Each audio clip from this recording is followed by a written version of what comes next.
I pledge allegiance to the flag of the United States of America and to the republic for which it stands, one nation, under God, indivisible, with liberty and justice for all. It asks for a motion to convene as the County Board of Equalization. So moved. Is there a second? I second it. Thank you. Sherry, will you call the roll? Commissioner Aaron? Yes. Commissioner Gibbon? Yes. Commissioner Landine? Yes. And then just move forward. We've got the consent agenda. Can I have a motion on the consent agenda? I so move. Second. Thank you. Sherry, call the roll, please. Commissioner Aaron? Yes. Commissioner Gibbon? Yes. Commissioner Landine? Yes. Motion carries.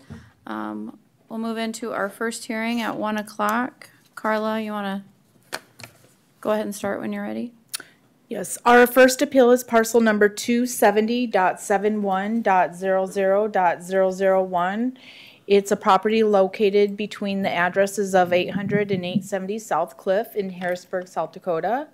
It is a multifamily unit consisting of 44 units. It has private entry, clubhouse, private laundry, additional baths in each unit.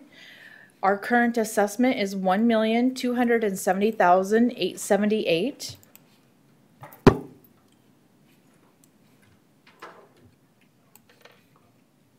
The value did not change from 2020 to 21, but the appellant disagrees with the 2021 assessment, therefore has asked for a hearing on this particular property.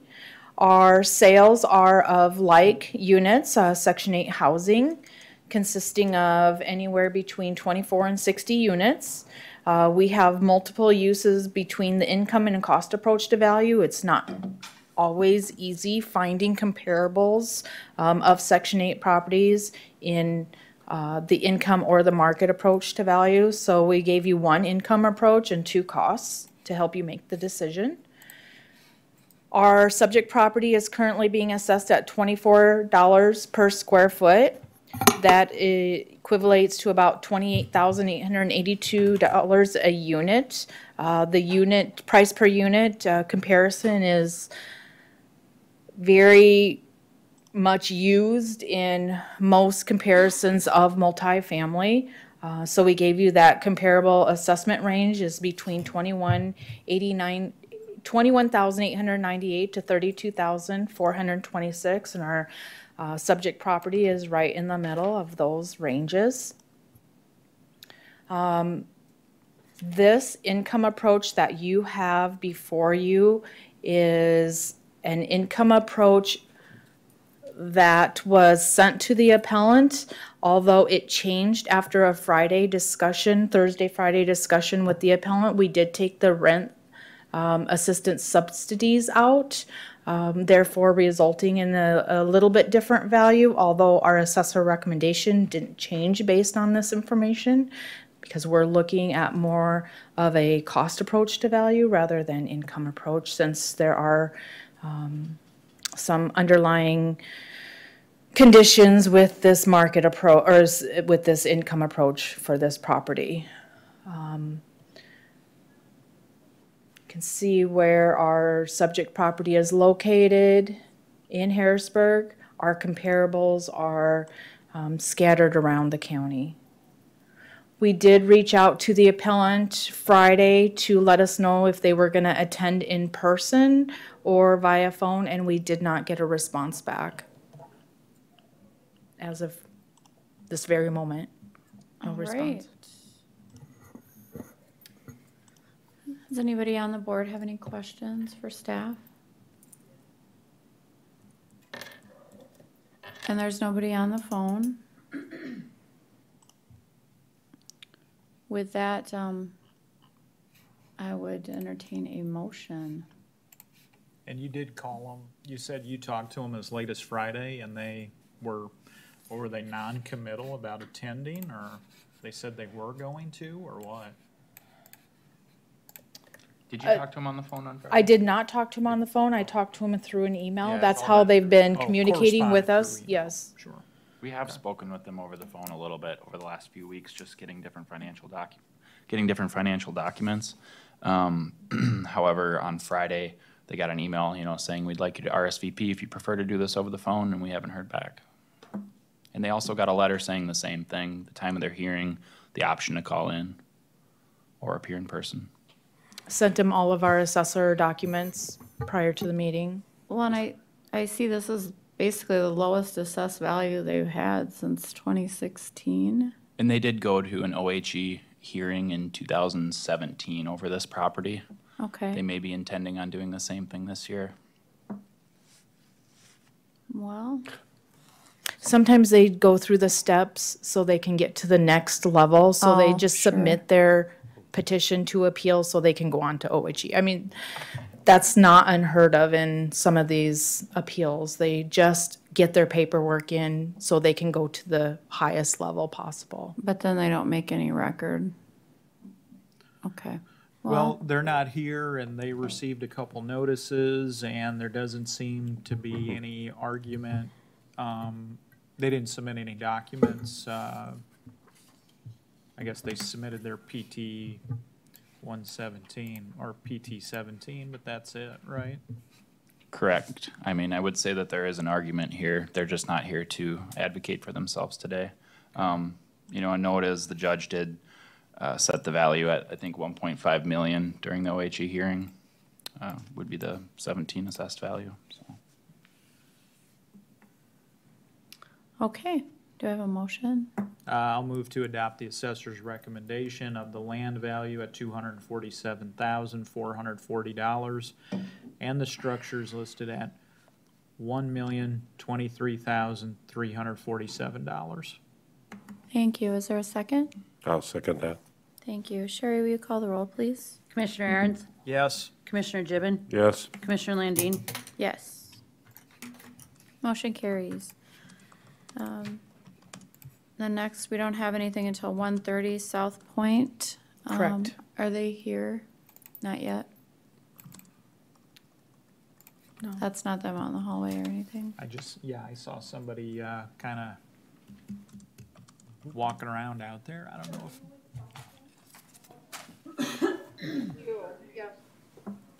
No?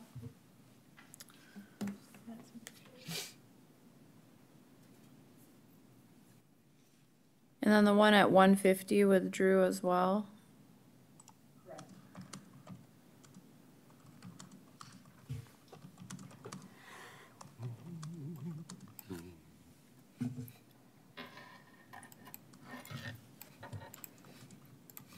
I don't know if you need their official withdrawal notification as record, but this is the email exchange with their agent.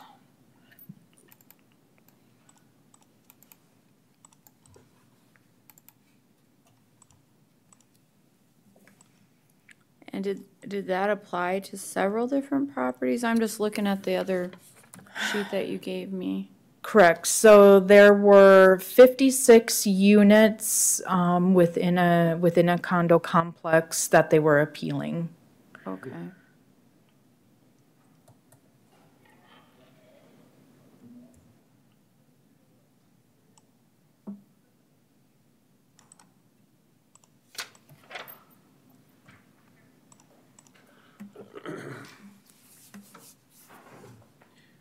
Do these people at South Point, I mean, is it, can we just call them up and ask them if they want to be heard early, or do we just need to wait for them? They have traditionally had representation here. Yeah, I seem to recall last year, didn't they have somebody calling in from out of state from like one of those, from a tax rep company, I seem to recall? I think you're right. But I've also spoken to the owner in person before. Oh, you over have? the last couple of years too, and I think he's represented himself maybe the first year, but not last year. Okay, So yeah. Well, okay then. You are right, Ethan. So when do you want to go down and see Jerry?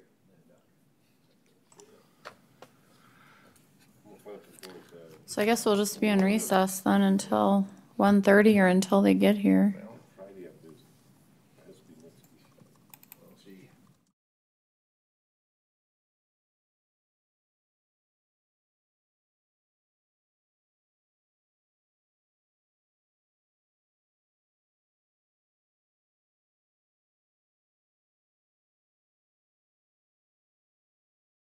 Carla, we'll move on with item number 2 on our county board agenda.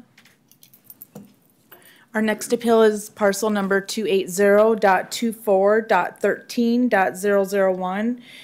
Its address is range between 6001 and 6007 South Cliff Avenue in Sioux Falls. It's a property owned by South Point LTD. It's a multifamily unit built in 1993, has 144 units. We currently and have consistently had it assessed at $8,565,295 since 2019. The assessor is recommending no change as it falls within the range of the similar properties for all 3 approaches to value. Our first approach is the income approach, which is the approach that we use to determine the value.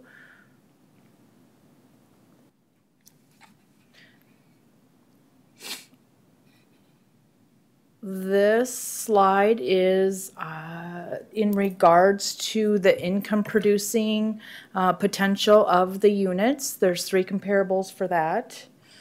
3 comparables to the, I believe this is the cost approach to value.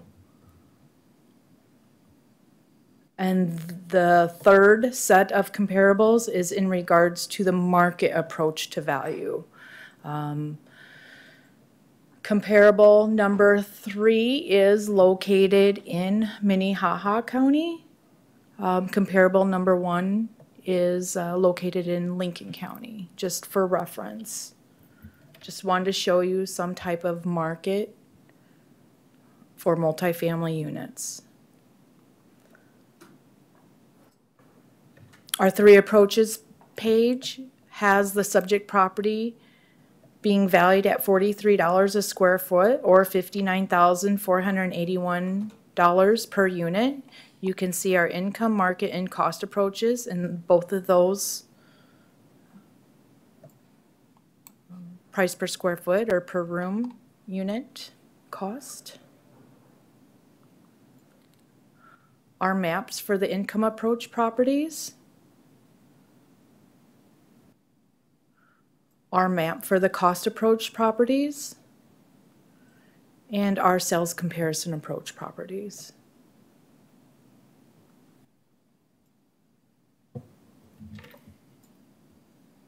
We have not heard from the appellant if they were going to appear in person or via phone. We have not heard from them. And Carla, this is actually assessed lower than the state put it back in 2018. Your recommendation, it looks like. If I remember correctly, the OHE recommendation, there was a transposing of the numbers on our assessment records, and then next year we corrected that transpose. Okay. To be honest with you, I don't remember the exact situation. There was something with the transposing with the total valuation.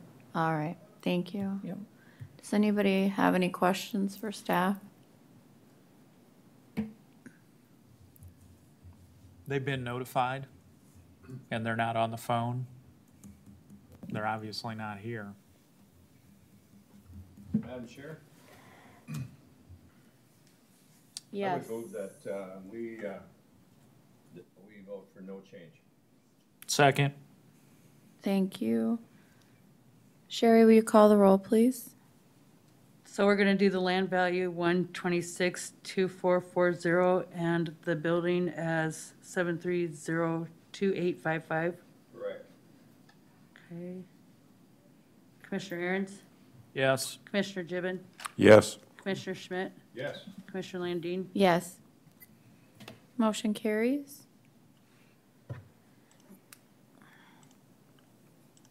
Did you hear anything from the next one? They're the same owner. The Lexington Estates is? Yes. All right. I suppose to be fair, we should wait.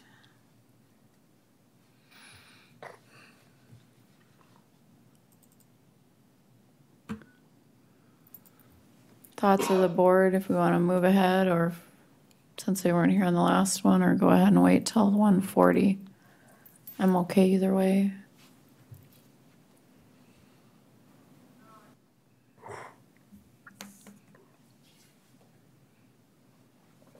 Well, We're gonna be waiting anyway. yeah, we're gonna be waiting because we got a So- big break between 150 and 230 here. So,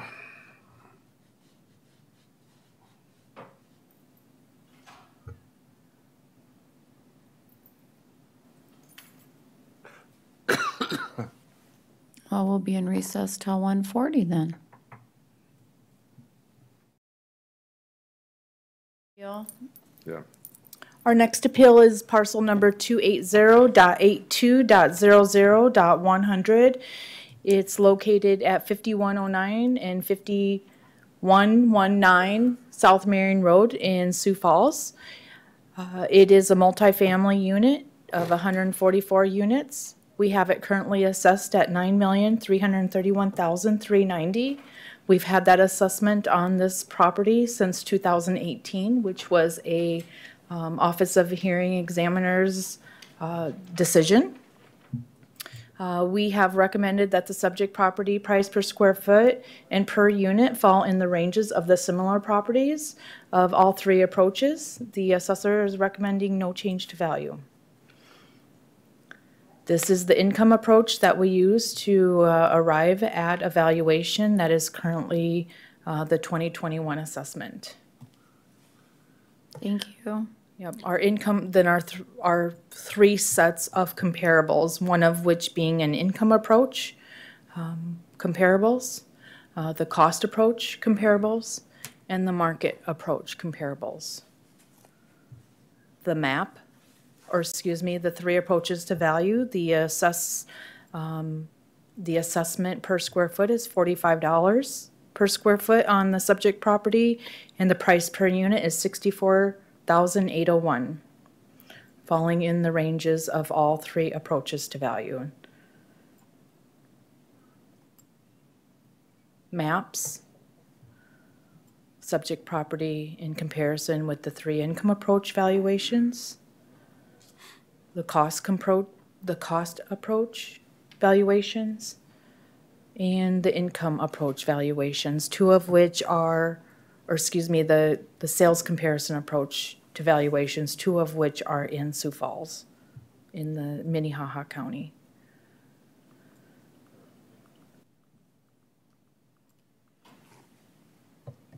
Thank you. Any questions for staff? Did they get a notice of hearing? I know it's redundant question because they're here before, but in terms of making the record, they got a notice of hearing. Were they in touch at all with wanting to appear on this property other than filing their notice of appeal? No. Okay. Right, so just noting for the record that the appellant is not present, I would entertain a motion. Make a motion to value the land at $1,104,360, and to value the structures at $8,227,030, which is the assessor's recommendation. Is there a second? I'll second it. Sherry, will you call the roll, please? Commissioner Aaron's, Yes. Commissioner Gibbon, Yes. Commissioner Schmidt, yes, Commissioner Landine. Yes. And we will, well, we could probably go ahead since our 150 is here, and even though we thought it was withdrawn. Are you ready to present that, Carla? I didn't know if you were ready to or not since it was withdrawn. Sure, yes, I am Is it ready. in our It is. stuff? Okay, It is. Well, I do have a question. sure. Is he withdrawing it, or I guess we'll find out right away, but you've got quite a presentation if he's withdrawing it. Or excuse me, if he's not withdrawing it, he's asserting it. Or is he just here to put the agreement on the record?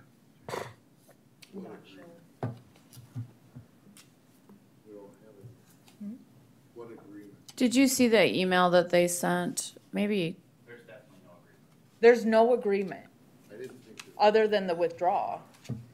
That's what, excuse me, that's Okay. what I mean. I apologize, I'm using the wrong language. They withdrew it because the assessor's office had a negotiation with their counsel. That led to them withdrawing it. That's, I guess, why I say there's an agreement. There wasn't a negotiation. It was just a conversation with their agent. Okay, And, I mean, I don't know how far you want to get into it at this point with, Just it was go, in regards to the we'll just appeal it. We're still gonna go through with the appeal and just go that route. I'll just do it myself. you gotta make your record. it's scheduled for 1:50. Are you okay with us going ahead and starting a few minutes early? That's fine. Okay.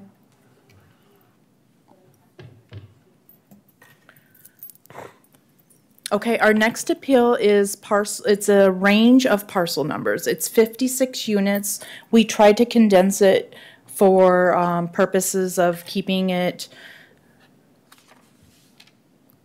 a clean presentation. There are 1, 2, and 3 bedroom units in this complex, all of which are, and I'll show you some maps of it. There's 1 unit in one complex, 2 units in another, and then some of the units, it's the whole entire unit. I mean, it's 8 or 9 units within the building. It's a 3-story building. It's parcels number 280.36.00.A101 through F306. On the back of our presentation is an Excel spreadsheet that lists each and every parcel that's associated with this appeal. But for presentation, I didn't want to present this 56 times. It is a property located at the addresses of 7434, 7438, 7442, 7446 South Louise Avenue in Sioux Falls. Once again, it's a multifamily complex. It's broken down into each individual parcels, so they are referred to as condos in the master deed. They have garage, elevators, private laundry, additional baths. We currently have the entire complex of all of the parcels valued at $5,259,960.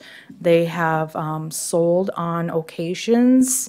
The assessor is recommending no change. Using the sales approach to value, you can see we have units within the complex that have sold in the last 2 years, ranging from $118,200 for a unit all the way up to $169,900 as late as August of 2020.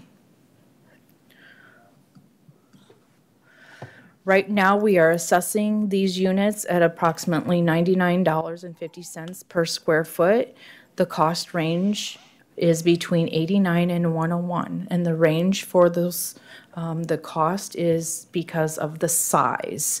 So some of our smaller units might be assessed at 89 per square foot versus 101. So it's strictly a size because they're assessed exactly the same.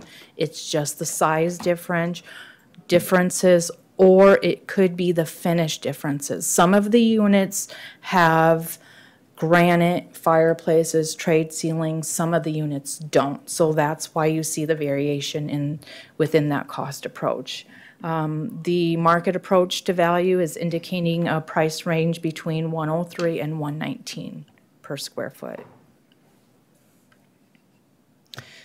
This is a map that shows you what properties they're appealing.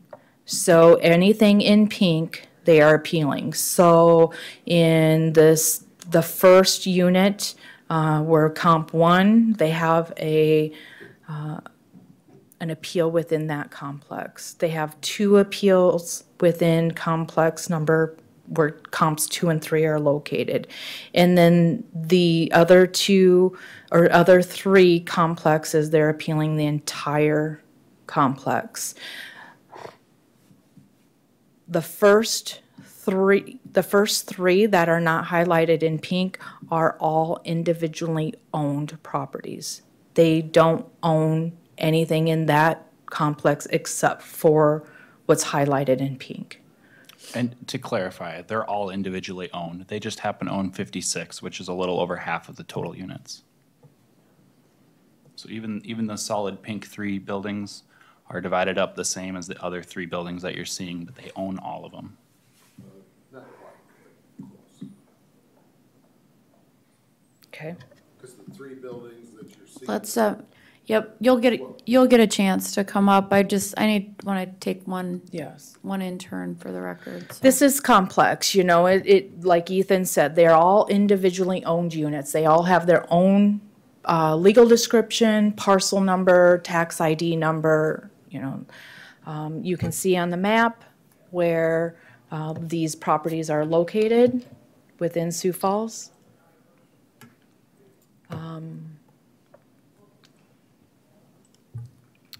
These are the comps that, and there has been a fee appraisal done on this property, and that fee appraisal is what the appellant is recommending the board to change it to. I would like to address the board at this time in regard to that appraisal.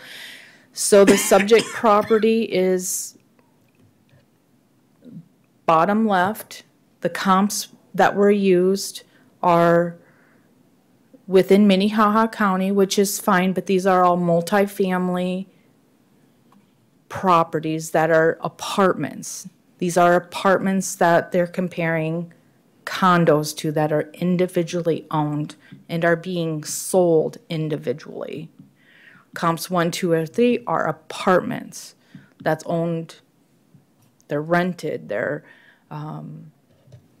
not tied to a master deed. They have one legal description. These properties each have their own legal description and could be sold individually, which they have been.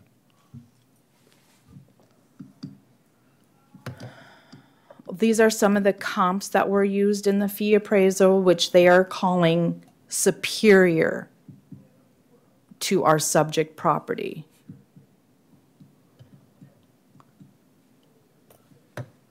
They've made adjustments to these comps in the fee appraisal because they are saying these comps are superior to our subject property for reasons stated within the appraisal that there's underground parking or, which there's not. There's Just not. to clarify on that, the underground parking is stated for comp 1 and 2, but only comp 1 actually has underground parking. But they're both rated as superior and adjusted the same. The top 2 pictures are subject property. Granite, custom cabinetry, trade ceilings, larger space. These are the comps that they're calling superior to our subject property, comp 1, comp 2.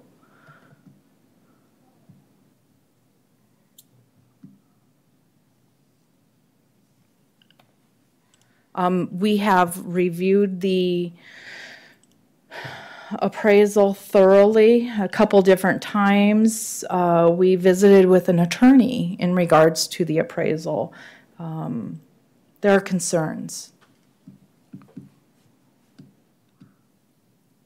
And those concerns relate mostly to the platting of this property.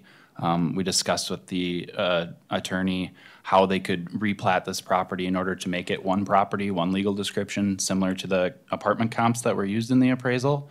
However, after discussing with the attorney, we don't see any alternative to plat this into one parcel other than buying out the rest of these properties. And this exact scenario actually played right across the street from this property last year with a property called Platinum Point townhomes. They were individual townhomes, a little different from condos, but they were all individually parceled. However, one person did own them all, and so they were able to replat those and legally restructure that property. And then, we did adjust the assessment accordingly for that property. In this case, there's no way to legally restructure the plat or the legal descriptions that are tied to these properties because they're all tied back to a master deed. And everybody owns 1/90th share of the entire common area of this property. There's no way to cut those people out without buying them out. And we have to assess these properties that this gentleman owns the same as the properties that he doesn't own. And there's no better comparable sales to use than the comparable sales that are still in this complex, not the ones on the north side of Sioux Falls or the ones on the north side of Omaha that are apartments. You should compare condos to condos.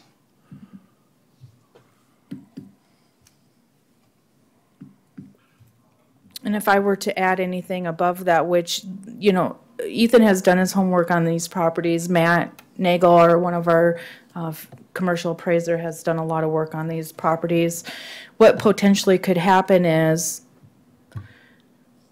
these properties that are being appealed, the neighbor right next door could be valued using our market approach to value at the value that is set.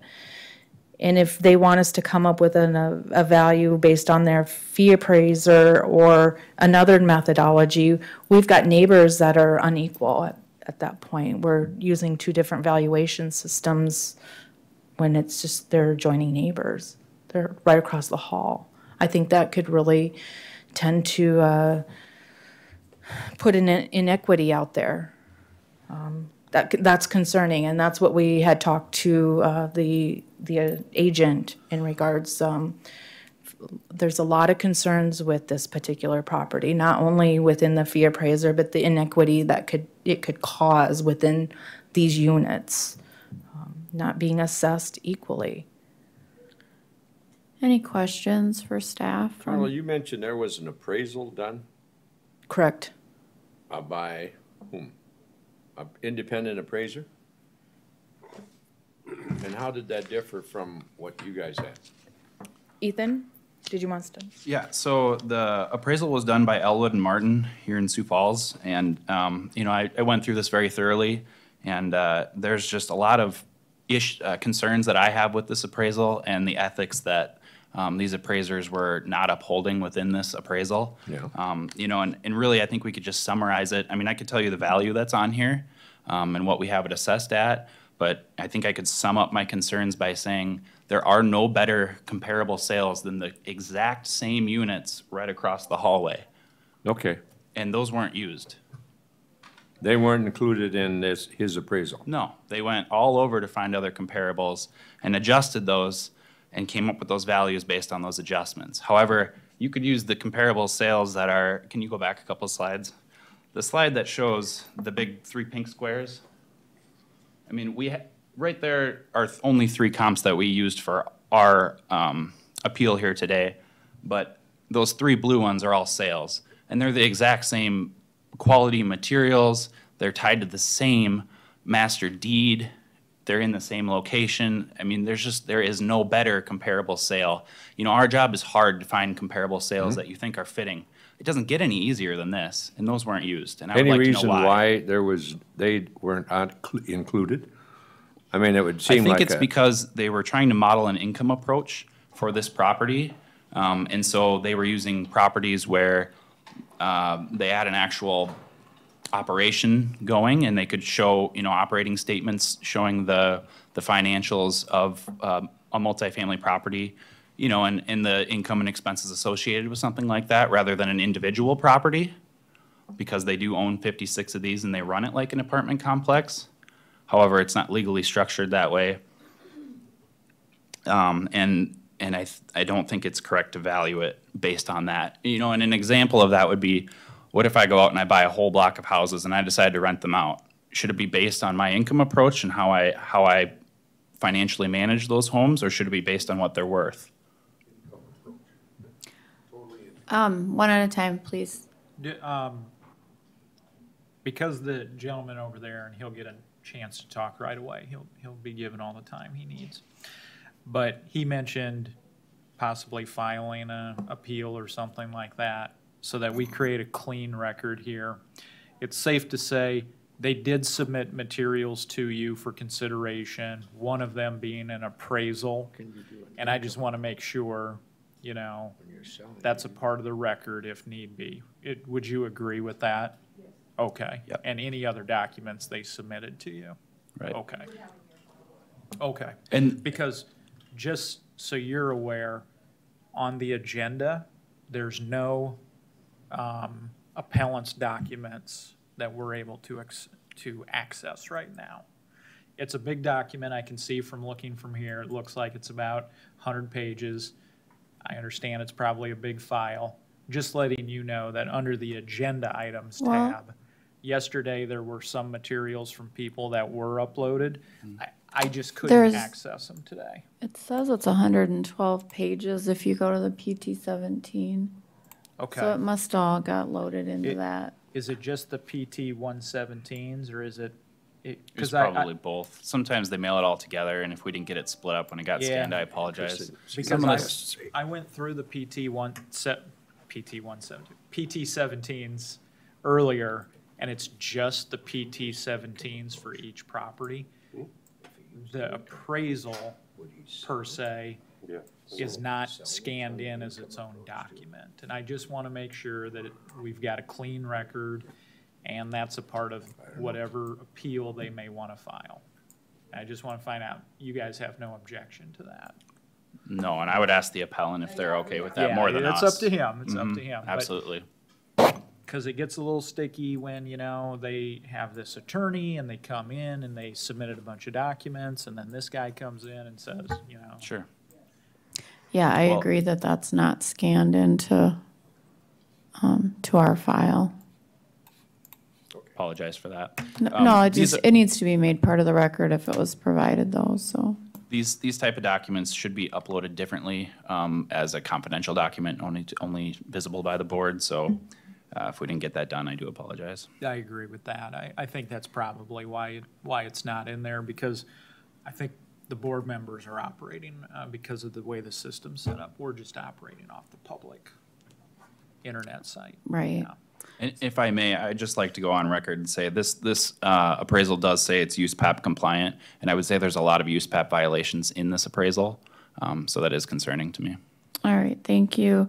The appellant is present. Sir, do you want to come up and please state your name and address for the record? So my name is Woody Hauser. Woodrow Edward Hauser is my real name, Woody. Everybody calls me Woody. 47267 300 Street, Beersford, South Dakota. I'm gonna go back to some things that Ethan brought up, and Carla, I might need you to change your screens. This one's a good one. So we'll just leave it where it is for right now. I came in 2018 and appealed all these things, and we did them all individually, and it was cumbersome and a pain in the keister. So in 2018, I came in and appealed, and I tried to explain it, and of course I didn't win, and I didn't evidently get my logic together here. So I'll try and go back to some of that, because some of this relates to that appraisal that you don't know. So we did an appraisal back then, it was at $4.8 million. Now the appraisal's 4.3 something. The reason for that drop is totally the income approach. And the reason that income approach came about is in 2018, we paid approximately $68,000 a year in taxes on this. When they reassessed it at that time, and I argued that you're creating a problem, you're gonna cause our appraisal to drop like a rock, which it did. It dropped $500,000 because of that income approach and dropping. Now the assessment goes to $114,000, it's gonna do that same thing. We'll be down to $4.1 million. The reason those appraisals are the way they are is we are assessing them like apartments. When you see those 3 big blocks up there, we're treating those apartments.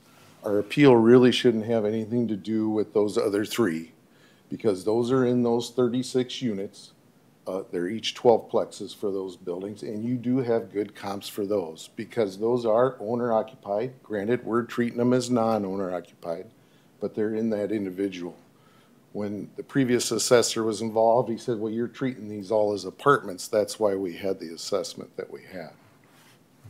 That's where it all came about. Ethan, don't argue with me. That's the reason that came about. And all I wanted to show with the appraisal is the effect that this property tax is having on our net income, which affects the appraisal.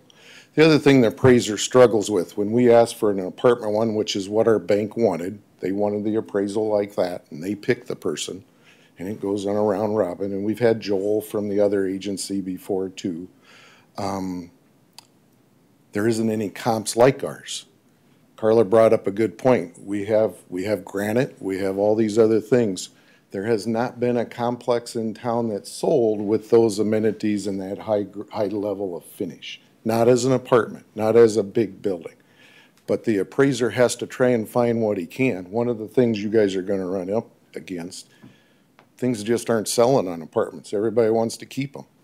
So they're just not very much for sale. There's not very much for sale, so there isn't anything to compare to. That's the reason we did that.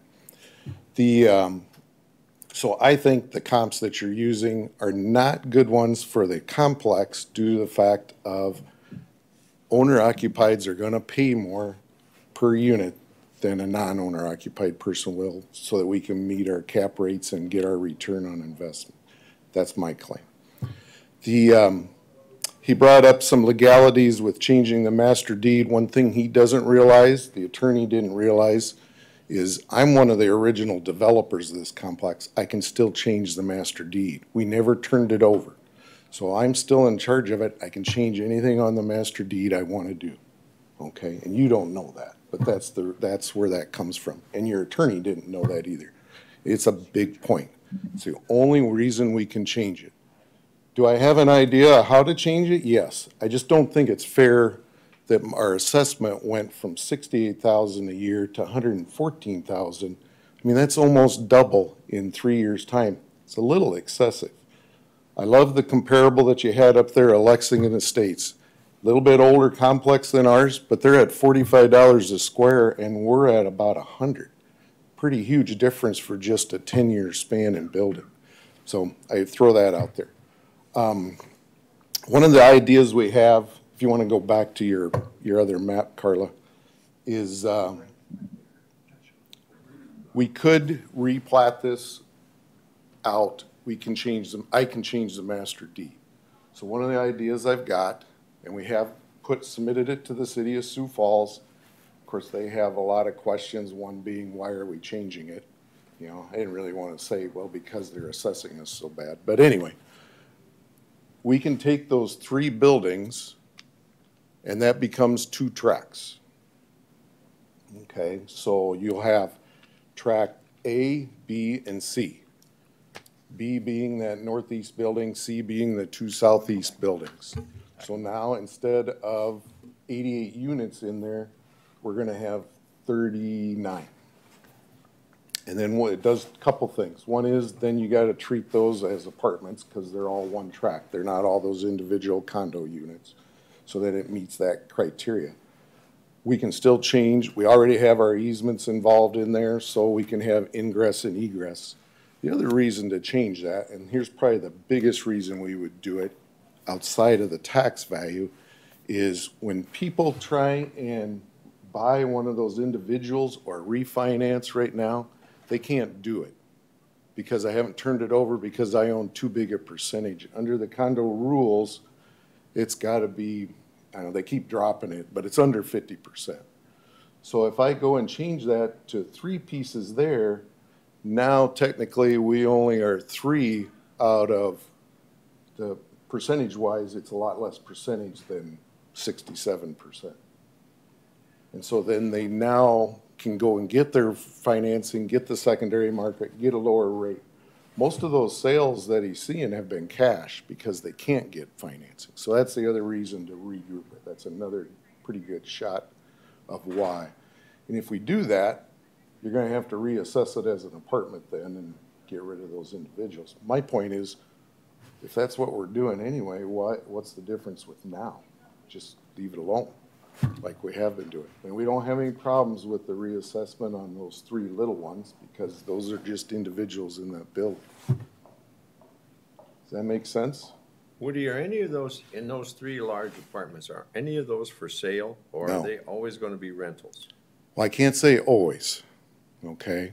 Now, that's the other side of it. We had a party that was interested in purchasing it, but they actually wanted it different than that, and to be honest, Ethan would have killed me if we'd have done what that agent wanted to do, because he wanted to have each of those front 3 buildings to be the homeowners association, and everything else is under one piece. Well, then you run into master deed problems and egress and ingress and easements and all that, and it didn't Are they work. all full right now? Everything's full. Yeah, because there's tremendous shortage out there. Well, I wouldn't call it yeah, I mean, they're turning over. Yeah, well, The Sioux Falls- shortage is because, Latest figure, Sioux Falls has 3,700 living units that are short. That came from the mayor's office. yeah, no, they're full now. Now, they were not last year. We were running about 7.5% to 10% last year vacancy rate. This year, we're not, I will say that. All And we've right. taken some other things out. Any comments from staff to finish this up? Yeah, it sounds like you still have quite a few hurdles to jump over until you get this replatted and the master deed corrected. So I would say until he gets that done, I would recommend no change. Thank you. I'm gonna look to the board for a motion. Woody, I got a question for you. Sure, go ahead. What is your main chief argument with regard to the valuation? I understand the taxes. I understand the objection to that. I understand the objection to some of the structural issues regarding the deed. What about the valuation itself, though? You mean the valuation we're using there? Yeah, you're saying your appraiser's valuation is more dependable than these folks? Is Well, that those your guys do argument? it for a living, and they do it all the time, including realtors and agents, much more than the assessor does. That's my take on it. Now, you're gonna take offense to that, but I'm honestly gonna say that. I don't take any offense. I'm just trying to figure out what your argument is, okay? Your argument is the appraiser's evidence is better than the assessor's, correct? All the appraiser's evidence is that you're affecting those values to drop, and they're raising the values. How can there be such a disparity? I'm not gonna, that value, I'd much rather have an appraisal that came back at 5.5 million too, but I can't get it. And just so we're clear here, your requested value on the land is $498,380. Their recommendation on the land is $498,380. So there's agreement That part's okay. with the Yeah. land. Yeah. The issue is the structures. Yeah. Okay. All I wanna have is those 3 buildings, those big buildings, each of those, well, because of the fitness center, it's a little different, but we'll just call them 18-unit buildings. I want them to be treated as an apartment as 18-unit buildings. That's what I'm after. Not the other ones. And I don't think their comps should justify going over there. I'm asking them to find comps just like that apartment is, and try and find comps with our finishes. Really hard to do, because they just haven't sold. Thank you. Okay, thanks. Can I address the board? One last word, and then we're gonna move it along. A similar situation would be if I was a property management company and I owned homes all over town. I ran them on the income approach because I'm renting them out. Should you assess them all based on the income approach? Thank you. Is there a motion from the board?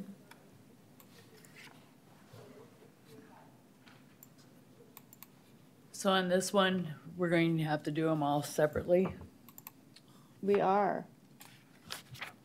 I wish I would have mean, known this is that similar before to- I let everybody run on. Jesus, yeah. There's a reason why. Yep, they're all, well, they're all individual, they all have different price, or a lot of them have different prices, so. I do this every day and I have ethics. and do it I'm gonna stay here and stand by my ethics. All right, nobody has the floor right now. Madam Auditor, what do we need to do? We need to do a motion on each individual parcel, on what you want the land to be and what you want the structure to be. And do we have that parsed out in a document? the last slide in your packet, if you go to that, it's a real tiny font okay. Excel spreadsheet that gives the parcel number. If you want, I can have Sean put up another one of these and you can run through it. Well, it would help me to have a paper copy, I guess, because I need to mark these off as we go. Madam Chair? Yes. The reason why the valuation is a totalization of the whole structure or the whole property is because that's how they presented it. They didn't go in and say, unit F 306, they want this value. It was always a total value that they put forward to us. So that's why we Woody, put our why did your presentation. attorney withdraw? I have no idea. My partner did the part with the attorney, so I don't Had a know. withdrawal here, and they Yeah, were, I don't evidently know. were something. And I'm just confused as to, one group come in and withdrew, you come in, and now we have an entire list of properties. It seems to me I'm on two different tracks here. Yeah, I'm on one track that this property came in, withdrew. You, Woody, have every right to be here, that's not a question. But now we're going from the totality of a property to individuals.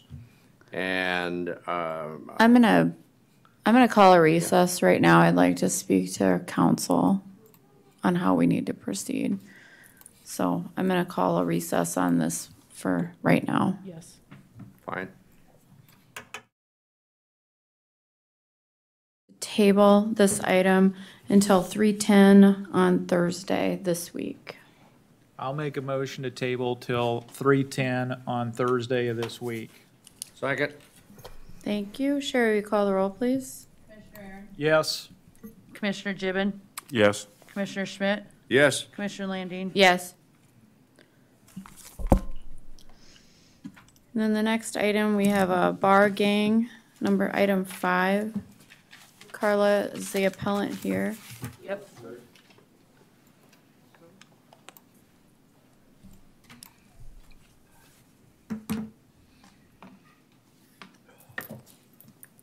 Our next appeal is parcel number 280.74.02.004. It's located at 309 West Anchor Lane in Sioux Falls.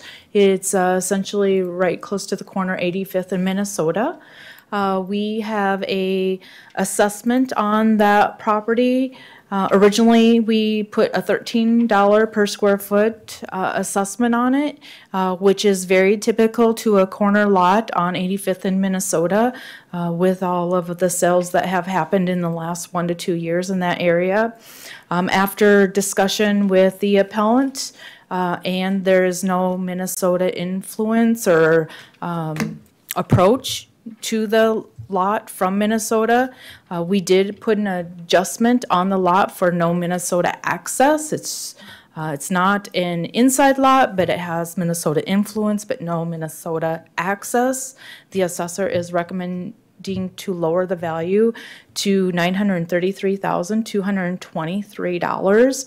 And what I did was I looked at what the $13 square foot for the corner lots, and I looked at our side lot valuations of $8.50 a square foot, and I came up with about a 20% difference in that. So that was how I came up with the $933,223.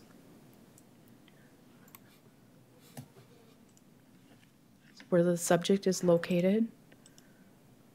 And I apologize, we did not have any comparables. I was under the understanding that the appellant may have been in agreement with this assessor recommendation. I think there was we didn't have a lot of communication. We were missing each other's phone calls, and but he is here in regards to the assessment. Thank you. Any questions for staff? If not, hear from the appellant. So will you just state your name and address for the record and then let us know what you'd like us to know? Jerry Barr, 27240 Regal Court, Sioux Falls, South Dakota.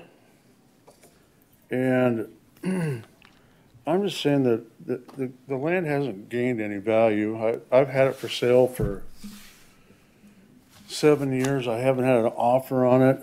I don't know how it increased. It doesn't, and every time I talk to Jim Dunham, the list, or the broker, he says that, you know, it's all because of the accesses off of Anchor Lane. There's nothing off of Minnesota. So, I mean, I don't think it should be worth any more than it was last year.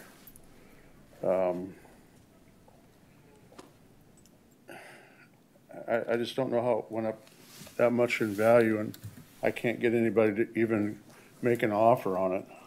I originally bought the land thinking I was gonna put a dealership there, but it Didn't work. didn't work out. And I don't mind paying my fair share of taxes, and appreciate you having me here. but I Jerry, just- Jerry, question for you. You said this land, you got this up for sale? Is it Yes. on the open market? Yep, Okay, and you've got no takers? zero. Haven't had an offer on it 7 years. Okay, and then also, you've got no access directly off Minnesota? Zero. Won't ever be able to get it. I can tell you this, first of all, I live pretty close to this. You got Walmart across the street from there. This is my commission district. I was involved in that lawsuit with South Dakota DOT to try to get an access point on this road. I know a little something about how this works. And if what you're telling me, you can't get the access point. I Right. can't. Right. So I'm familiar with how that works. But you're saying your property's only worth 800,000 and the county is saying it's worth 933, right? I think you put on your appeal document 800,000, right? Yeah, I mean, I just, I I'm know it just- didn't go up that much in a year, but, you know, just whatever's fair, I guess.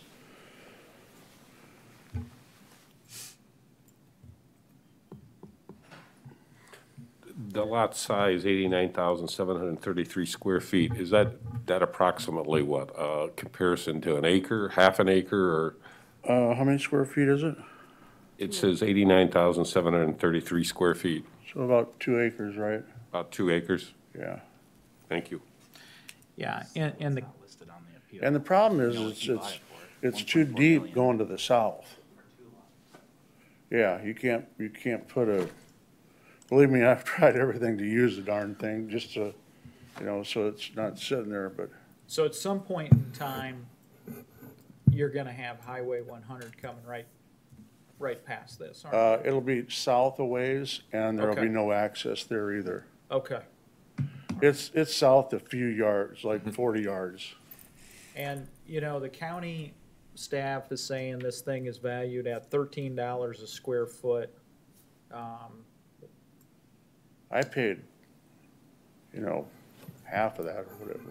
I Uh, get In February of 2014, for the lot that he's appealing and the lot directly to the east, the appellant paid $1,450,000. We currently have it assessed at $1,629,961 for both lots. Say that again, how much did he pay for it? For both? 1,000, or excuse me, 1,450,000. So 1.45 for both lots. Correct, in 2014. Okay. Commissioner Aaron's, we move these things along, and I know that, Jerry's had this land sitting here forever. And I look at it, and it's deep. Highway 100 really doesn't add a whole lot of value to it. It's gonna have to come off of Sioux Sports. He said 800, we say 900, I say let's go for 850,000 and call it a day. Second, if that's your motion. That's my motion. Second, Thank you. Sherry, we call the roll, please? Commissioner Aaron's, Thank you very much. Yes. Commissioner Gibbon, Yes. Commissioner Schmidt, Yes. Commissioner Landine. No. All right, motion carries. Get the next item. Our next appeal is parcel number .09.51.28. C100. It's tract 1, Bars Edition in the southwest quarter, section 289951 in Lenox, South Dakota. It's approximately 24.46 acres. Originally, we had an assessment on this property of $247,215. Jerry was in my office a couple weeks ago. We talked with the appraiser that valued the property. Jerry gave us some more information in regards to the property.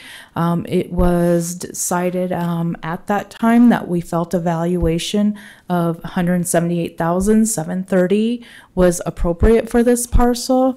The time that we were conversing on this property, Jerry was in agreement with that property value. I did talk to him yesterday, and he, after second thought, he did want to bring other concerns to the commission. So I apologize. I thought he was in agreement with it. We didn't have any information in regards to sales or comps other than how we come up with the assessment on it.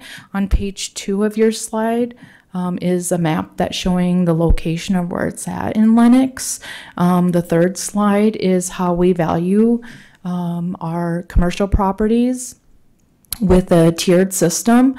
Our first acre is valued at $1.70 a square foot. And for the second acre, we have a $15 per square foot, 15 cents per square foot, and then anything greater than 5 acres, we have $8 or 8 cents a square foot. So that's how we came up with the valuation on the land. Any questions for staff? If not, Mr. Barr, you want to come back up? I don't want to be a pain in your guys' rear, but You're fine. this one here, I mean, Jim, you know, if you could back up, Carla, and first of all, Carla, thank you for your time the other day, and you've been very helpful. But this land, if you could, can you show that one where you show the water on it? This is it's unusable land, honestly.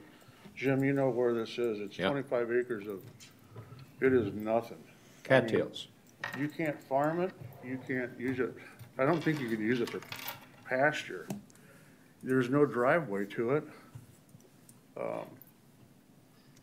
I understand that when you can't really see something and you're trying to value it, and you don't know the land, you can look around it, but this has a creek going through it, and it is underwater most of the time, like literally.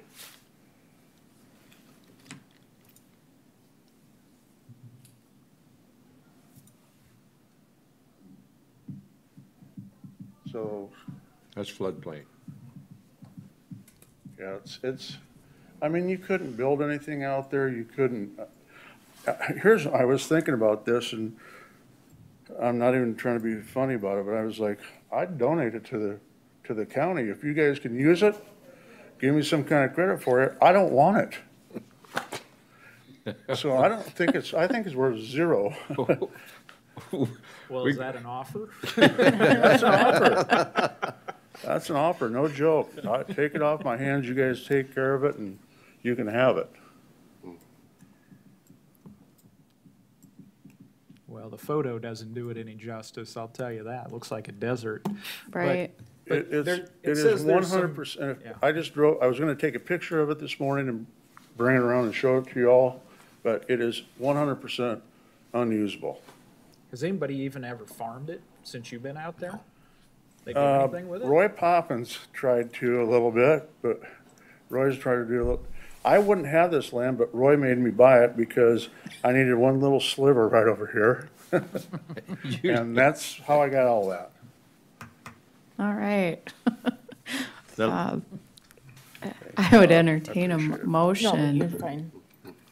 Just wanted to just show piece of property that recently sold, unusable, landlocked, Can't get rid of that? 21 cents a square foot. got. What's that? That's the piece of property that the county just sold. But how many acres is that versus what? I'm It's talking one. 25 acres here. Did we sell that, or did we accept bids on it? And we market. bid it out twice, and I'll get that back. so it wasn't, you know, it's an arms length transaction, but gotta get it wasn't Jack put back on the here. open market, it was advertised for Got sale. me up. Excuse me, I shouldn't say it wasn't on the open market. It was advertised for bids, and we received we didn't receive sufficient bids the first time, so we declined it.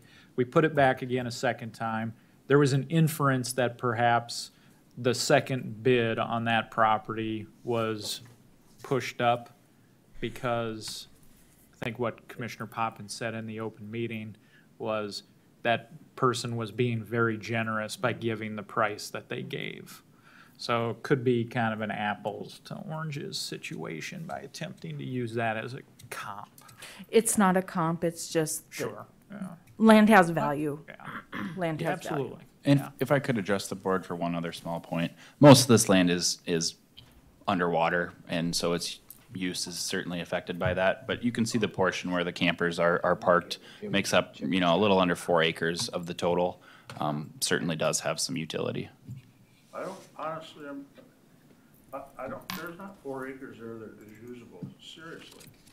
There is no way. Didn't we go through that map with your deal and put the actual, what's usable on there? I don't think I was involved in that. If that happened, I apologize. It's not, it's like it's a little over an acre that I'm using. So what approach to value did you use, Carla? Cost approach. Oh, yeah, okay. Okay. Yep, okay. Well, I see in the assessment history from 14 to 18, it was about 75,000. And then there was a 25% market adjustment that jumped it up to 85. And then we went through this reappraisal process, and that jumped it up to 227. But then it looks like there was a discussion to change it to the third tier system.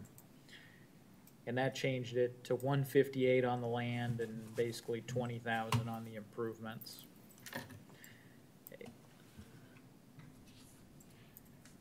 That is Well, correct. What I see then is this property was valued at 85,000 back in 19 and 20, and nobody filed a appeal on it back then. Maybe some increase in value since then. So I'll make a motion that we assess the land and improvements. I'm not going to separate them out. The land and improvements be taxed at 95,000.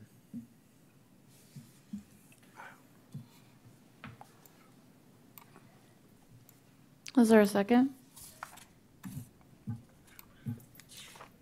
I'll second it. Joe, Commissioner, I know what you're trying to do, but having known the property, I wouldn't give $95,000 for a piece of property. Well, I mean, you know me, if I can get the valuation down lower, I will. But I'm just trying to build some consensus here today. I'm just saying just what, you gotta actually see it, and I've been by it for, I don't even want to tell you how many years. The property, you know, at some point in time, somebody may come up with an idea, but really, it's just a parcel that is pretty isolated, and it's low, and cattails flying around, and it doesn't have too much accessibility. I'd like to explore with Mr. Barr a gift. Maybe he could give that to the 4-H group, and they could do something with it, you know, or something like that, but I'll withdraw look, I agree with everything you said. I'll withdraw the motion, and I'll make a new motion. Do we need a second on that withdrawal? second.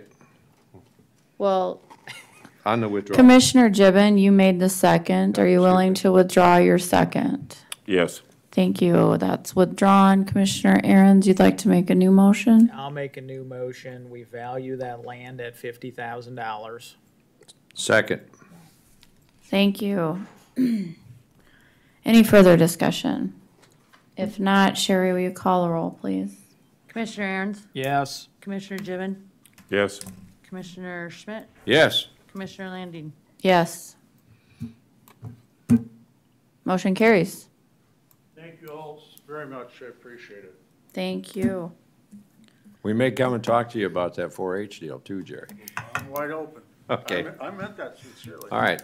Somebody We'll- can use it, I'd rather have somebody using it. We'll follow up. Okay, Thank you. take care.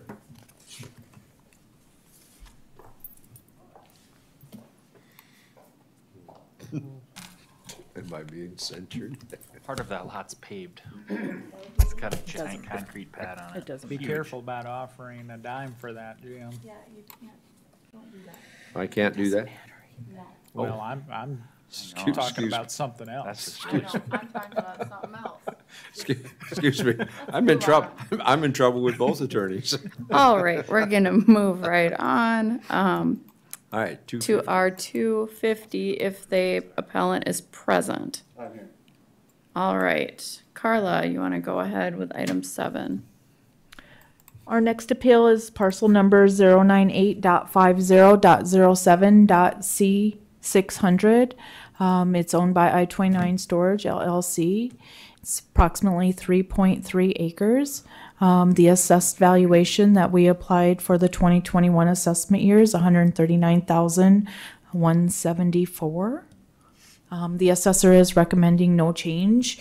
There are multiple sales within that same area that we felt was gave us a good indication of value. You can see our valuation spreadsheet on how we came up with the median price per acre. There are some sales, there's some comps within the same area as the subject property. The subject property is the, wish this had a clicker. Is located right here.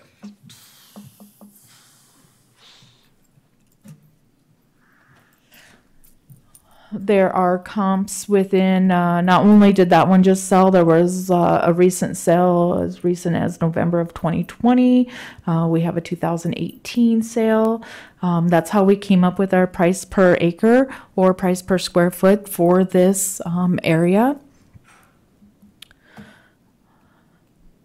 This shows you where there are some risks, but very little flooding issue on this particular property.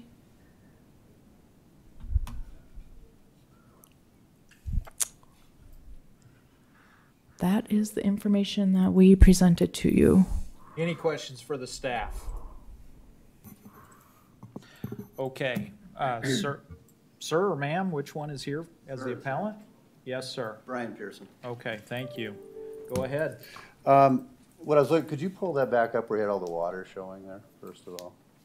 Right there. So what I was looking at is I have a purchase agreement. I bought it 2.5 years ago. We paid $65,000 for it. And I met with the Lynn Township Board of Equalization. And after that meeting, they approved lowering the assessment to $63,000. The reason I wanted to show you this here is you'll notice on that northeast corner, there's unusable land up in the northeast. And way to the west is so low that that all has to be filled in or it can't be used. We're building storage units on it, and we're going to start in May.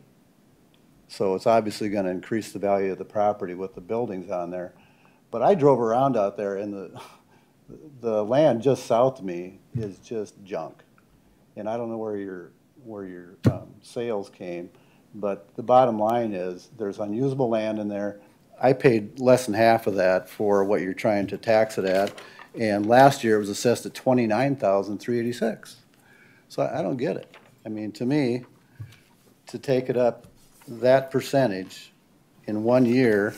There's unusable land. I've met with the Lynn Township Board, and they agreed with me.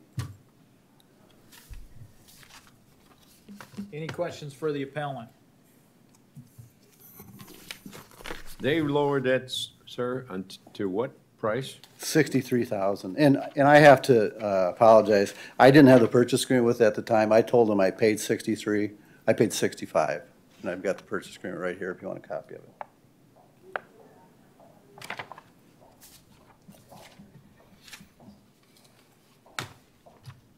When did you purchase it? The date on it was November 2018, 2.5 years ago. Okay. So you'd agree it's worth at least 65? then? Absolutely. Yeah, based on that. Absolutely. Do you think there's been any, I know you disagree with what they're saying. Yeah. I got that. Based on what you paid for it back in 2018, has there been any appreciable increase on it at all or not? Well, I'll just tell you this. The gentleman we bought it for had it for sale for 2 years for like $120,000 and never got a bite. Okay, And there's no improvements on it whatsoever. right. And we're gonna improve it, but we won't have water on it, we won't have sewer on it, and I don't know if there's even access to that, I don't think there is. And you do have plans to put storage units on? So we already have the building permits purchased, And that, is that governed by the county or is that through? governed by the county. Okay. Yep. So that's an unincorporated area then? Yep. Okay. And you're putting spades in the ground this construction season? Well, it's supposed to be May 1st, but who knows with the construction. But that's your desire? That's our desire, and we Yeah. do have the building permits already purchased. Okay. A question? Ethan or Carla, how did you arrive at $139,000 for this particular piece of property? Well, the commercial appraisal team was doing a reappraisal in this area, so that's why you're seeing such a significant increase over 1 year. The properties next door to you probably saw a similar increase this year. And the price per square foot is determined using like sales. So as you can see on the one page, there's a sale right next door, adjacent to this property for $135,000. They're similar in size, a little bit different in shape. but Which direction? To the south. Show You wanna 'em that put that slide. slide back up, please? So you see that one in yellow just below you there? For 135,000? I don't have my glasses on today. Yours is the top green one there, it's 165. Right. And then the one below you there sold for 135 6 months before. So land is really difficult to appraise, especially when you have as little details as we sometimes do. So in this case, we have one sale that's twice as much as the other sale, and we have to try to come up with what is the actual market value without knowing the details as to why. What I'm understanding now is possibly there needed to be a lot more fill on this lot than maybe the lot to the south, which you said was junk land? Well, I'm just saying, if you see the property, I don't know what this guy does, if it's a garbage hauler or whatever, but I mean, it's just, What makes his property worth more than yours? well, what I'm telling you is, if you were on my property and you put up a nice building, and you look to the south and you wanted to sell that building, there's no way in heck you're gonna have, I mean, that's gonna hurt your value considerably. And then the other side of it, where you said it's low land, you have to dig in, that's gonna have to be a retention pond, because there's no way I can use it to build on.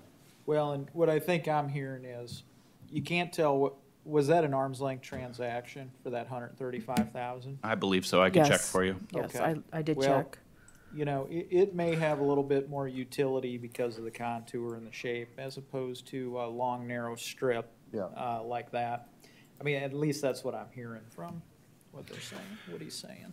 This particular parcel, so I understand, sir, you are going to build on this particular Yes. parcel? Yes. Okay. Yep. My question is kind of a simplistic one, but I know what you paid for it, but once it's a usable property that you are going to invest and put more storage units on, Right. which is income. So it has to have a little more value than what you paid for it, because it is an income-producing property. But isn't that what the buildings will be assessed at? Yeah, but I mean, you wouldn't put your buildings on land if this thing is not usable or it's low and stuff. I mean, I'm not trying to quibble with you. Well, but yeah. You understand. I mean, the land has good value Right. because you wouldn't invest all this money in storage units either.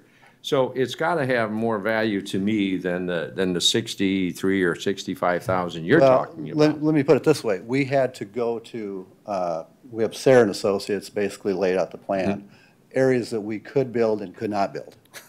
So, yeah, you're right. It's a buildable piece of property within, like the ones on the north have to move way over because if you look at, I don't know if you've ever driven by it. I have. It looks like a slough comes right on the corner where, if they showed the water again, on that corner there. And again, on the west side is completely low. How much So- are you gonna have to put into this infill dirt? How much money will you have to pay to improve it to get to where you can build buildings on it?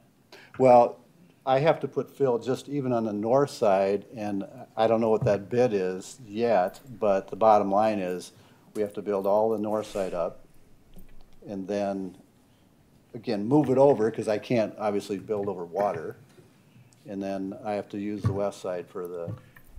Yeah, you're gonna have to pay, this is not just a piece of ground. I that you can't can just walk use it the way onto it and is. Build on it. No. You've gotta do some improvements above and Absolutely. beyond what maybe a other piece of property would. Absolutely. Did you have to mitigate any of that wetland? Because I can tell you, we get a lot of fan mail on people that fill in wetlands, and We don't fill in it wetlands. causes all kinds of flooding, but you didn't have to get We don't- anything on that. Yeah, we don't fill in wetlands. We're Okay. not. We have other storage units So with it's the just same issue That's virtually just a floodplain area, in other words. in that area, yes. And you're gonna be paying a lot more in property taxes on this come this Well, time I'm next spending year. $600,000 on the buildings. Okay. And I know those will be assessed for good taxes. So, and in the storage unit business, if you don't buy the land right, it just doesn't work. You can't pass it on to your Right, I think renters. the Sioux Falls Chamber of Commerce did that study a number of years ago, and that's why you see Lincoln County having such a high building rate of storage, Right. storage sheds, because you can't find the land inside city limits of Sioux Falls anymore, because it's not profitable anymore. It's not affordable to do it. Right, And that's why we're 7 miles out of town. right. 7 miles south of, I should say, 7 miles south of our other storage units. So, Well, does the panel have a motion?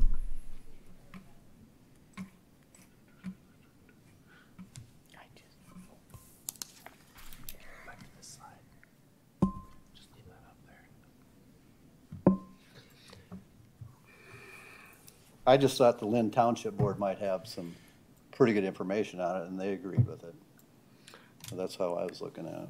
One of the comments, or when we do this, the county share of this is not very small. It's the school districts that really take the hit on when we really start to do this stuff.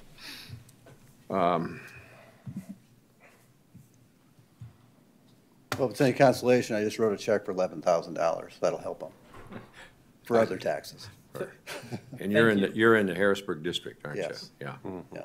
Well, I they think, could you use it. know, Commissioner Schmidt, the township did side with him. And they're the folks who live there, and they're the locals on the ground. And it is rare for townships to overrule. So does any of the commissioners have a motion?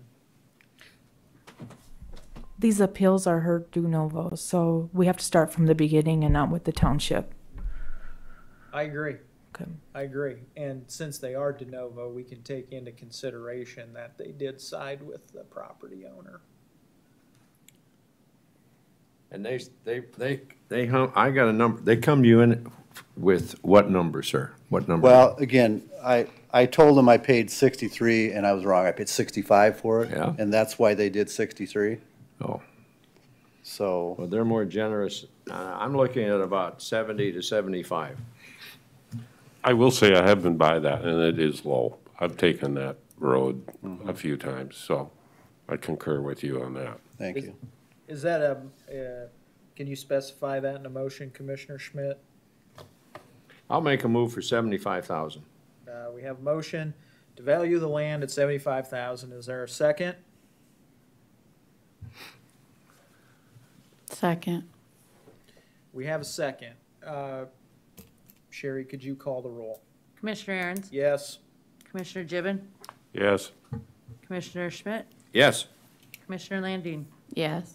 All right, I'm handing this back over to Commissioner Landine. Thank you. I think. We didn't do the best thing, sorry. Well, we did something. Yeah, I appreciate it. We're still on time. Yes. Got a minute to spare. Motion carried. Okay. We're on item number Thank you. 8, scheduled for 3 o'clock. Is the appellant here? All right, she is. So we'll go ahead with item number 8. Our next appeal is parcel number 099.50.05.E303. It's located at 47102 Fairfield Place in Harrisburg. It is a, It's a commercial business of some sort, yeah. fabrication shop. Okay, thank you. Built in 2007, it is 10,384 square feet. We have a total assessed value of $563,323. This value was reassessed for 2021. It did increase from 447,820 to 563,323 after the reappraisal. We do show some comps that are comparable to the subject property, and this is a cost comparison, approach to value. Here are some sales of land values that are similar to the subject property. Currently, the land is being assessed at $2.16 a square foot. The structure is being assessed at $34 a square foot. Using the cost and market approaches to value, the subject property falls right in line. The local board made no change to our assessor's valuation.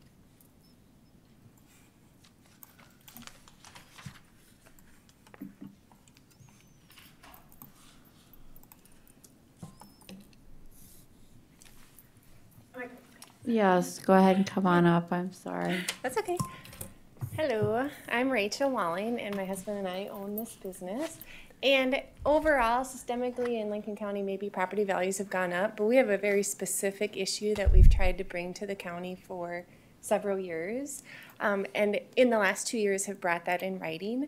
I don't know if you guys are given copies of the things that we submit by the time frame. Do you have the pictures of the properties adjacent to us? Are those in your, they're in your appellant documents? Yes. I mailed them in, yep. All right. I think they got scanned in. I'm trying to scroll through them now. Okay. You had one of the most well-prepared and nicely organized appeal documents of anybody, I'll give you that. Thanks. So our concern is that we've brought these concerns to the county for a long time. Nothing's happened.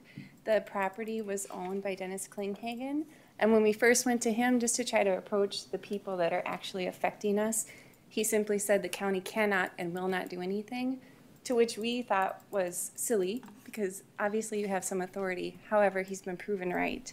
I did take pictures just because you may question, are these old or new? I took new ones today, and the property exactly next to us.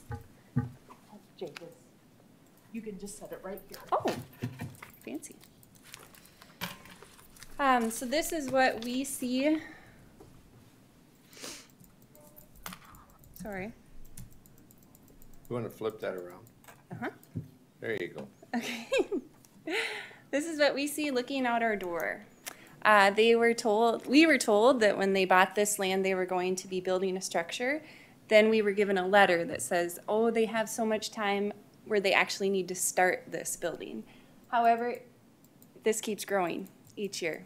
More and more junk. You can see the ditch continues to fill with trash, semi-trucks, and when we first had written, they said the only things they can keep on that land are building materials. really can't incorporate semi-trucks into building materials. When was this picture taken? Today. Today. So the pictures that I took one today because I thought maybe you think because there's letters that have been sent that things have gotten better. They've gotten worse. Another Looks like a tornado went through there. picture, just turning the camera a titch to the left. Again, trucks, forms. Occasionally, maybe 2-3 times a year, whoever the landowner is, I think it's Tinklenberg, will come pick up forms. I think he has a concrete business. I'm not sure. So to us, the value or the assessment may be true for Lincoln County overall, but not for where we're at. Mr. Gibbon had come out and seen some of the surrounding areas. I tried to keep it just right next to us because I feel like that's most relevant. But that whole park has kind of just been disheveled, and I don't know if there's any other views, but that's looking further. Then we had gotten a letter that was addressed to Klinghagen that said there would be no further building permits, but there's someone currently starting a new construction. So we just feel that we keep coming. We just want to know what can be done. And according to the value, we feel it's going down. And yet, there was a significant increase. Madam Chair, Yes. I will support everything that she has just said, because I did visit that site, I believe it was in January, and it looks like it has not gotten any better from when I was out there at that particular time. And Klinghagen has been, you can't have any more, but there were building permits that permitted additional ones, but there hasn't been any since he's let that go into disrepair. Because Okay, when you bought that, I doubt that any of that was there. we were one of the first ones there. Yeah. So we've been there since '07, and we were excited to build out there and start a business in South Dakota, but it's just gone downhill. Has this had any noticeable effect on your business, with this, surrounding activity? Looks pretty junky. Right. What we do is fabrication, so I wouldn't say that people come out for the Okay. appeal. I think the property value definitely is affected. And people have come out saying, oh, we're interested in starting a business, and they'll come out and say, well, we wouldn't build out here. And so I guess in that way it's affected it, but what we do, we generally bid over drawings that are sent to us. This is embarrassing. This is a shame. And there's been no tornado out there, and it looks like a tornado went through there. This is ridiculous, and all these complaints to the county, and nobody's taking it, at least during my time, I haven't seen any action taken on this. If I'm mistaken, please tell me. Commissioner, there have been letters, I think, that have informed Mr. Klinghagen to clean this up, and we got no action. So the first action that was taken was to prohibit him from any further building out there, which really hasn't changed anything because there has been no movement at all. I think we heard one time about the fact that he was unable to do this because he believed it was up to the property owners themselves. And that could be, but I would agree with you that this thing has gone on for a long time, and it's getting worse instead of better. But how do we address this? How do we address this thing? So, from the assessor standpoint, was that? Because nuisance complaints do not come through the assessor's office. No, you don't have Not to hear that. suggesting No. that. And on top of that, there suggesting have that. been other sales out here during this time, and it's not supporting a decrease in property values. And if you're gonna decrease hers, due to the circumstances, you should probably do that to the neighbors to keep things fair and equitable. Yeah. Well, that's up to And they're them not to here. appeal. Well, they haven't filed an appeal. Correct. So we can't consider that. But this person has appealed. I'm just So- letting you know what I consider. Ma'am, Right. what responses have you gotten from our planning and zoning office about your nuisance complaints? So we've gotten letters, and then each time they say that this person has 60 days. However, we feel that these letters are dated April 28th, May 1st, 2020, May 4th, 2020, all a year ago. much past the 60 days, again, with deteriorating conditions rather than anything happening. Last summer, they said, actually, we're out of it. We're going to hand it over to law enforcement.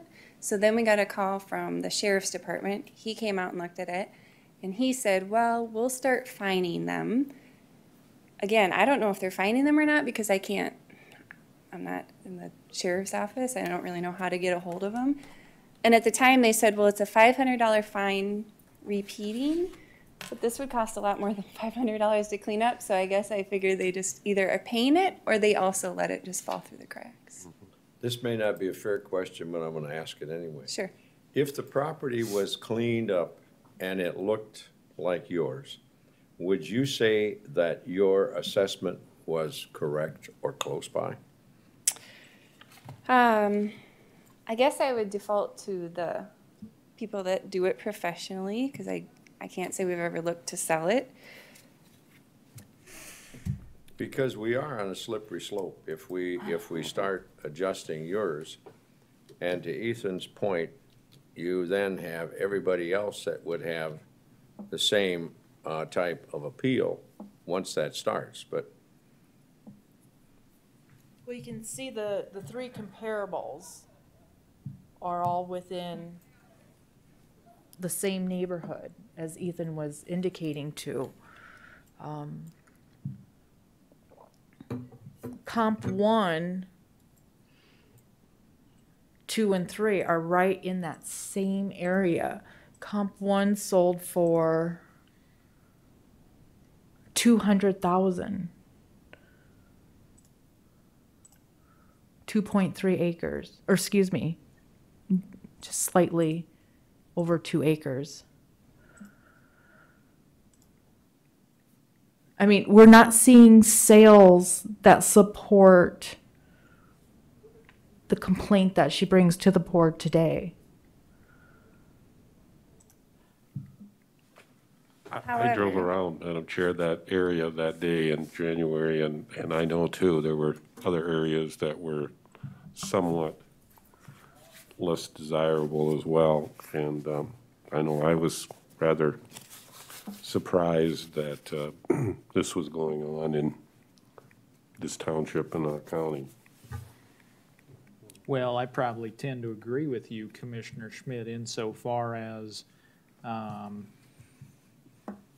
if the nuisance itself weren't there, would this property be valued at $563? And you just heard the appellant. She said she would defer to these folks. So this issue is the nuisance issue.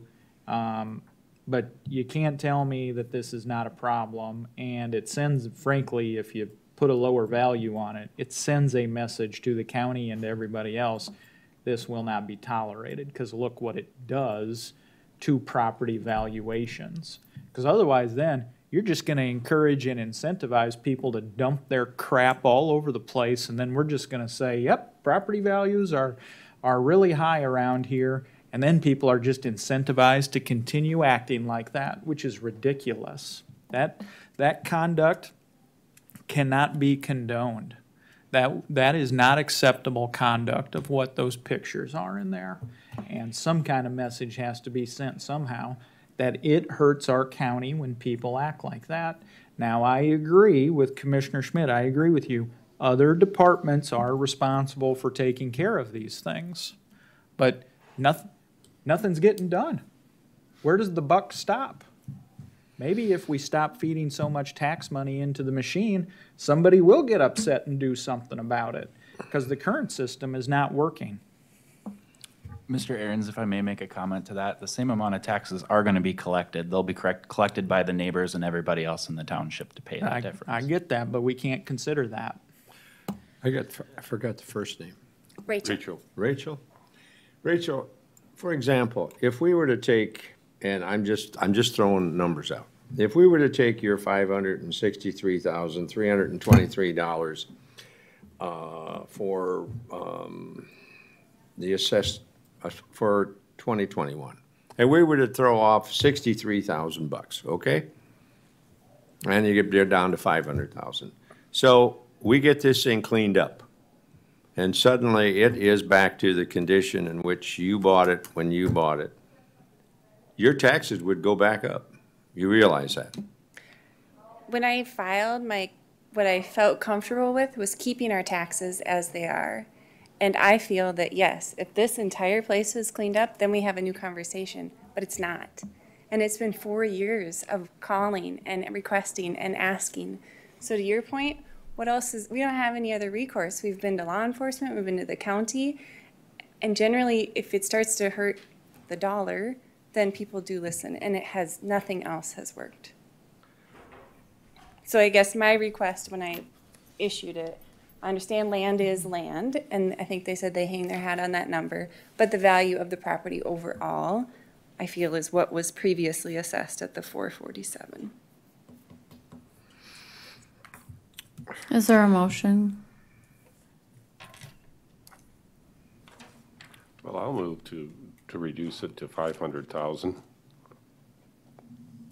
And What are you putting on the land? Commissioner Gibbon, are you leaving the land at 209 and $1 and adjusting the building value?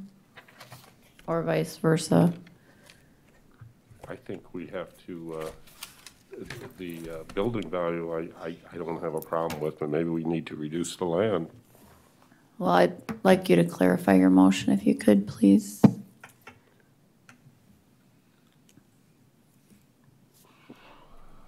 Okay. Let me just. So the building value would be 354,322, and the land would be,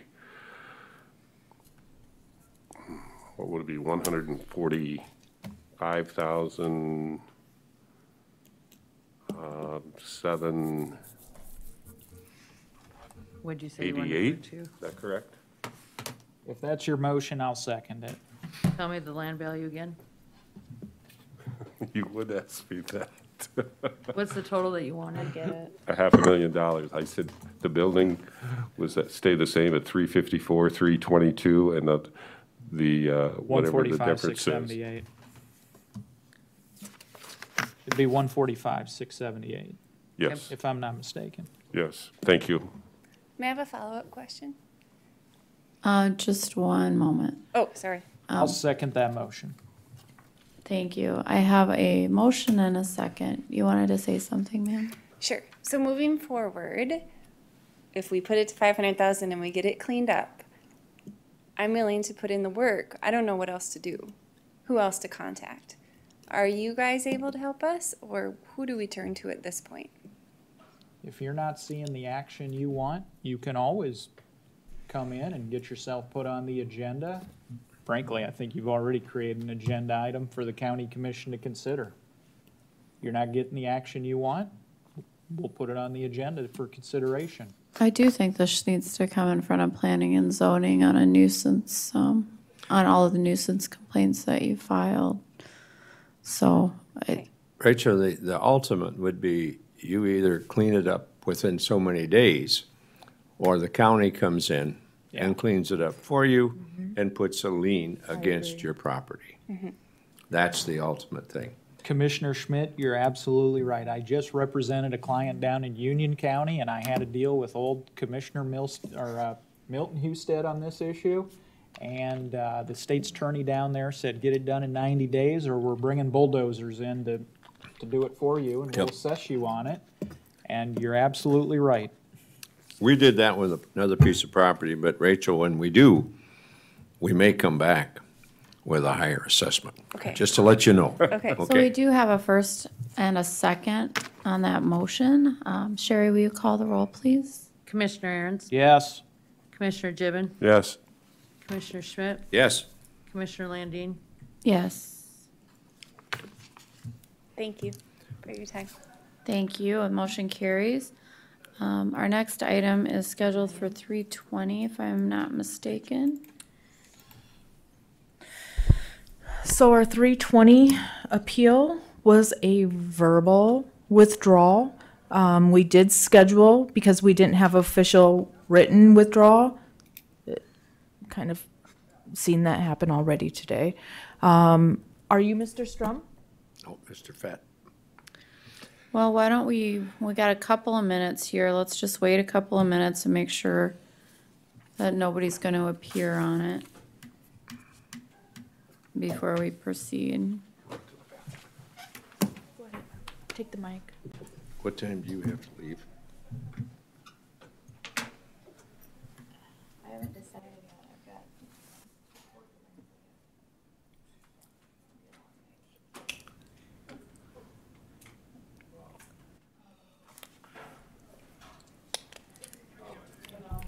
Okay. We have a situation.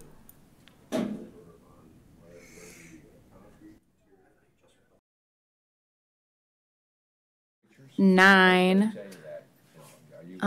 which was scheduled for 3:20. And is there anybody appearing here on item 9, which is Strom, Christopher, and Angela are the appellants? I don't see anybody present. So Carla, if you want to go ahead with your presentation on that item, please. Our next appeal is parcel 250.18.07.009. It's located at 218 West Center in Lenox, South Dakota. It's a single-family home built in 2000. It has 1,392 square feet, 3 bedrooms, 3 bathrooms. We have a current assessed value of $263,378. We are recommending no change to the valuation. The property owners were not necessarily in disagreement with the valuation. They were trying to qualify for a tax relief program. All of that information was submitted to the appellant twice, once by myself and once through Ethan through mail. They did not qualify for the property relief program. We do have 3 sales that show a market valuation system for the comparable. The most comparable we felt was comparable number 1, built in 1997, similar in size. The current assessed value on the subject property is $168 a square foot. The cost is indicating a valuation range between $155 and $166 per square foot. The market indicates a range between $162 to $168. The subject property is about or at the top of both of those ranges. We did have to zoom out quite a bit within the map. The subject property is on the north part of the map, and you can see where the comparables are not far away, but they're within the same, probably same radius of the subject property. And in discussion with the property owners, they had no disagreement with the value of the property.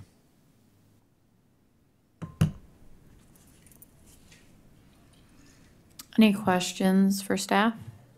They were given notice of the hearing, Correct. they had opportunity to appear. More than once. Thank you. I'd entertain a motion if there are no other questions. I make a motion to adopt the assessor's recommendation of valuing the land at $29,805. Value the house at $233,573. Is there a second?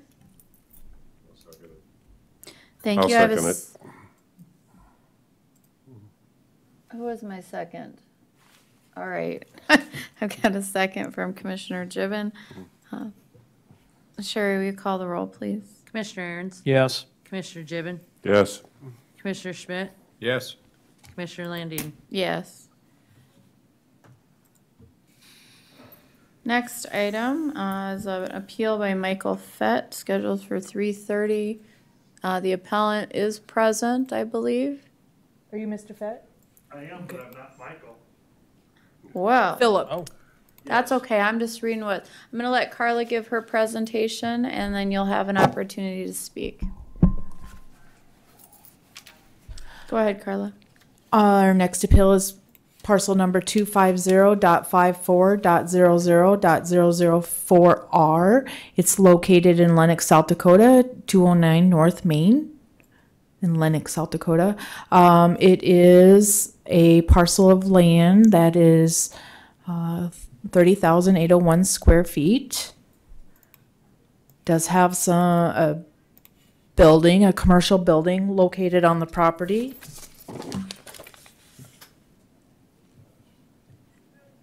Is it a seed? No, okay. Not sure what the building is used for, but it does have a structure located on the property of $28,760.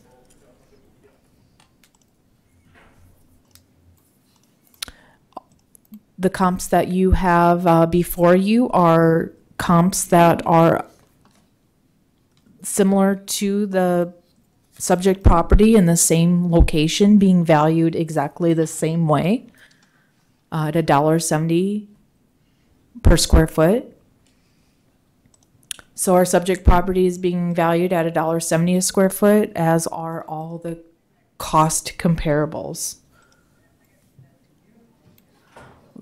Our next sheet shows how we came up with the price per square foot in Lenox, and on the commercial properties, we came up with a median valuation of $1.73 when we looked at the sales in the last 5 to 6 years in Lenox of commercial properties, and we came up with a median valuation of $1.73, which we rounded down to $1.70 per square foot. But then we did do a tiered system if your lot became over a certain size, which would have been an acre.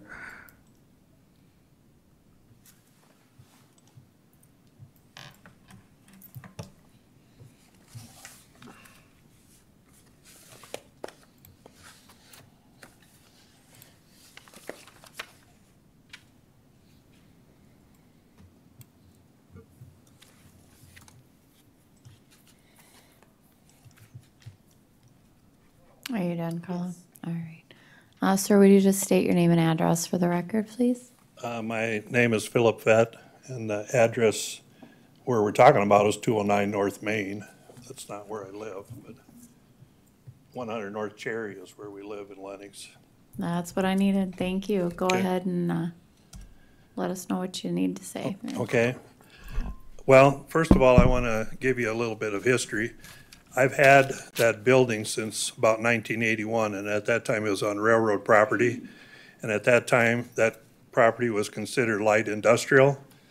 And there was a period of time there where I did run a repair shop and a building, machinery building business there in that early period when it was still owned by the railroad, and I was leasing the property, and it was zoned light industrial.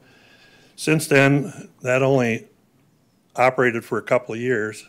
Since that time, it's been just a personal garage. There's been no commercial business in that building probably for 25 or 30 years. It was rezoned to commercial by the city of Lenox and the state somewhere along in 2007, just because they thought that made things look better on their map. It's never been commercial. I don't operate a commercial business in there as right now. And so I argue that the comparables are the same because those comparables are all operating a commercial business at this time, or are using a piece of property to generate income, where in my case, it's just our private shop. We park a truck there. It's not even really capable of having a truck shop there because it's too small. We thought about building a different shop, but we never have. And so I guess this is what I'm arguing at this point in time, since it's never been a commercial business and it was rezoned commercial without any of my input, just because of the way they wanted it. I don't see why we would pay commercial taxes on a property that is not being used for commercial. And I would consider it the same as farm ground that's still farm ground and doesn't get changed to rural residential taxes or something until the use has been changed. So that's my basic argument, and 66% increase in 1 year is quite an increase. And then examples of property being sold in Lenox that are not commercial, we have none. So I don't think that we're really comparing apples to apples here when you're looking at property that's being used as commercial versus a piece of property that's not commercial at this time. You got a structure on that Yes. property? All right. How old is the roof? The roof is probably, I don't know, 5 or 6 years old. We re-roofed it. There's no water and sewer in that building. It's basically just a storage building. That building was built probably, I think, around 1936. And the reason that building is there is at one point there was a creamery in front of that building. And that building burned down. And then this building kind of appeared out of nowhere because nobody even really knew it was there because it was behind the creamery. And that all took place in the early 80s because I purchased that building in 1981. And the creamery was long since defunct before that. And it's, you know, it was light industrial at that time when it was a creamery. And when it was rezoned, you said you had no input into that? Or No, Who because- initiated the rezone? The city and the state, because they were trying to clean up their maps, from what I understand, and it became a commercial zone because it was on Main Street. But there's never been a commercial building in there since, even a creamery would have been considered light industrial. And that was 2007, Phil? About 2007 or 2008, I don't know precisely. Rich Shriver was on the zoning board, and you know, at one time I was on the city council, and we were always going around on these properties that got switched like that because what was the ordinance is going to be for light industrial or for commercial. And at one point they were saying, well, you can do either or because you were this and now you're that. And I haven't really, well, I have never been a commercial business since I closed my repair shop, which was in the early 80s, before it was even zoned commercial. It was still light industrial at that time. And even right now, if I were to put in a truck shop or something, I probably wouldn't be allowed to do that because that wouldn't fall under commercial zoning in the city of Lenox. So my biggest argument is we're not using it for commercial. It's not been a commercial business, and I don't see why it should be taxed as commercial until it gets to that point of use. So the taxation is, it's either ag, owner occupied, or other. So whether we value it as residential, it'll be taxed as other, which is our commercial properties or the non-owner occupied. Light industrial is taxed at the same rate as commercial. Yeah, the mill levy is the same. Yeah. Doesn't matter. Okay, well, But I understand whatever. your argument, sir. But 66% in 1 year seems like a tremendous amount.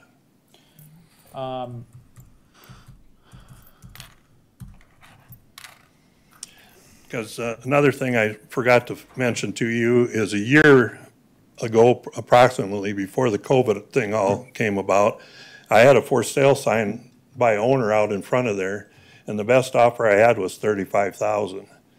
And so, you know, when you put a tax liability on that, if nothing changes, I'm going to put a new sign out there that's going to say for sale for tax appraised value of $82,500. And I'm pretty sure that sign will be standing there for quite a while because on Main Street, Lenox, there's not a lot of people looking for a bare lot to build a new business. Well, you're in a tough spot there anyway because you're right on that side of the railroad tracks and you're right next to a house. There is a very limited, I would argue, 1 in a million Right, for someone to want to purchase that property there. right. I don't even know what you could get a conditional use permit from the city to operate within. How close is that house to that shed? 50 feet? Yeah, probably. I guess I don't know that for positive, but you can see where they got the line drawn there. Well, it's a driveway between the two of you, Yeah. not even 50 feet. And Commissioner Aaron's, that is I think an apartment, correct? Is there At an this point in apartment? time, it is. Yeah. Don't they still have a beautician shop in front? It hasn't opened since the day Gwenda Since left. COVID business? No, well, the owner passed away, so. All right, Commission, is there a motion, or did you have more questions, Commissioner? You just use it as storage shed now? Basically, yep, just hobby shop, you want to call it that. You know, I park my truck in front, you know, we grease that and change oil, but we can't get it in the building to do anything, so. All right.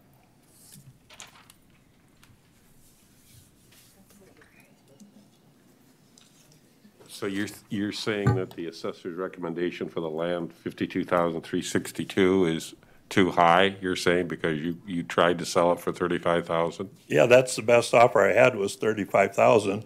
And I could haul that building off of there and it still, I'd have a hard time finding somebody to give me 52,000 for that lot on Main Street in Lenox.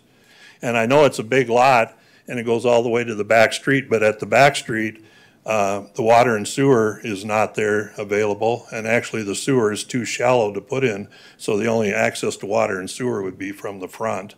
So, you know, I'm not gonna say there's not potential of development, but the chances of finding somebody to develop it or to even sell it at that price is pretty slim. Well, you're basically at 60 and the county is basically at 80, so I'm gonna make a motion to value this thing at 70,000 total. No differentiation between land and structure. Cause Do you wanna, I Yeah, need to clarify it for Yeah, I the know. record, sorry. I just didn't wanna do the math. Okay,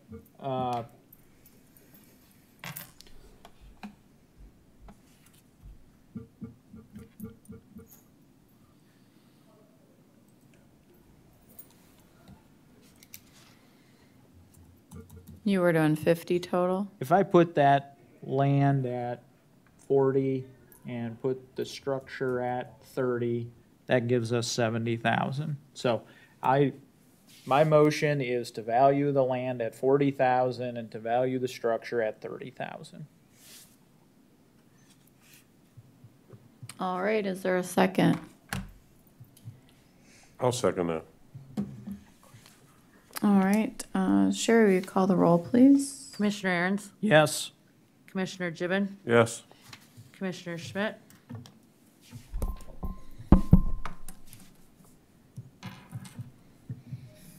You know, I'm gonna vote no because I still think that's too high. Be honest with you. Commissioner Landine,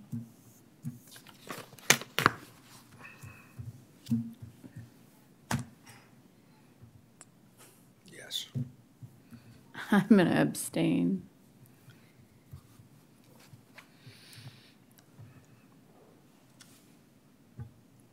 Motion fails then, right? Well, I'll make another motion to Okay. value the land at 30,000 and to value the structure at 30,000 for a total value of 60,000. Second. I have a motion and a second.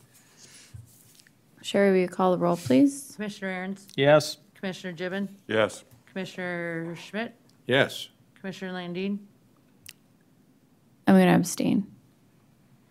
Motion carries. Philip, it'd have been worth more if it had green in front of it instead of that M&M stuff. Yeah, right. Thanks, Jim. I don't know if this is appropriate, but I need to ask. We had a question on our farm appraisal too, and I wasn't at the meeting at the senior center, but talked over the phone. And it sounded like somebody was gonna look at that and give us a new assessment, and I don't know that we ever received anything. It's rough. Is it? Because the assessment went up on He the had a buildings shop in the there for a house long time, and you not the know, land but, property. They got all the And, insulation. That went up like 31% too, and we would sure like to discuss that You also. know, it's. Lennox isn't gonna sell for nothing. You mean Perry Township?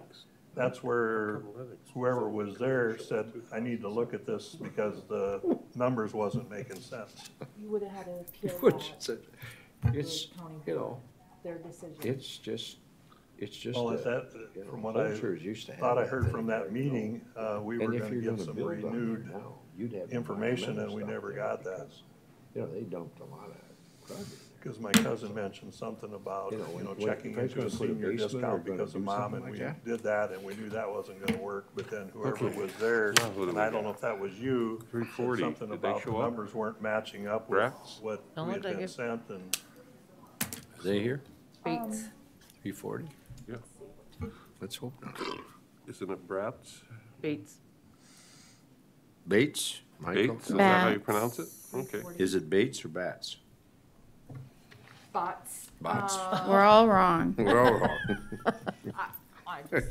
Yep, we're on item 11. Are they not Booked on here? phonics class at 5 o'clock. Well, let's I see. hate it. We're on the phone. Sound out your words. I don't have any indication one way or the other. if they're gonna be here or on the phone. They did not RSVP back to our office. They were sent a letter to RSVP to let us know if they were coming in person or over the phone. All right. Do you want to just go ahead with your presentation then? Yeah, I saw that in the paper. Our next appeal is parcel number 240.11.02.029. It is a parcel located at 2610 North Ivy Road in T, South Dakota. Our single-family residence owned by Michael and Julie Botts, built in 2017, 1,724 square feet. 3 bedrooms, 2 baths, no lower level finish. We have a current assessed value of $331,093. The assessor is recommending no change to valuation. Our 3 comparables are up on the board for you. One was in 2017 late, and we have 2 current comparables in May. We felt the most comparable was comparable number 1 because it's the same year, same grade, same size, being valued similarly.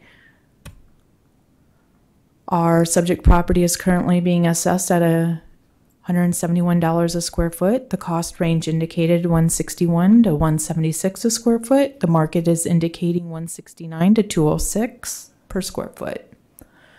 You can see where our comp is in blue on the northwest corner of the map. A couple comps in that same development. We did choose our one of our comps in a similar location within T to the subject, but not in the same neighborhood per se.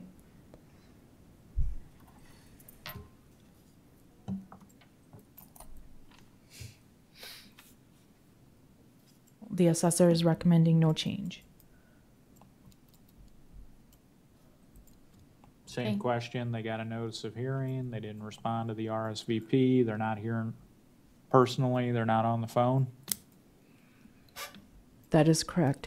I am looking at one other thing. It may have been an appeal back, which means the assessor's office is appealing the local board's decision.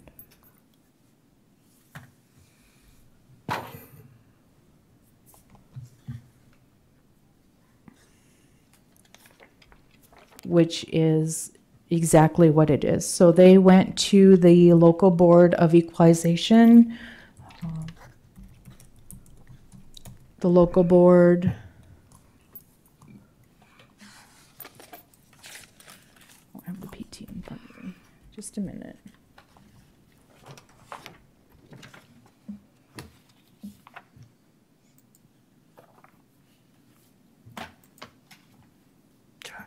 The local board lowered the valuation to $263,043. And the staff indicated we felt that the current assessed value of $331,093 was a fair value and equal. That's why we appealed back the local board's decision. The property was purchased in 2018 for $352,000, and the local board wanted to lower it to $263,000. Just didn't feel that was a correct. What was the sale price? $352,850. And that was 3 years ago.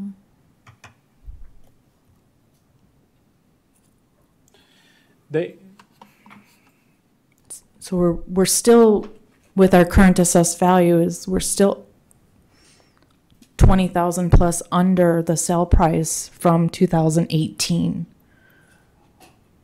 I understand what you're saying. Are there any other questions for staff? If not, I would consider a motion.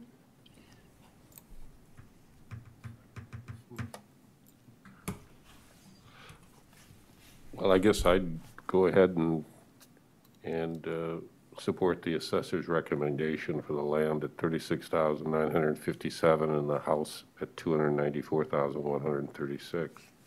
Second. Thank you. Sherry, will you call the roll? Commissioner Aaron's, Yes. Commissioner Gibbon, Yes. Commissioner Schmidt, Yes. Commissioner Landine. Yes.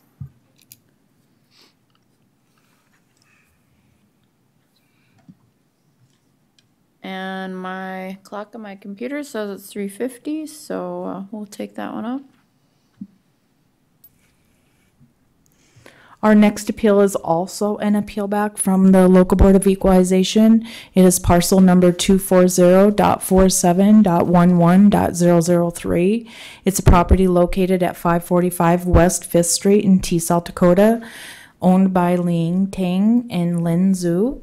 It's a single-family residence built in 2007. It is 2,373 square feet, 5 bedrooms, 5 bathrooms.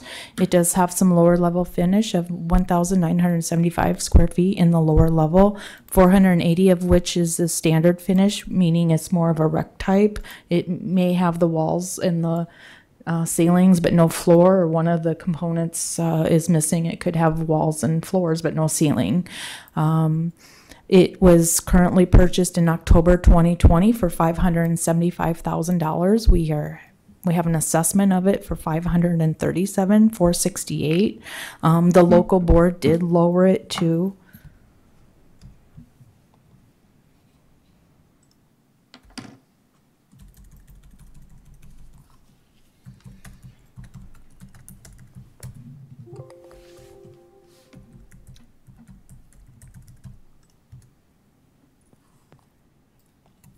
apologies, I didn't have that.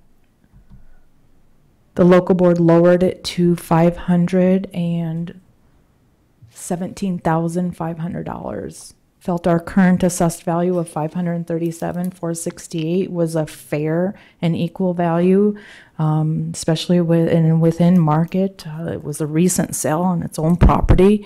We do have 3 comparables that we felt were, similar to the subject property. All the homes back some type of private lake. The most comparable we felt was comparable number 1, which sold for $485,000, which is a $212 a square foot. The comp sold for $224. There have been some improvements to the subject property. In 2017, there was a 4-season porch that was built onto the property in the back. You can see the 3 approaches to value. Subject property is currently being assessed at $208 a square foot, sold for $222. The cost range was between $202 and $208. Market indicated $212 to $246. The map of the subject property in comparison to with the comps. And this property was purchased on October of 2020 for $575. Correct. Do you know why the local board would have, if they had that information, why they would have reduced the value? We do not. That is why, one of the reasons why we appealed the value. And these people got a notice of hearing and the RSVP, and they didn't say they were going to be here, and they're not here presently, right? They would have received 2 notifications, RSVP or the letter indicating the date and time, and also an appeal back letter, which is also recorded with the county auditor and the local board clerk. So we are to notify all those parties if we are appealing back the local board's decision. Okay. An appeal back letter is called a PT-16, so it's similar to the PT-17. It's a legal document. Thank you. If there are no other questions for staff, I'd entertain a motion. Make a motion to value the land at $43,537 and to value the house at $493,931, which is the assessor's recommendation. Thank you. Is there a second? Second. Thank you. Second by Commissioner Schmidt. Sherry, will you call the roll, please? Commissioner Aaron's, Yep. Commissioner Gibbon, Yes. Commissioner Schmidt, Yes. Commissioner Landine. Yes. Is Mr. Fincher here? Yes, he is. Well, why don't we go ahead and take yours if you're ready. It's not scheduled till 4:10. Are you the only one appearing on it? Yes. Okay. You don't have any objection to us moving you up, do you? I have no objection. Okay. Once we get it over with. Yeah, and if I could explain a little bit about this one, it was actually an administrative change to the city of Lenox, which they denied. And so we would have put this on the administrative change. All right, just hold on a second.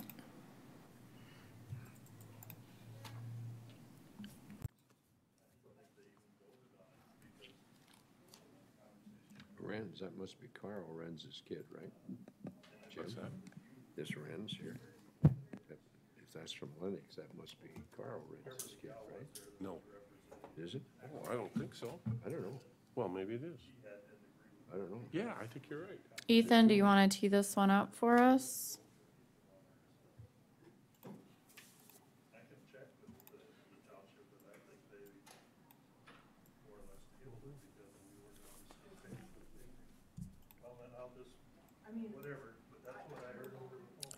Okay, so this next property is parcel number 250.33.00.052F. It's owned by Alan Finchner. The property owner is present today. We did, this appeal was heard at the city of Lenox. Mr. Finchner did come in and discuss this assessment with us prior to the local board hearing. We did come up with an assessor recommendation that he was in agreement to, and we did give that to the city of Lenox. However, they denied that administrative or consent agenda item. And so he wanted to be present for this meeting so the same doesn't happen here. So the assessor's recommendation is the $5,227 Yes. for the whole of the property. And this property is landlocked. Okay. It's the reason for the recommendation. And Mr. Fincher, you're here. If you want to step on up to the microphone, just state your name and address, please. My name is is this on? It should be. Okay. I don't know if I could. My name is Alan R. Fincher. I live at 46639 267th Street, Sioux Falls, South Dakota, 57106. Thank you, Mr. Fincher. Are you in agreement with the total assessed value of $5,227? Yes. All right. I was not with the 63,000. I can understand that. Is there anything else that you want us to know No, before we vote? I appreciate being able to be here and taking the time to do right, I guess. I don't know. I'll move that we accept the assessor's value at $5,227. I have a motion. Do I have a second? I'll second it. All right, I have a motion and a second. Sherry, will you call the roll, please? Commissioner Aaron's, Yes. Commissioner Gibbon, Yes. Commissioner Schmidt, Yes. Commissioner Landine. Yes.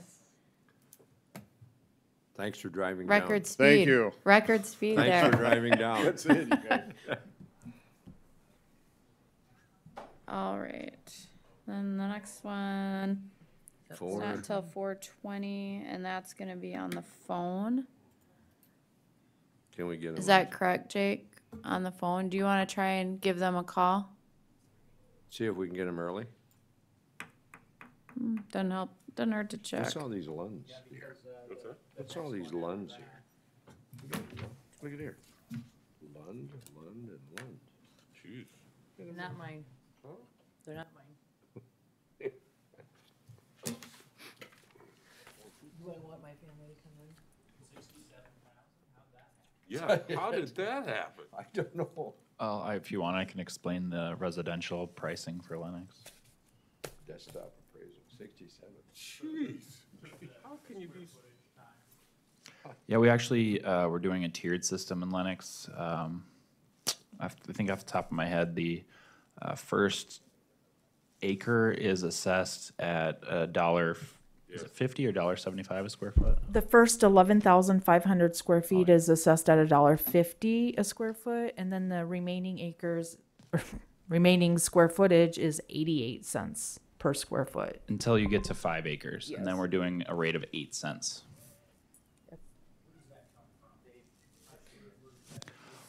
Analyzed land sales of those sizes. So we look at, what's somebody gonna buy residential property on an acre for? What are they gonna pay for 2 acres? What about 5 acres and so forth? You've seen some of our spreadsheets during some of the other presentations. We compile a lot of data and try to come up with a system. Jake, did you get them on the phone? They need about 15 minutes. Okay, all right. So then we'll go ahead and wait until 4:20. So we'll be in recess until 4:20.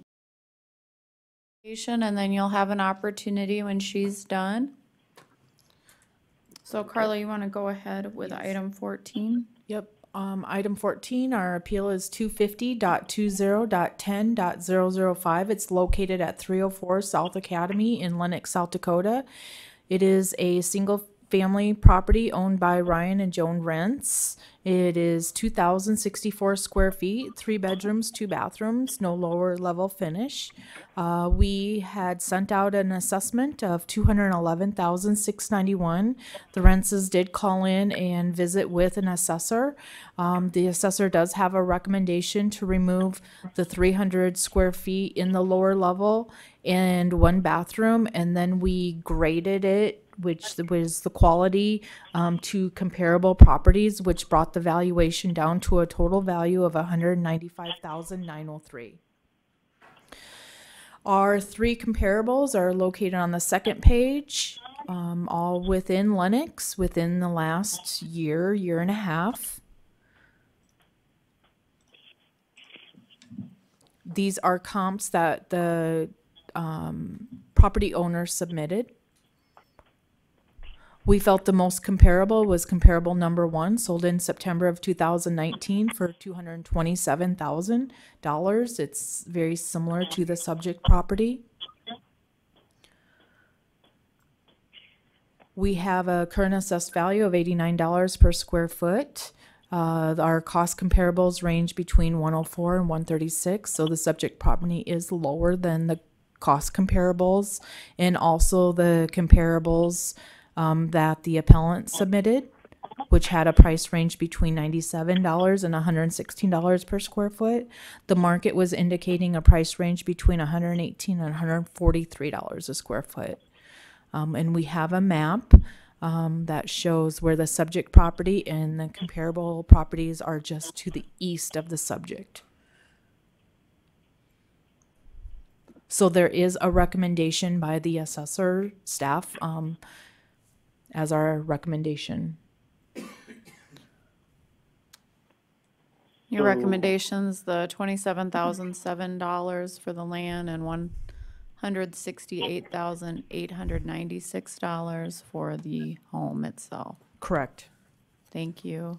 And that's what the local board said it should be as well. I'm just going off the slide where it says local board / assessor recommendation. Without having the local board minutes up, just give me a minute and I can give The local board did accept our recommendation. They did? Okay. Okay. Yeah. Thank you for that. What? Ryan or Joan, whoever wants to go ahead and start, will you just state your address on the record and then let us know what you want us to hear on your behalf. 304 South Academy, Lenox. Did you get the paperwork that we sent you? That would be the documents that you sent for your appeal. Yeah. We do have the PT-17, and I've got an additional, looks like 9 pages. Yeah. So the first one has like a list of numbers and then information next to them, essentially documenting whatever the attachments are. So the first one was you guys have the appeal paperwork for the county, which is what you submit online. Needless to say, number 2 is your assessment, the Lincoln County assessment from the Director of Equalization, the yellow piece of paper. Then number 3 was the letter from the Lennox board where they lowered or reduced the assessed value. Do you guys see those, or are you seeing them? I don't have like a colored piece of paper that you're. Well, the yellow one is just the one that you get in the mail, the one that you guys send out, the 2021 real estate assessment notice. Oh, sure. Yeah, it's scanned Yeah. in black and white in our. Yep, your regular card. Right. Yep. I'm just saying that's what you guys send out, what it's comparable to. Then the next one was the letter from the Lennox, City of Lennox. Did you see that one? We do have Where that. Okay, then they reduced the assessed value. Then the next one was when we had it appraised a while ago, and then it shows on your parcel that in the middle of the page, it kind of shows that your assessed square foot is different than ours, and then you have it assessed at 4-bedroom, 3-bath, and it's actually assessed for 3-bedroom, 2-bath, and the difference in square feet, and then the fact that there's a partial basement that's not finished. If you can look at on the left corner of that piece of paper, do you guys see that?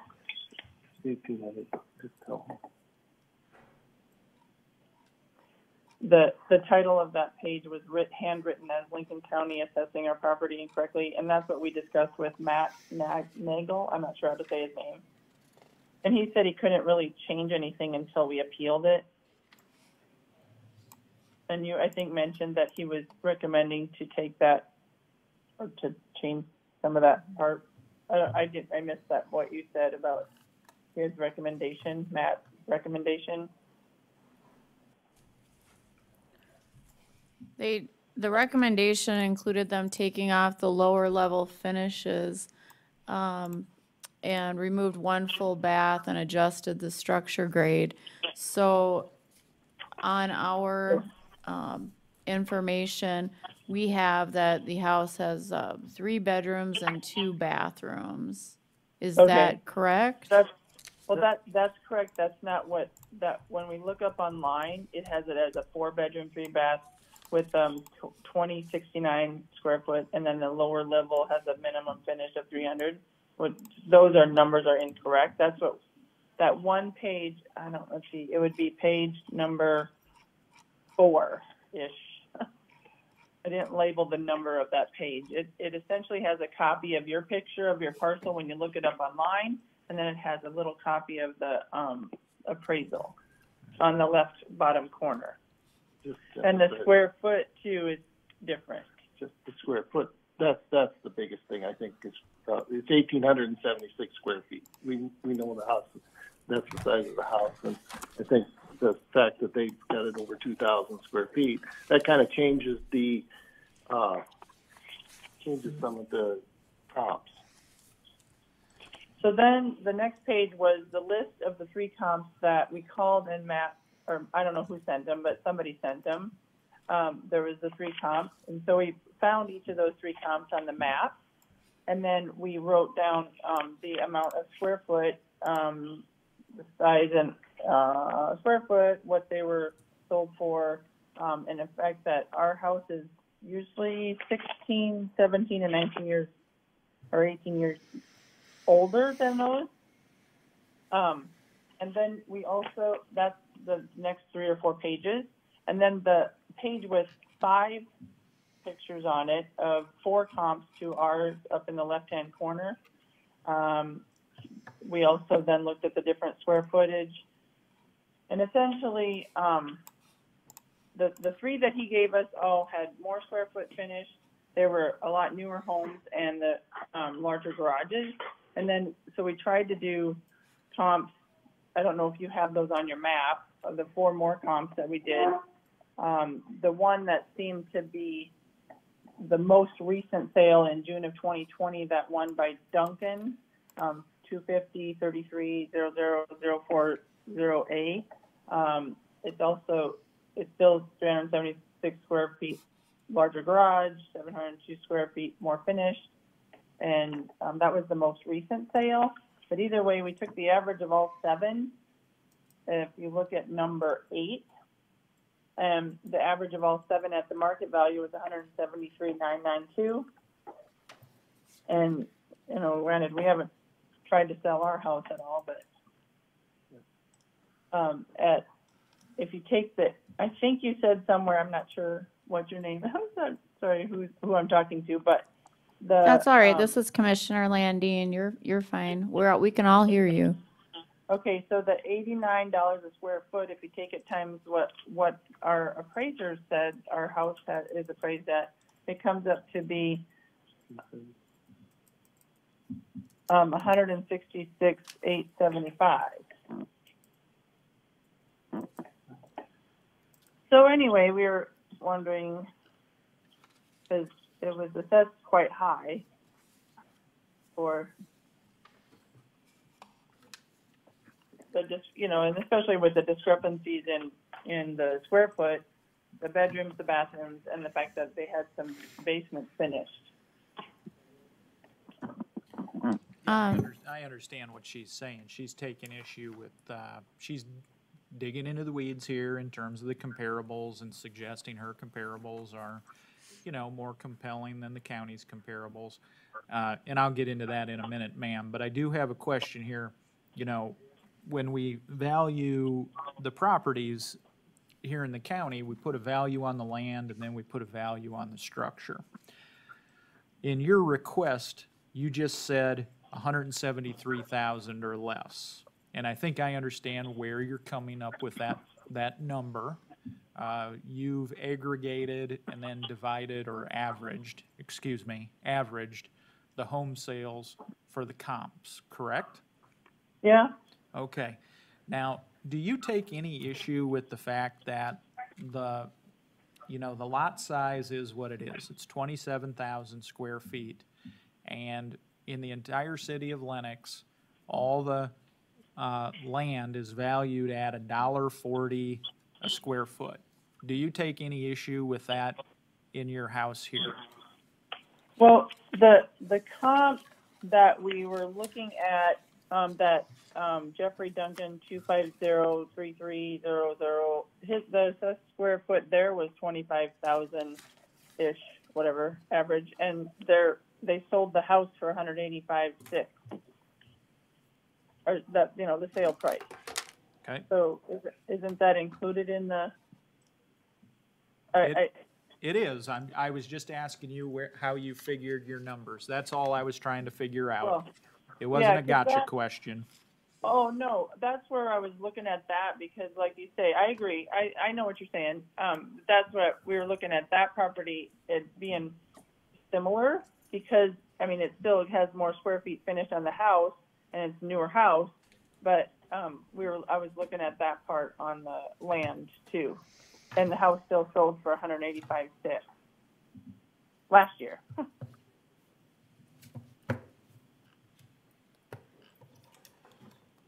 Because I think that it's supposed to go on market value, right? Which is what the house sells for. Is that how? That's correct, ma'am. I've got a couple other questions for you. Sure. How old is the roof? In 2007, I think is when we had it redone. Okay, so redone in 2007, new shingles on the roof. How old are the windows? As old as the house. Okay, from the 1960. 1960, yeah. When it was built, okay? And then you got a basement? Do you have a basement? It's a partial basement, and it has just the utilities. Actually, has an old cistern in it. Well, we have a half crawl space. Yeah, half crawl space is underneath the bedrooms, and then there's no crawl space underneath the addition. So no basement, just crawl space. Well, no, there's crawl space under like the kitchen and living room. Is that what they say? No, it's 800 and then a partial basement there in the corner. It's just a partial basement underneath the kitchen and living room area, and then underneath that addition there is no crawl space, it's a foundation, and then underneath the bedrooms and towards the kitchen, I guess, would be How all old is the crawl. siding? It's original. Yeah. And then do you have any problems with water in the basement? Well, when the sewer comes up in the city. Well, I we don't can't- mean like an acute problem, you know. No, Do you have a We- routine problem with water in the basement? no, Haven't No. lately, no. no. So the siding is actually like a brick veneer, and that's what Yep. the original is. Yeah. On part of it, and then the other part is some cedar siding on the garage. in the And addition. it- And that's, You know what? We're trying to keep a kind of a clear record here, so I can hear both of you. So if you could Oh, sorry. try to not speak at the same time, that would be helpful. Sorry. Nope, that's okay. that's all I had. Thank you. Does anybody else have any questions for the appellant or staff?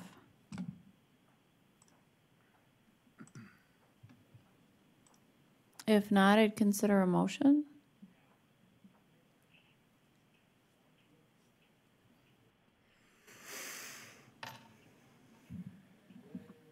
So basically, they're appealing the local board's assessment reduction from $211,697 to $195. They're appealing the $195,903. Is that correct?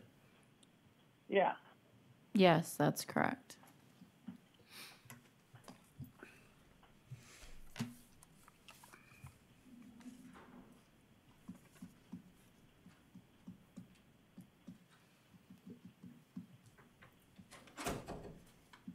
Well, I got a motion, but before I say it, I just, that's Commissioner Gibbons' area. If he's got something, I'll defer to him. And that's Commissioner Schmidt's ancestral area too, so. That's right. I'll defer to him too.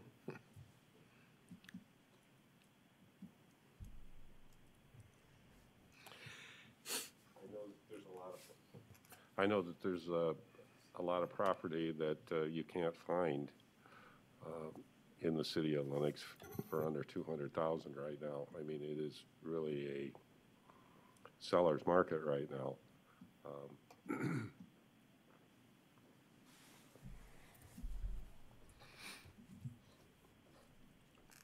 I would agree that commercial, or real estate is extremely high.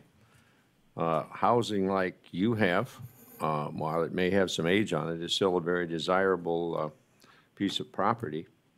And I thought from the reduction of 211,697 down to 195, you know, if it makes any difference to you, I could round that off to 195,000. But I think that's a fair assessment. So Commissioner Aaron's, if you got a comment? I would concur. So I'd entertain a motion. Well, I'll entertain a motion of 190,000, and I know that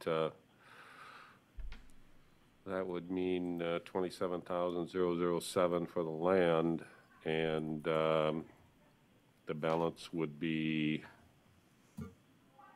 162,993.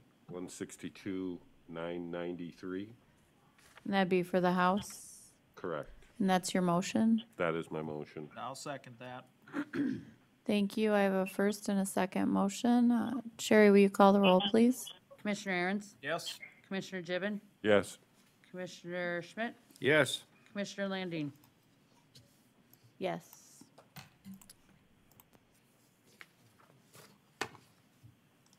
Next item, 15, Randall and Aldana Hanish. Oh, okay. Thank you for your time. Thank you. Well, thank you for your time, yeah. So I do have a note on our information sheet with the time and the schedule that Eldana called in yesterday and said to remove from schedule, not appearing in person or phone. Okay, well, if you're ready, then just go ahead with your presentation. So our next appeal is parcel number 250.28.00.008C. It's a property located at 512 South Poplar in Lenox, South Dakota. It's a single-family property owned by Randall and Eldana Hanisch, built in 1960, 1,056 square feet, 3 bedrooms, 1 bathrooms. We have a total assessed value of $138,103. The assessor is making a recommendation of no change. The home is within cost and below market value. The next slide shows 3 comparables, all selling within the last year and a half. Very similar to the subject property. Felt our most comparable was comparable number 1, which sold in September of 2020 for $154,000. It's of similar age and size as the subject property. They're being assessed very similar to each other. Currently, our subject property is being assessed at $116 a square foot. The cost ranges between $104 and $145 a square foot. The market is indicating a range between $122 and $170 a square foot. The subject property on the map is located in the northeast corner of the map. Our comparables are scattered throughout Lenox, just north of the subject property. Assessor is recommending no change, leaving the land value at $15,619 and the house value at $122,484. Any questions for staff? If not, Madam Chair, I would move that we accept the assessor's recommendation at land and house and for a total assessed valuation of $138,103. Second. Excuse me. thank you. And just for the record, there is no appellant appearing on this hearing, and they've had proper notice. Sherry, you go ahead and call the roll. Commissioner Aaron's, Yes. Commissioner Gibbon, Yes. Commissioner Schmidt, Yes. Commissioner Landine. Yes.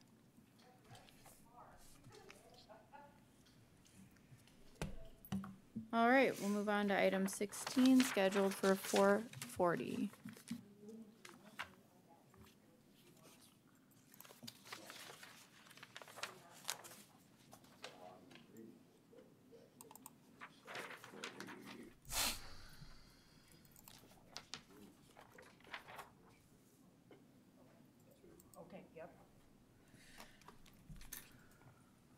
So, Madam Chair, Yes.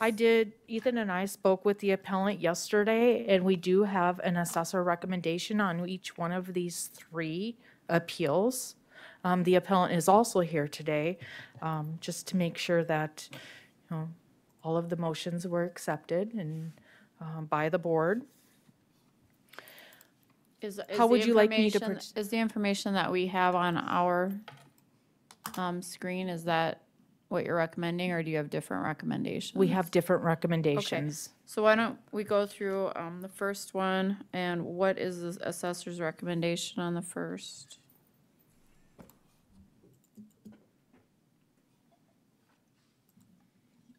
On parcel 250.37.01.002, the assessor recommendation is $23,205 on the land and $83,996 on the structure for a total valuation of $107,201.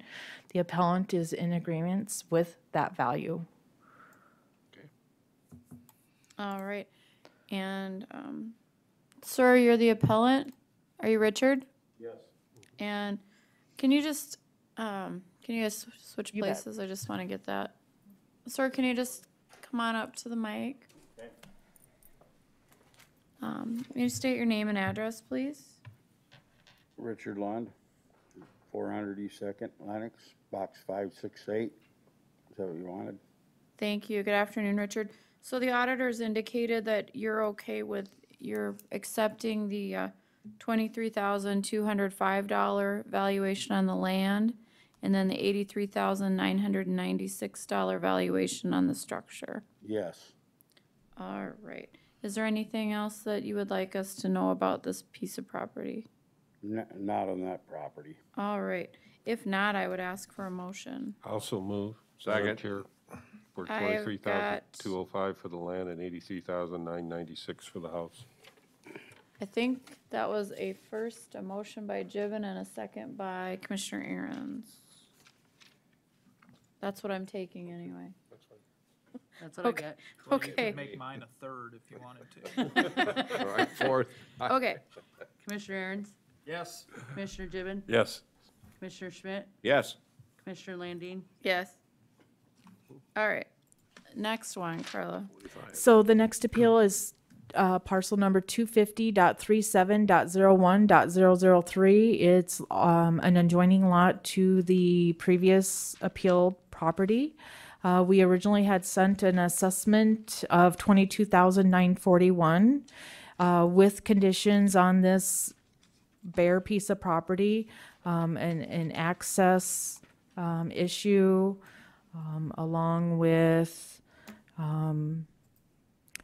we did tier it. So our first 11,500 square feet in Lenox, we valued at X $1.50 a square foot, and the remaining at 88 cents a square foot. The recommendation to the board is to have this lot be at our tiered pricing of 88 cents per square foot, bringing the valuation down to $12,936 in comparison to the $22,941. All right. So, any questions for staff? All right. Mr. Lund, you're here on this one as well. Were you in agreement with the $12,936 valuation for the land? Okay. Anything else you want to say about that piece of property? No. All right. Then I would ask for a motion. Madam Chair, so moved on the recommendation from the assessor to remove the land price down to $12,936. I have a first. Do I have a second? Second. Thank you. Sherry, will you call the roll, please? Commissioner Aaron's, Yes. Commissioner Gibbon, Yes. Commissioner Schmidt, Yes. Commissioner Landine. Yes. All right, then the next one is scheduled for 4:50. The next parcel is parcel 250.37.01.004. It's located at 312 East Second here in Lenox, owned by Richard and Janice Lund.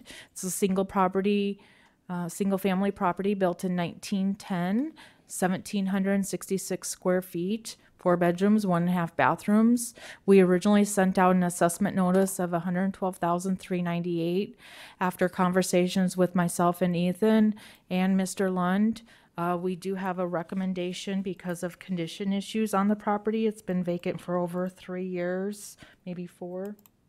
We are recommending to change the structure value from $72,853 to $34,153, leaving the land value at $23,205 as on the assessment, bringing the total valuation down to $57,358.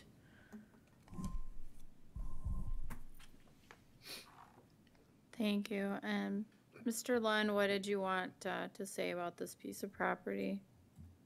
Well, she's pretty much said it. It needs a lot of work, you know, and there's no way it would sell for anywhere close to what we had it at. But that's acceptable to me. Both the land and the structure at the prices that were listed. So the assessor's recommendation is a total valuation of $57,358, and you're okay with that? Yes. All right. With that, then I would ask for a motion. Also move. Thank you. Is there a second? Thank you. A second by Commissioner Schmidt.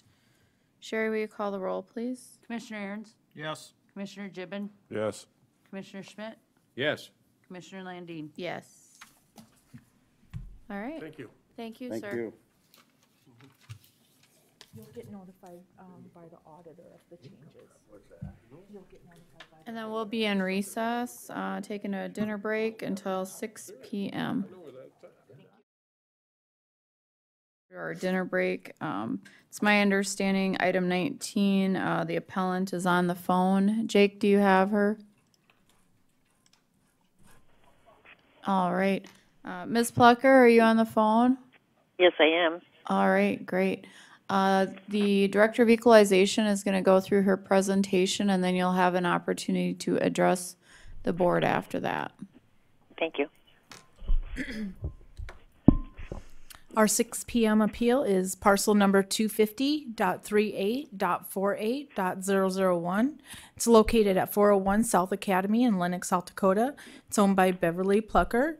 It's a single-family residence built in 1972. It has 1,381 square feet, 3 bedrooms, 2.5 bathrooms. We have a total assessed value of $156,926. The assessor is recommending a no change to that valuation. The property is below market and cost values.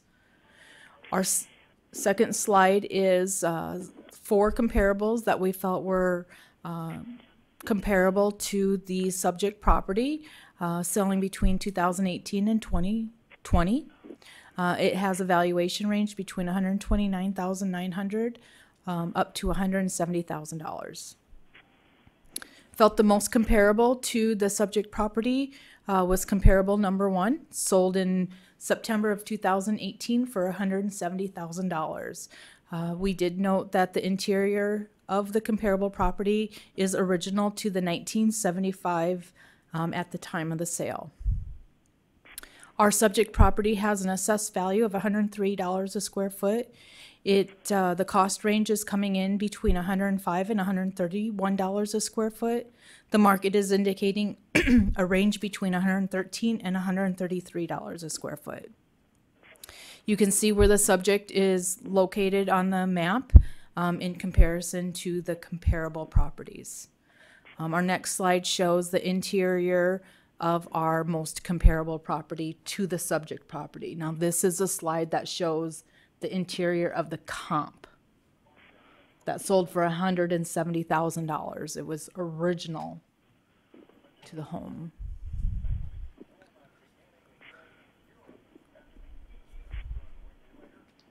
That is all I have.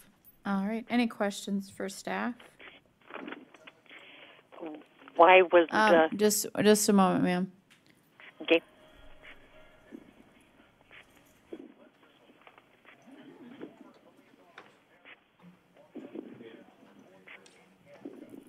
This was what we did, a desktop reappraisal. We took the information that we already had on file and implemented it into our computer-assisted mass appraisal program. Perfect, that, I understand. Thank you. Thank you. Anybody else on the board have a question for staff? If not, Ms. Plucker, you can go ahead with your presentation. I do not understand how you can charge me that when it's only a one-story house. And there is a claims rescinded on that. And there is no way that you can make this into a 3-story house. If you would look at the pictures of the house that were presented, there is no way it could be done. It is a 1-story house.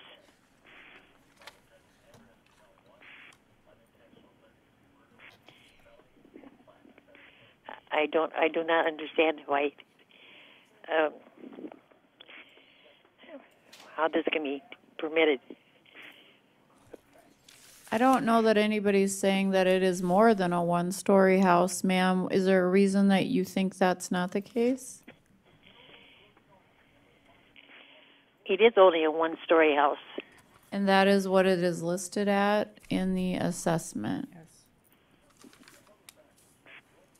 No, it was listed as a 3-story house, you said. It has 3 bedrooms, is what it says. No, but it does not. It only has 2 bedrooms. It never had more than 2 bedrooms. Are those And the work permit would just, yes. Yes, the bedrooms are on the main level? yes. And then what was the addition that was put on in 2012? That was, I had to add on when I bought it because of my husband's health. And I added a bigger bedroom and a bigger kitchen because he needed to have room to get around in. And I did it at that time when I bought it, and that's where the claims rescinded came in. So is it fair to say that there's 2 bedrooms in the original part of the house and then the spare you added on would make a 3rd bedroom? No, I didn't add it. No, I did not add a spare. I enlarged it. I took out I added on a new bedroom, and I added on to the kitchen. I took the old bedroom and made that into a larger bathroom with the availability for handicap because my husband was. And She made this bigger. And this and bigger. the bedroom was 4x9. I added on just a minute, I'll give you just a second here. I added on a 14 by 14 bedroom. And I added that on for a desk for an office. In the bathroom, I moved it over to the other side of the house, or on the other side of I moved it from across the hall, and made that so it was handicap accessible. And I added onto the kitchen because it was only had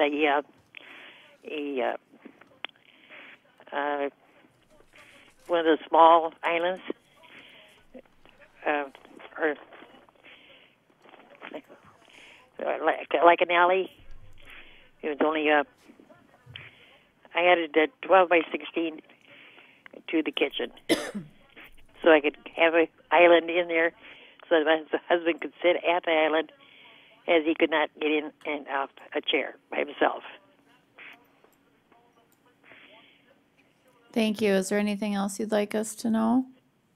Well, I added the ramp on so that in case he would get into that condition, but it is not set up. I can't have it completely handicapped. It's not big enough. This house won't hold it. There's not enough room to make it unless they take the whole north side of the house out completely, and inside, and then just make it all one big room because there isn't enough room in here for a full, complete handicap, but accessible. But with the island, you can walk around it, and you can sit at it because he could not sit in a chair. He couldn't get up by himself and I don't know what else you would like to know. I know I cannot add to the garage because it's only I think 7 feet from, maybe 9 feet from the neighbor's line of property, and so therefore I cannot have a big garage. And the garage will only fit a car, so I do not know how it could possibly be that big. I mean, how it could be, you could say it was any bigger. It's only 2 bedroom, and that's all it's ever been. Thank you, ma'am. Do any of the board members have any questions for Ms. Plucker?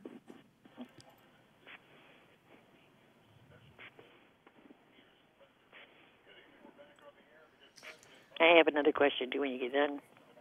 What's your question, ma'am? When you sent out the tax bill, you did not put in there what percentage was going to go to whom, as far as the county, the city, or the state. I'm not sure I understand quite what you're asking. Well, you used to always put in there what percentage of my taxes went to whom, the county, the city, the Board of Education, etc. And there's nothing like that on it. The amount would be on the bottom of that tax card. It's not. It's not there. That's this. Oh. That's the tax notice, not the assessment. The assessment is the same way. Actually, we're dealing with the assessment portion of it, not the actual tax notice. Your tax notice, I understand that. I understand that. Okay. But The assessments, as far as I remember, never had that type of information on it. It's just the actual. no, I know I tax. didn't. Okay. I know. Do you I understand that. Did you have any comparable information, other properties similar to yours that had a different assessed value at all? No, because I Okay. couldn't see where you could, when you see the picture of it. It's only a one-story house, and Yeah. you had a picture of it. Ma'am, everything that we see in front of us is just indicating a one-story house. So in our description, the only discrepancy I see that we may have is whether or not we've classified a space as an extra bedroom. If the property only has two, it still has the You don't 2.5 baths, ma'am? No, it only has 1.5. It has 1.5 baths? Yes, that's all it's ever had, and and the basement one is not finished. It's just a half bath. So it's a half bath one bath downstairs upstairs. and one And one- bath upstairs, one large one? And but no tub. It's a shower only Upstairs, upstairs for handicap. yeah? Does staff have any comments?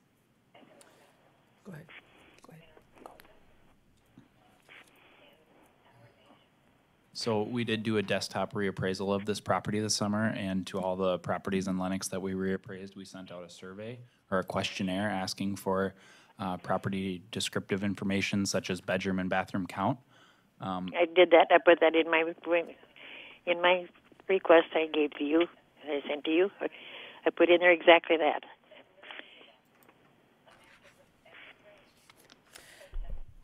We assess by the square footage and not necessarily by I three know, but bedrooms, you asked, 2 baths. I do not know what the square footage is. You have to get that from the city of Lennox. So They're the ones that assessed it. Ma'am, the assessor obviously was not in your property, and we do No, have. I never saw one. We do have Never your saw one. letter. We do have right. your letter. So, as for staff, does the letter stating that it's a 2-bedroom, 1.5 bath, how would that have changed your appraisal, if at all? So putting it from a 2.5 bath to a 1.5 bath will change the assessment on it. If you give me a moment, I can tell you what that would be. Awesome. While you take a minute, can I ask her a couple questions? Or are absolutely. you ready to shoot it out? It looks like Ethan's ready to go. Yep. So after removing a full bathroom from the property characteristics, it does bring the value of the home down to $139,641 from the original value of $142,051. So roughly. Brings it down to what? So we removed we originally had 2.5 bathrooms on this property, and you stated you only have 1.5. So we did make Right. that correction in our valuation program, and that did bring the value down roughly $2,500. It brought the value down from what we sent you of the structure value of $142,051 to $139,641. So it'd be $139,000 then, huh? And that's for the structure only. Right. And then were there any changes made for the one less bedroom that she says she has? I did update the bedroom count as well, but that doesn't affect the value. Okay. Does anybody else have any other questions? Yeah, ma'am, can you hear me? Yes, I can. Okay.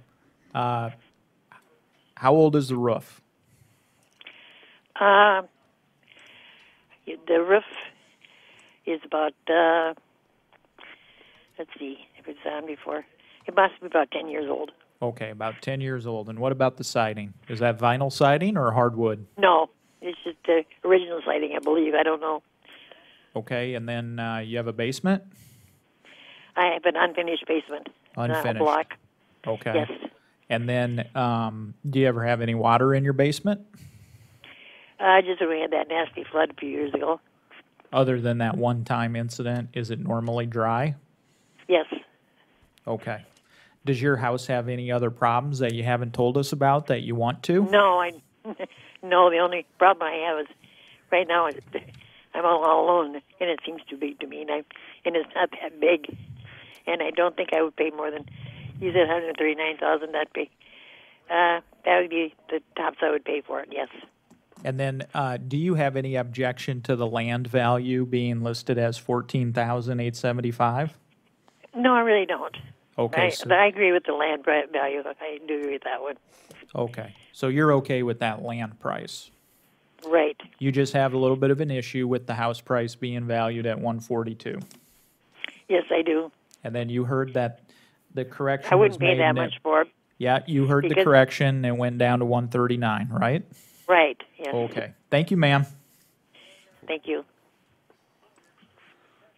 Thank you. I'm going to go ahead and entertain a motion at this point.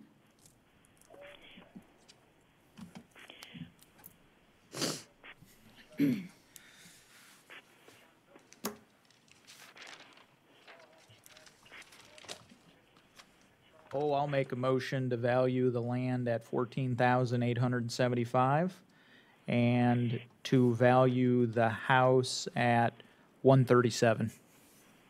Okay. And then is there claims rescinded on there?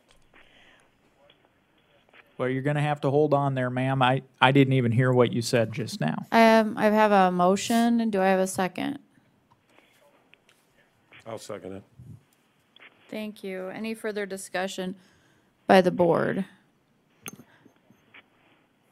Ma'am, there was something that you wanted to say or ask? If that claims rescinded was ever put on there. I'm sorry, I couldn't catch that. That I paid the amount that I paid for the house of $70,000. With the claims rescinded.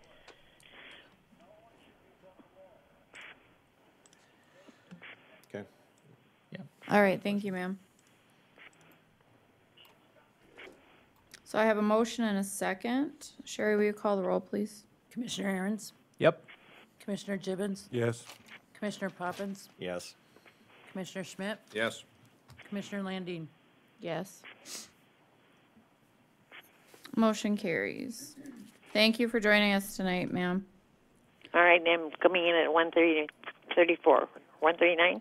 139, 137, plus the land value. Okay. Yeah, that's about what I would pay for it. That was the motion, if I was to was buy it it. not? Yes. It was, what I told you was, what I said was 139,641. I know what you said, but that wasn't the Motion motion. was 137 my- for the house. Yeah, my motion And was 14,875. my motion was to adopt the assessor's recommendation on the land price. Yep. And then I dropped it down to 137. Yep.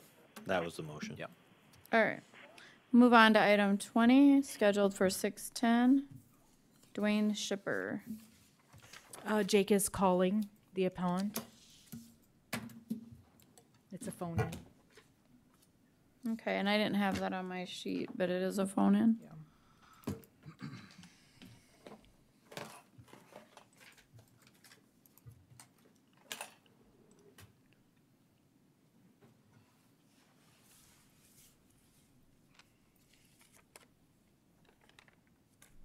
You ready to, you have the appellant on the line, Jake?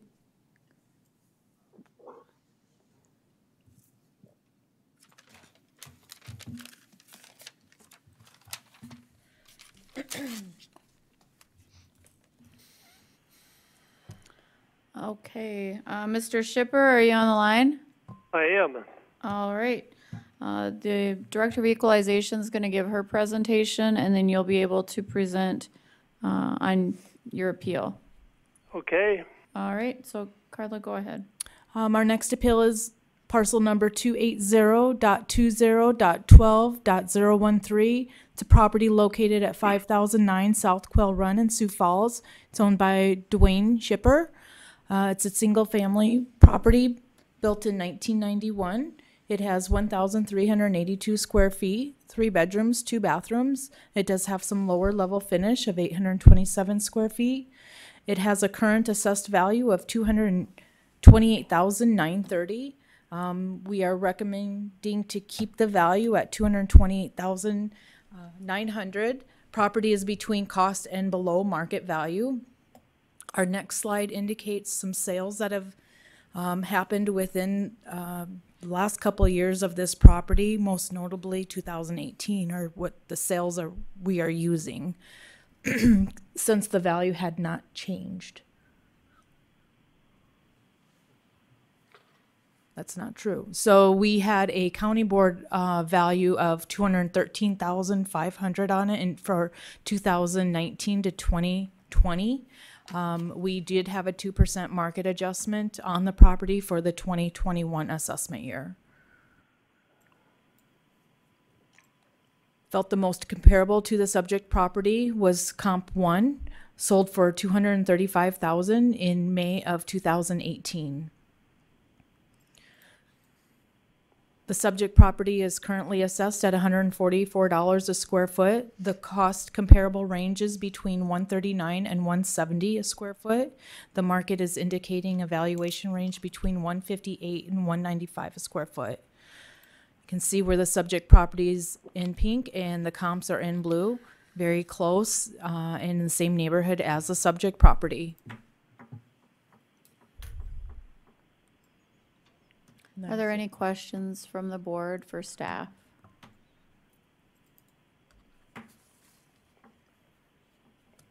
If not, Mr. Shipper, go ahead and give us your presentation.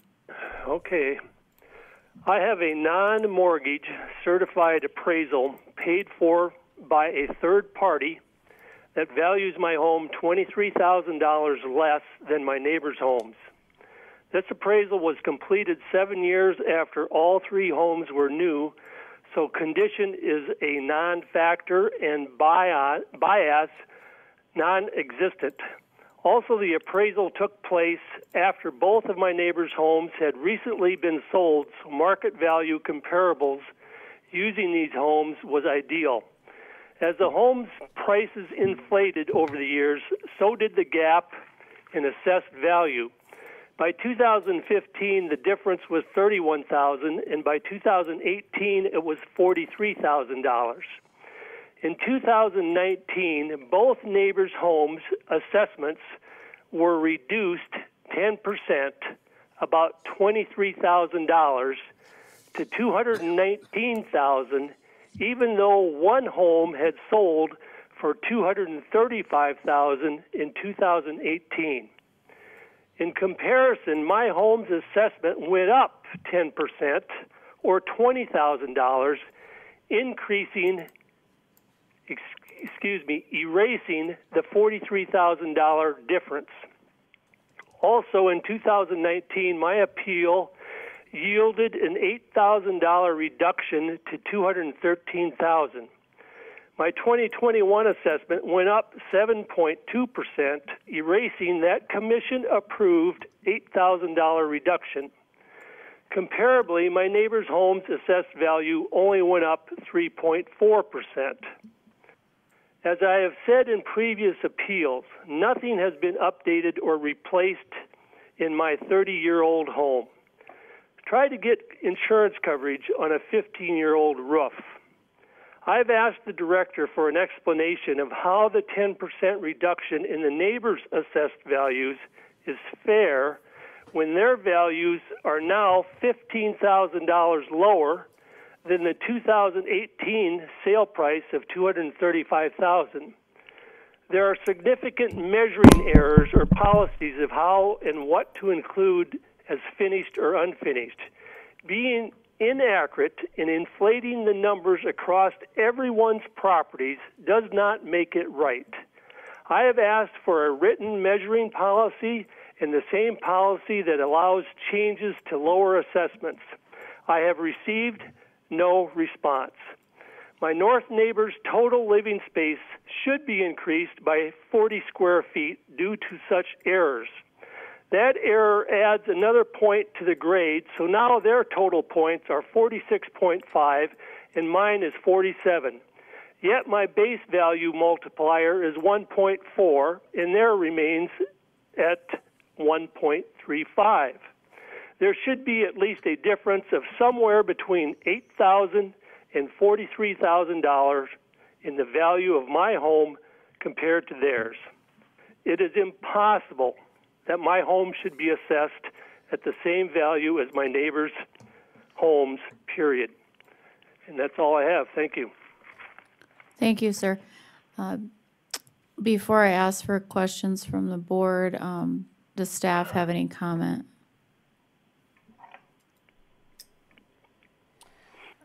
I would like to address the square footage and the rounding and the standard operating procedure for most assessors, not only in Lincoln County, but most likely throughout the state. And I can't speak for everybody across the state, but when we measure a home, we don't do it by the inch. We do it by the foot. All of our costing manuals are, they don't instruct us to do that, but all of the diagramming is by foot and not by inch. So I have showed him that. And he wants something in writing from me with that. And I don't have a standard operating procedural manual that says we go to the foot. It's just been through a training that we've had throughout our entire training as assessors. When we've gone to a basics course, it's been by the foot, not by the inch. When it's 28.2 inches, we go 28 inches.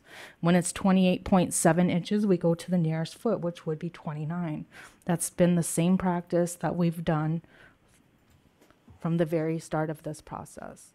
So I would like to address the board and Mr. Shipper in that regard. All right, thank you. Any questions for the appellant from the board or for staff?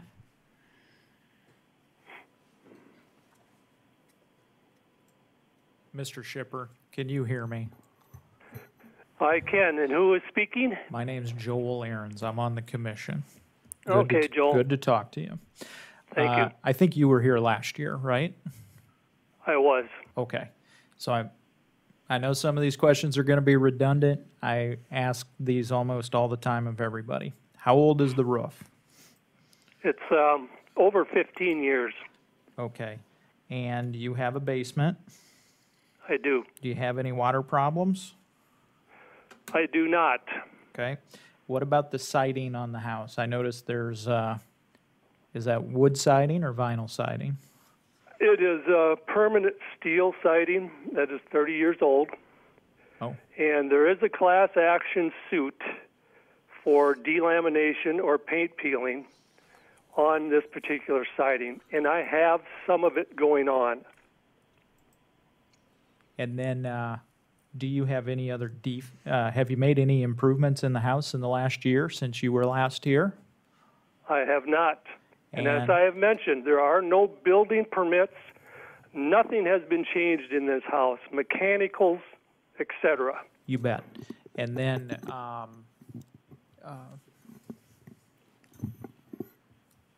are there any other defects in the house you want the board to know about? Well, problems with the structure? Where do I start? I'd say probably as far as defects, my front entryway sidewalk is completely cracked, needs replacing. And in comparison to my neighbors, it's a whole different story. You know, there has been hail damage, which is disclosable under South Dakota law if I was to sell this house. My windows, my Anderson windows, as I think about this, my Anderson windows, the vinyl is cracking. There's not much you can really do about it. Comparably, my neighbors' homes have steel encased windows. Now, you know, whether it's faded or not, it's not going to make any difference. My windows on my west side of my house have definite cracks just from age. So that's another defect, I guess I would say. One other thing I want to mention is, and not really a defect, but the numbers in the assessment do not show anything for the difference between an unfinished and a finished garage.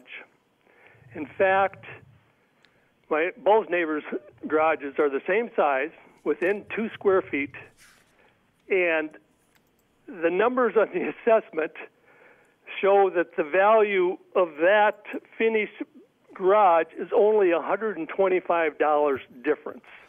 Mine is totally unfinished. So, you know, that... I got it. I got it. I'm following you. I want to ask you a little bit of a pointed question here. Do you think there has been no appreciable value in your house in the last year since you were last here? I would say no, because there's been nothing done to it. I will say in the house, I realize that it went up 2%. However, the square footage of the land went up 14.5%. So, you know, that's a couple, 2-3%. Considering the condition of my home and the age of it, I don't think it's gone up. Yeah, and I notice here on your appeal sheet, you put down for the land value price the same dollar amount that the assessor's office did. So it looks like you, at least at the time you filled the form out, you had no disagreement with what the assessor said as to the land price, right? I acknowledge that, and if I can say one other thing about that. You can, sir, but we're gonna get this wrapped up because we're getting about 20 minutes behind on the rest of the hearings tonight. Go ahead. Can I finish what I was going to say? If it's brief, yes. Just a point about the square footage on the land. I have a trapezoid. All the sides are different. And that square footage is right down to the foot. It's 100% accurate, down to the foot on 7,500. Yet my house cannot be measured that accurately. Just my point. Thank you, sir. I'm going to close discussion until we have a motion on the table, so I'd consider a motion.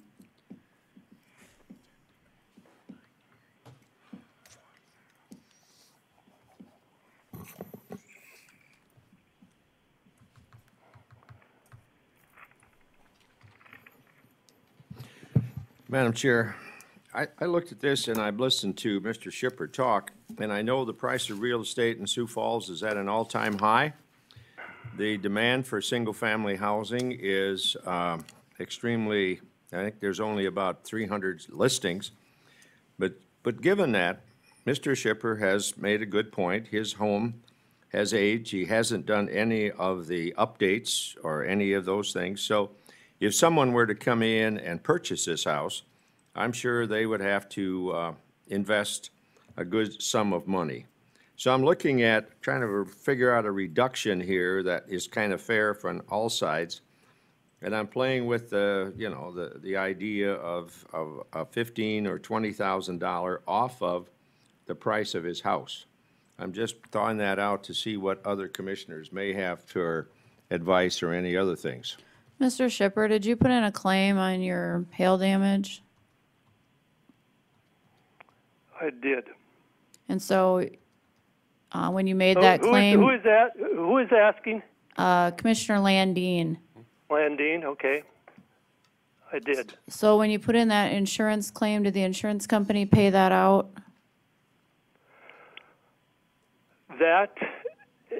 Yes, there was a payment. Okay, and you didn't repair the siding? Excuse me? You didn't repair the hail damage? I did not. Thank you, that's all I had. Well, I want to respond to that, if I may. The floor is closed, sir. Any other discussion? You gonna make a motion there, Commissioner Schmidt? Yeah. Well, I was wondering if Commissioner Poppins is figuring out something, if he has anything to add. I got lots of things to add, but we're behind schedule, so. Yep.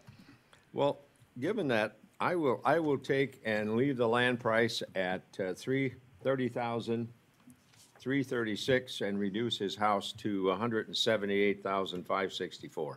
I'll second that. Oh, Thank you. I have a motion and a second. Any further discussion? excuse me, you gotta explain this one to me. I don't quite follow how we're going down from 198 to 178 on the house? Yeah. To below the 1920 that we. I'm looking at the age of the house, the amount of stuff he may have to do to prepare, bring it up to mark, but I just threw a number out there and Oh, well, I don't asked for input, you know. You know. You caught me a little bit, I'm not quite following how we're lowering this even below the 2019. Well, you can Okay. Do you have a more up-to-date one? Given that he did have a claim he has not yet fixed it, I would have left it at the previous assessment of the 2020 to 2019. That's where I was leaning because we don't know what his claim was. He didn't repair it. He's admitting on the record that it needs to be repaired. That I think is So the what extent number is that, Commissioner Poppins? if I simply leave the land at the same 28 minus 13 Yeah. is, minus the 33. You make a good point. 183, 174 on the house. Is that correct? I will withdraw Well, my if you could have put the 2% adjustment that we made for the entire neighborhood on top of that. The only thing that I'm gonna give him credit for is if he's on the record as admitting that there is a damage to his roof that he has yet to fix. Yeah. That's the only thing I'm willing to. I withdraw compromise. my second. I will drop my motion, draw with second. I will resubmit this to 180, what'd you have? 183, 174 on the house, leaving the land at 30,366. That will be my motion. Second. Thank you. There's been a motion and a second. Sherry, will you call the roll, please? Commissioner Aaron's? Yes. Commissioner Gibbon? Yes. Commissioner Schmidt? Yes. Commissioner Poppins? Yes. Commissioner Landine? No. Please fix your roof. All right, motion carries. Move on to item number 21. Philip and Claudia Little, scheduled for 6:20.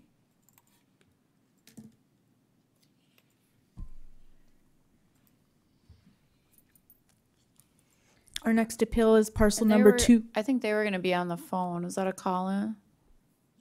No, Jake's saying no. No? There was some conversation about this earlier.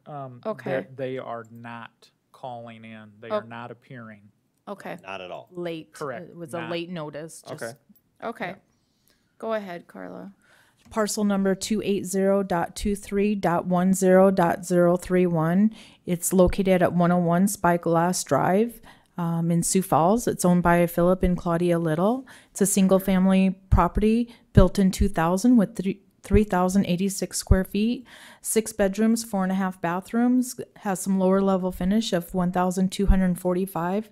We have a current assessed value of 584,868, and you are reading the requested value correctly. They wanted the valuation increased to 609,000. The assessor is recommending no change to the current assessed value of 584,868. Madam Chair, Uh, can we expedite this, please? Yep. I'm gonna move that we leave the assessed value as the 80,899 and the house at the 503,877, rejecting the request to have the assessment higher than what our staff has recommended. I second that, and if they want to write a check to the county general fund, they can, but we're not going to do it I through do the want to property say tax system. thank you for being honest Yep. and everything, but no. Thank you. Yeah, I'm seconding that. All right, thank you. I have a first and a second motion. Sherry, will you call the roll, please? So we were leaving it at the assessors, 58, Recommendation, 480, yes. 68. All right. Commissioner Correct. Aaron's? Second. Gibbon? Gibbon, Commissioner Gibbons? Yes. Commissioner Poppins? Yes. Commissioner Schmidt? Yes. Commissioner Landine? Yes. Thank you, Madam Chair. Move on to item number 22, scheduled for 6:30. John Higgins.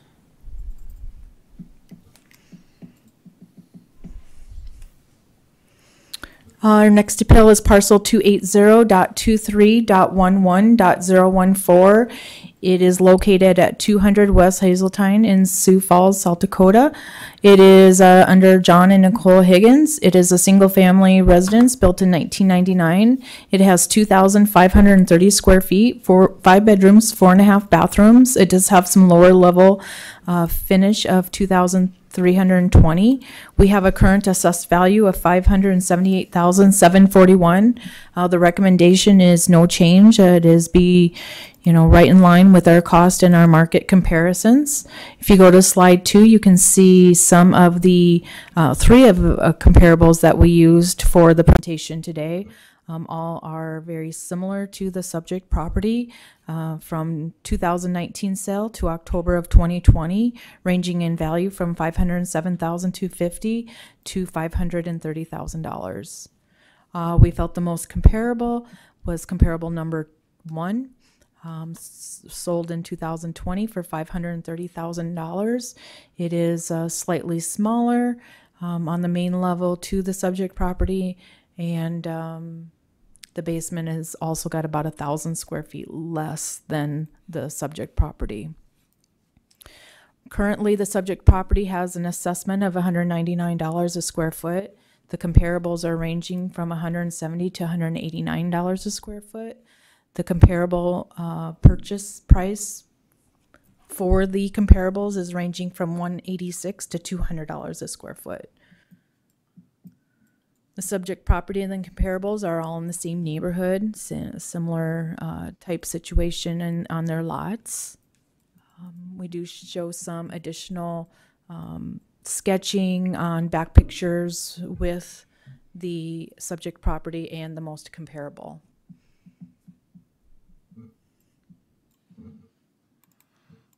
That's all I have.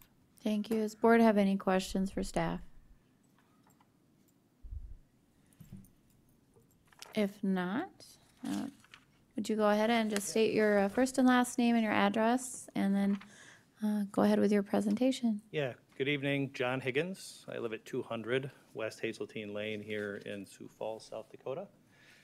We relocated here, my wife and I, 2 years ago. I'm an HR manager over at Sanford Health. My wife's a teacher at Lifescape. We moved into our home, purchased the home at $469,900 2 years ago. The listing price on the home was $449,900. $20,000 of that purchase price was immediately given back to us to begin repairs on the home. The home has IFAS on all 4 sides. The home was built in 1999, prior to a lot of the IFAS issues being resolved and having good controls, if you will, in terms of building. 3 sides of the home were known to be needing significant repair. We've thus far been able to take care of 1 side of the home. We have put paint on. We have been able to do some of the, I forget what they're called, cutouts that were necessary from a water mitigation perspective. The rear of the home, the north side of the home, kind of the largest side of the home, if you will, from a repair perspective, is our target to get to this next year. The deck that's on the back of the home was not appropriately flashed, so water gets down behind the IFAS. We can only imagine what damage may exist behind that. We are getting water leakage onto our windowsills and things like that in our basement part of our home. When I was here 2 years ago, we were facing, we just purchased the home, I think 2 months earlier, and the recommendation was, hey, they just bought this home in the open market, which we had. We were brand new to here, and we paid a price that the home was worth, right? So at the time, they were asking $449,000. We paid $469,000, but it was really just to get money to start working on repairs. You guys awarded us at $444,000. Everything else in the neighborhood has moved 7 to 8%, as I compared compared different homes in the neighborhood. There's a recent home that I know can't be considered, but another home that needs a lot of repairs that is located at, real quickly, 5408 South Seabrook. I understand it can't be compared because it's a 2-story home, But this home has far more square footage at 5457. It's a brick home. And again, it needs repairs, but it was sold at $400,000 in the open market, much like mine was sold to me in the open market recently. My concern is that we haven't done enough repairs on the home to justify moving it. Initially, what was recommended here was 31% increase in value from the time we purchased it. I did go in front of the city, and the city recommended knocking it down to 5.25. I'm in front of you asking to bring it down further. I think I've submitted a recommendation at 489 for a value on the home based upon, which would be roughly a 10% increase on the value of the home since we purchased it. We've begun doing the work, but there's a lot of work that still needs to be done, and we are really worried about what we're still encountering potentially on the north side of the home. We didn't go into this home with we thought we were buying a home that we could afford, and we didn't expect we were buying a home that was going to have maybe some of the issues that we're now facing, and more importantly, you know, we know that all of that's discoverable. I have to share with a buyer the nature of what we've identified, and you know, the contractors won't give me a set price on repairs until they take the IFAS off, because they don't know what's hiding behind it. So that's the nature of where I am. Yeah, I remember your appeal because after I heard about the EFAS story, I went and talked to my handyman who happens to be an EFAS certified guy. Yeah.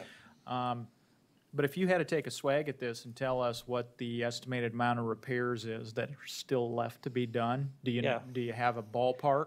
The estimate that I have left would be just if there's nothing behind the walls, there's $40,000 left in repairs to do.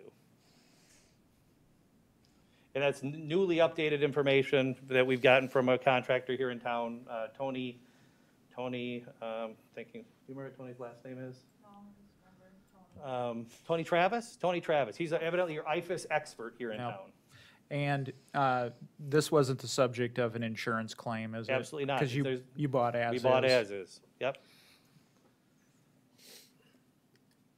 I'd love to find an angle for an insurance claim, but I don't think I have one. Yeah, and essentially here, your claim is you want to temper the increase in the property tax, the valuation, with the estimated amount of damage, the residual damage there that hasn't been fixed from when you bought it. Exactly, exactly. And again, we don't know what's hiding behind those walls yet, and especially on the north side. Keep in mind, north side of the home gets no sun. You know, that's where the moisture is probably our biggest risk right now. But in order to fix this, they're going to have to back off the deck, you know, and get in behind where they didn't flash the deck correctly, tear off all the IFAS across that entire back section, figure out what they need to repair behind it, and then redo it. And then just remind me, did you guys have a home inspection done?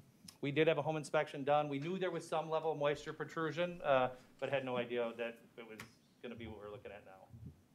I think it's difficult to measure moisture inside of EFAS, if I remember correctly, when they put On their the measuring inside of the walls, Yeah.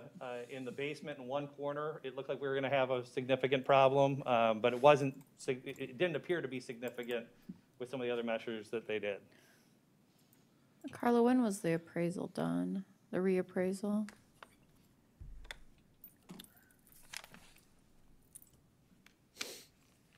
And like I said, all the other, and I know you're asking a question, but it's real quick. All the other homes that were sold at the same time mine did for roughly the same value have gone up 7 to 8%.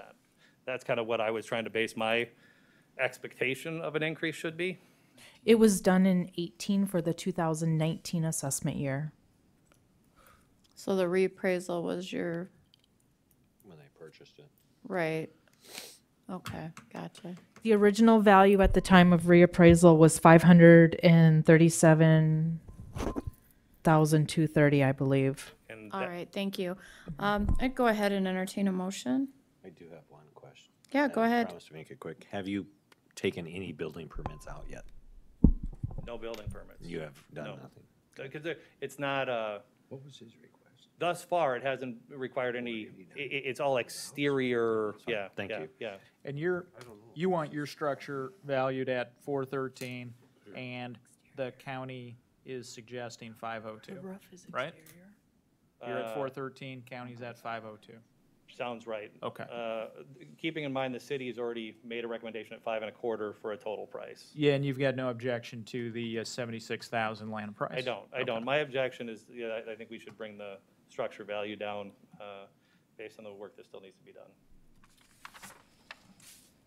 And the fact that 2 years ago, you guys said the value of the home was $444. Now, question for Carla. He says the city says 525, but this was not an appeal back by your office, was it? It He was appealed appealed. by his office? Okay. Yep. Or by him, yeah. That is correct. Is there a motion? I would move to uphold the local board, which I think places that the home is 448,950, land value of 76,050, for a total of 525. For how much, Commissioner? Could you say that again? Will you Mike? repeat that, Commissioner Mike? Poppins? Sorry, Mike. Jake, I need a longer cord. Sorry. Upholding it should be 448,950 for the home and 76,050 for a total of basically $525,000, lowering it by a little over 50,000. I'll second that. Thank you. I have a motion and a second. Any discussion? If not, Sherry, will you call the roll, please? Commissioner Aaron's? Yes. Commissioner Gibbon? Yes. Commissioner Poppin? Yes. Commissioner Schmidt? Yes. Commissioner Landine? Yes. Okay, thank you. Motion you. carries.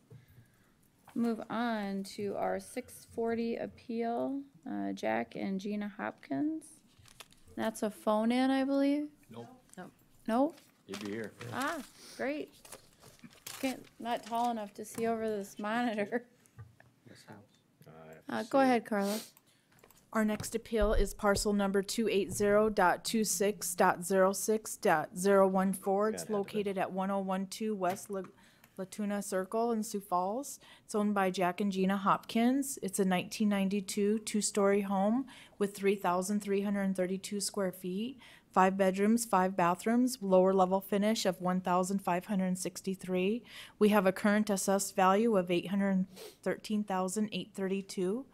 Staff is recommending no change, as it's in line with comparable properties. Have 3 comparables that we would like to show you for a presentation, ranging from a 2018 sale up to a June of 2020 sale. The market range is between $775,000 up to $1,035,000. Felt the most comparable was comparable number 1 that sold in June of 2020 for $1,035,000. It is similar in age and condition and size as the subject property. Our subject property is currently assessed at $160,000. The cost range is coming in at $157 to $193 a square foot. The market is indicating a range between $188 and $243 a square foot. You can see where the subject property and the 3 comparables are all located within the same type neighborhood. I showed you some back pics and the sketch of the subject property. The last slide is showing some larger lots in the neighborhood and how we tiered down our larger lots. And to follow up on that, the reason that they're named is because what you're seeing there with Olson is 2 lots. They own both adjoining lots, so they got the larger tiered value for once it hit a certain size lot in that neighborhood. Same with Bowden, I believe that's either 2 or 3 lots there, and Stahl. And the appellant did have somebody doing a market analysis, and they picked these lots that do have lower assessed values because they are so much larger. The total values are significantly higher. The price per square foot is lower.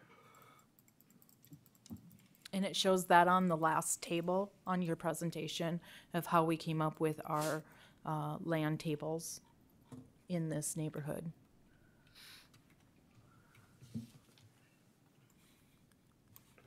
that is all that we have.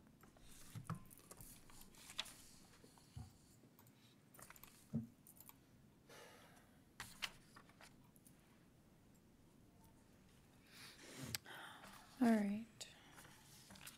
Go ahead, sir.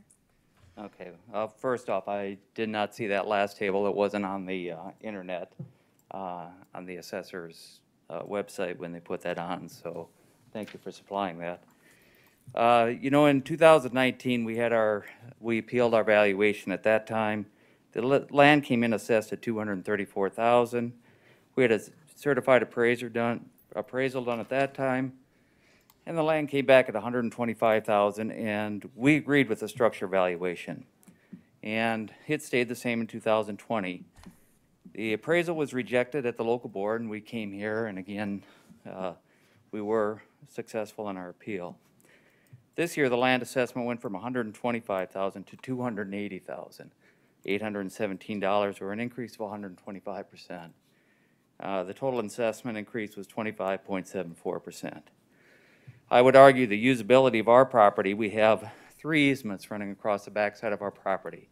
Number one, we're on the backside of Ralph Rogers Road. They're in the process of putting a stoplight in on Minnesota and Ralph Rogers. It's a freeway there, high traffic area.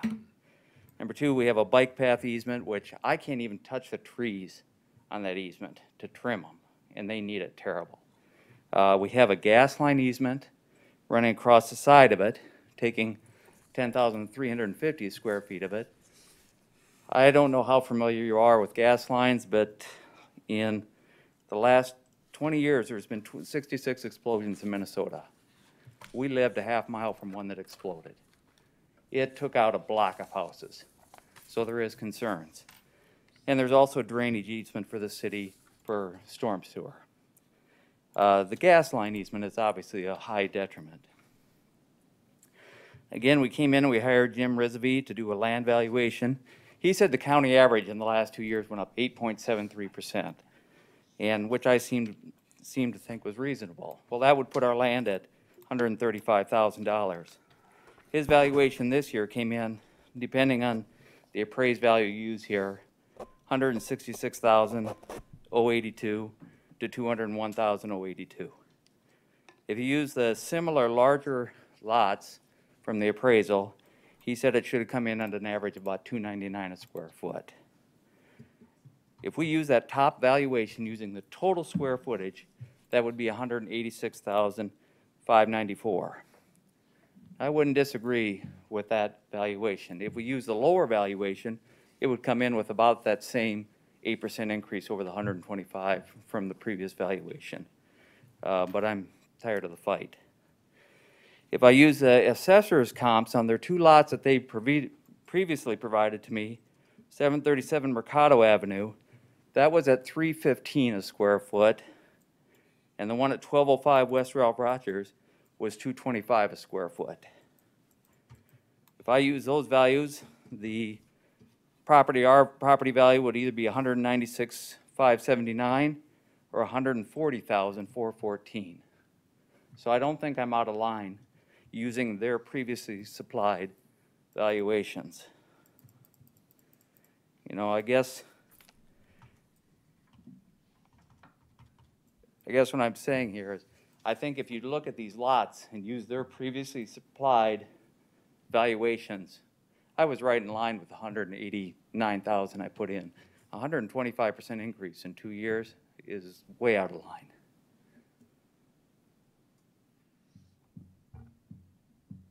Any questions for staff or the appellant by the board?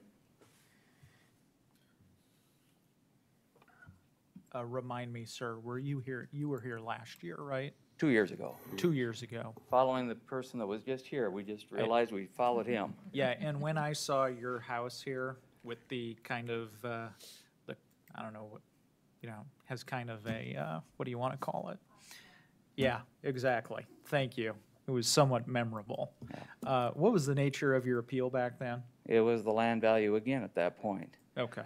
If I were really to get down, I'm not even picking on the house. Right now, we're in the process of tearing all the EFS off.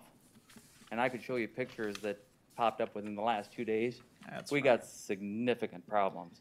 We're replacing all the windows. The deck has been ripped off of the back because that was rotted totally. You couldn't even step on it. So the deck's been removed. Right now, the whole back side of that house is black tar paper. We've got underneath where the deck was, it's all rotted wood. Yeah, so looks nice in the picture, but beneath the water, so to speak, it's rotten. Yeah, Got and it. that was something I had brought up 2 years ago, is that we knew we were gonna have to tear that off. And we're now just starting to do it this year. What do you estimate the value of the repairs to be? Oh, Can I show you a picture? Sure. Only Pictures You can say put it up 1,000 here. words. you know, You can put it. Yeah, you could put it underneath that camera. Pictures will speak 1,000 words, I Okay. get it. I'm just kind of looking for a dollar amount too, I though. don't know how that would work. Okay. That is what we're finding underneath our ephes. Yep. That picture was taken this week. Oh. if I had to guess what we're gonna be at by the time we get this all done, I'm gonna have 150,000 wrapped up in repairs. So you have a twofold complaint then. Number one with the land value, but number two with the structure value as well. I figure I'm willing to stick with the structure, because otherwise I'm gonna be back here 2 years from now and saying I repaired it. But the land is where I've got the real issue. Well, from where I sit, I think you've got a structure issue as well. I'm not gonna disagree with you, but what I'm trying to solve is that I don't wanna have to come back every 2 years, because it appears the way the process works right now is it automatically goes back to where it was after a second year, or worse, in my case, Yeah. much worse. I'd have been better off to accept what happened 2 years ago than where we're at now. Yeah, I don't think we have the power to implement a property tax freeze as a Board of Equalization. I'm not talking about a property tax Right. freeze, I'm talking about how the assessment is handled. Right. And if you were using a normal market increase every year, I would not expect to go up Right. to that level every time. All right, I'm gonna close discussion and ask for a I motion. have a motion if you are ready. I am would ready. Place the land value at 200,000, leaving the structure at 533,005 for a total of 733,005. Second the motion. Thank you, I have a motion. 200,000 on the land, leaving the structure as his own request to leave that alone. So at the 533,005. And I second that. I have a motion and a second. Any further discussion? If not, Sherry, will you call the roll, please? Commissioner Aaron's? Yes. Commissioner Gibbon? Yes. Commissioner Poppins? Yes. Commissioner Schmidt? Yes. Commissioner Landine?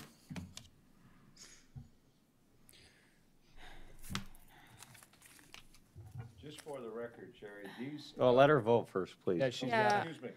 I'm got it. gonna vote no on it. I just think that's too much. These adjustments stay for 2 years, correct? Yeah. That Okay. is correct. Every year is a new assessment year. I had decided for Lincoln County purposes, to leave an appealed value on for 2 years as we were going through the reappraisal process, because just the amount of influx of appeals that we hear every year because of the reappraisal. So he is right. I mean, I don't like to see a large increase, but we've held that value for the last 2 years. Is there, just for the record also, when people have easements on their property, that does limit the sale. And as Jack has said, when you have a bike easement, a gas line easement, and a drainage easement, that property just isn't free and clear. That does have encumbrances on it, which will limit, and while it's there, but I empathize with them with those three different things. on there. Nearly every property has some type of easement on it, whether it be electric easement, water easement, drainage easement, highline easement. They're all over. We don't know all the easements that are attached to the property. All right. Thank Thank you. you, Jack. Good luck with Thank you your very much. structure. Yeah. We'll see you probably in 2 years. We'll move on to item 24, scheduled for 6:50, Ronald and Linda Dahl. Go ahead, Carla.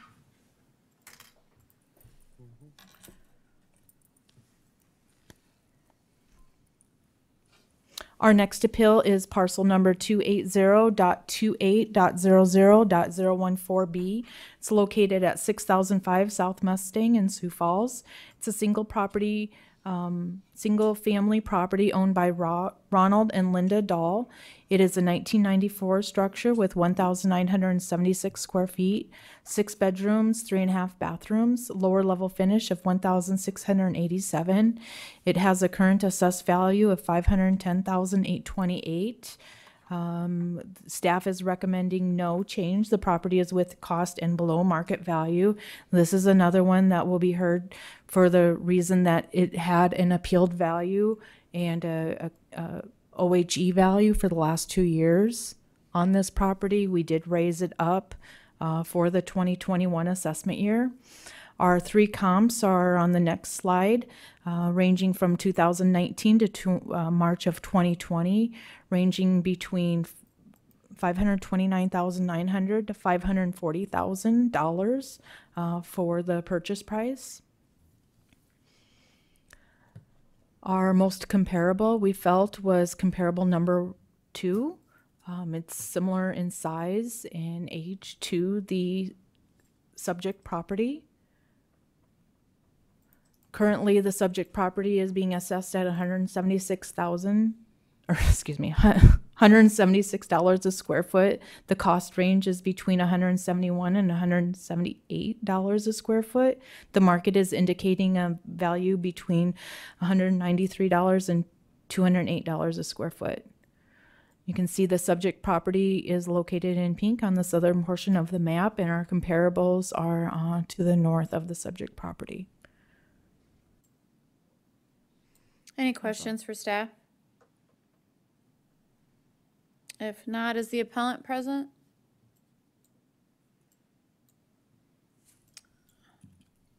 If not, it does not appear that the appellant is present. Was the appellant given? Obviously, they had notice. Is there any documentation they sent? Yeah. Just the notice. And they did schedule this, right? Well, we scheduled it for them. Once they submit a written notice of appeal to the county board, we send them notification in the form of a letter stating the date and time All right. of the hearing. Thank you. And the local board did what with this? Local board made no change. With that, I'll move to leave it with a recommendation from our staff. No change. I have a motion for no change. Do I have a second? I'll second it. I have a motion and a second. Any discussion? If not, Sherry, will you call the roll, please? Commissioner Aaron's, Yes. Commissioner Gibbon, Yes. Commissioner Poppin. Yes. Commissioner Schmidt, Yes. Commissioner Landine. Yes. Thank you. Move on to item 25, scheduled for 7 o'clock. Gerald and Sharon Cost. This is a phone appeal. That's what it looks like, yes. Yes. All right. Gerald and or Sharon, are you on the phone? This is Gerald, yep. Hi, Gerald. You can hear me okay? Yes, I can. All right, great. The Director of Equalization is going to go ahead and give her presentation, and then you will be able to give your presentation when she's done. Okay, thank you. Thank you. Go ahead, Carla. Our next appeal is parcel number 280.33.02.A302. It's located at 6106 South Avalon, unit number 302. It is a condo unit owned by Gerald and Sharon Cost.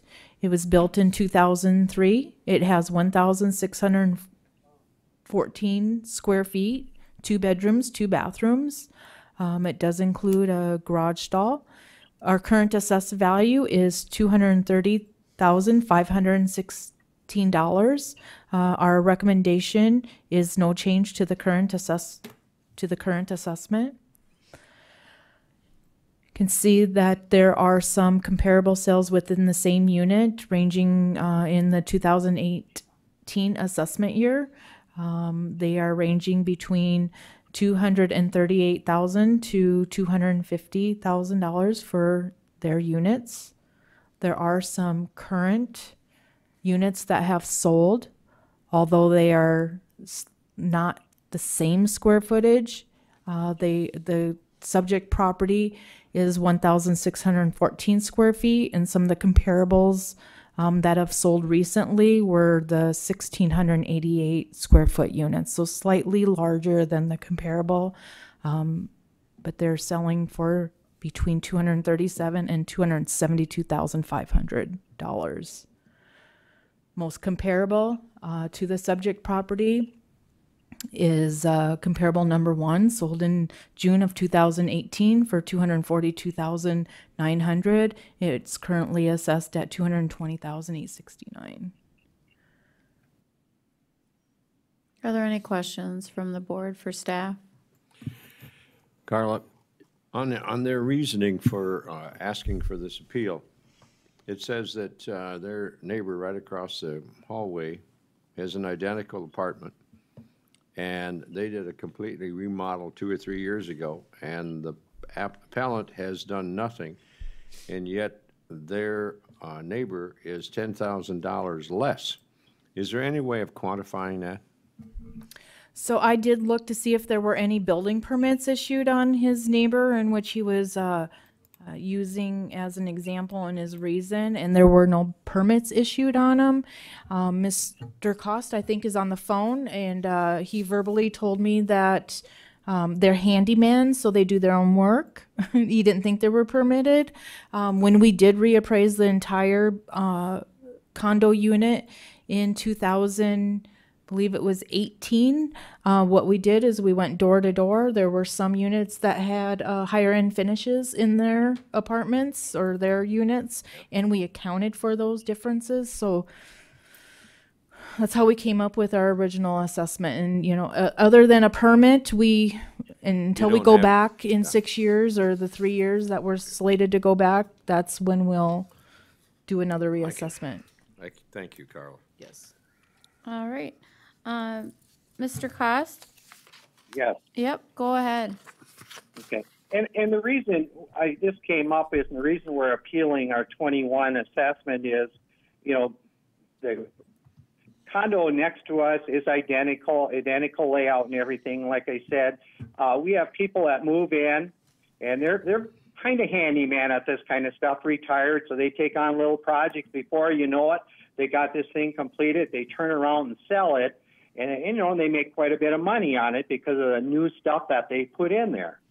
And we have done nothing with ours, and we're seeing this across the hallway, where virtually from ceiling to the flooring, they have just done amazing things with it, very beautiful, and you know, they're going to turn around and sell it, you know, probably in a couple of years. And this idea of taking all of the units in here from year to year, like was done this last year, you did a 5% increase, that is not really correct, because not everybody is updating their units. Ours, like I said, everything in here is 18 years old, including the carpet and so on. We have done nothing other than appliances, you know, new ones. And, you know, that's what we're basing this on. It's not fair. You know, the law does say you can have comparable property, and that's what we're doing across the hallway is comparable property. And, you know, the fact that it's missed or it's going to be done down the road, to me, that's immaterial, because I'm looking at, I want fairness in this. Mr. So Cost. that's where we're coming from on this. Mr. Cost, Joel Aaron's here. Comparable number 3 in our packet, and I don't know if you can see what we're referring to. Comparable number 3 is unit number 301. Is that what you're referring to as across the hallway? Yes. Yep. We're on 3rd floor. The 3 designates 3rd floor. Right, and you're saying there's been some work done in there, and even though there may be no permits that were ever pulled, you're just testifying that's what you saw, right? Right, Okay. right. And I actually shoveled their deck when they're gone in the winter, and so I've seen it. I've been in it. Okay, you know, and it's very beautiful. So yeah, it's not I appreciate it. you know, and you know, those are the kind of things. Look, Mr. Cost, you live like 8 blocks from my house, okay? I know where you're at. You're at the corner of 69th and Avalon, okay? That's You're on the correct, north yeah. side of Journey, I'm on the south side, okay? So I know where you're at. I know your neighborhood very, very well. And look, I mean, if I walked into a property that was in the same apartment complex and across the hallway, it was brand new and it was valued $10,000 higher, and then if I turned around and walked into your property, you know, I guess I would make a pretty good decision about what the value is, okay? So I'm gonna have a motion to make, but maybe the other commissioners want to ask you some questions, so. Okay. Yes, go ahead, Commissioner Poppins. Carla, actually, it's for Carla first. That's fine. So the on-site evaluations were done in what year? They were done in 2017 for the 2018 assessment year. All right, very good. And Mr. Cost, can you hear me? This is Commissioner Poppins. So you indicate that the property across has done some renovations. And at what time did they, what year or when did they do those renovations, do you believe? Oh, it was done basically the year they bought it. They did most of the renovations, or they did some updating then. They started then. What year would that be approximately? Could you? They've lived there approximately 3 years, so it's been in about 18, 19 in there. So they would have done those renovations post the appraisal that was done then in 17 for the 18. So we're correct. comparing something that has been renovated since the actual appraisal had been done.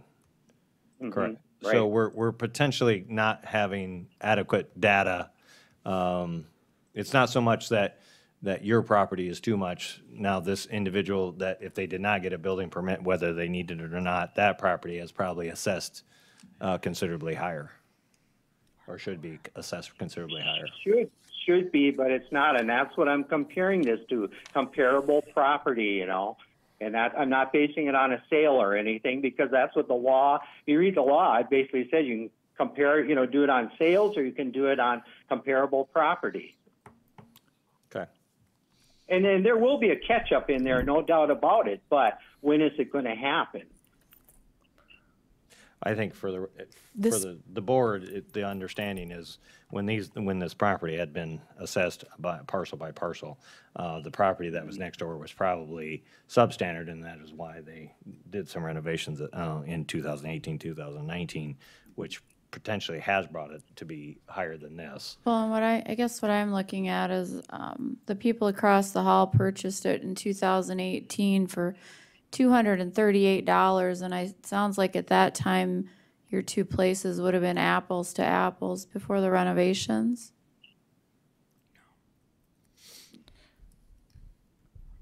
That's not correct. The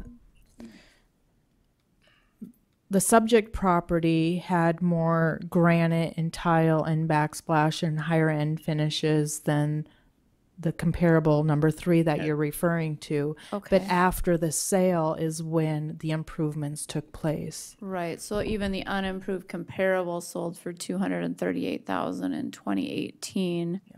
And so right now the recommendation is at $230,000, so it's even less than what the other property was purchased for in 2018. So that's why I'm having a hard time thinking that this should be lowered at all at this point.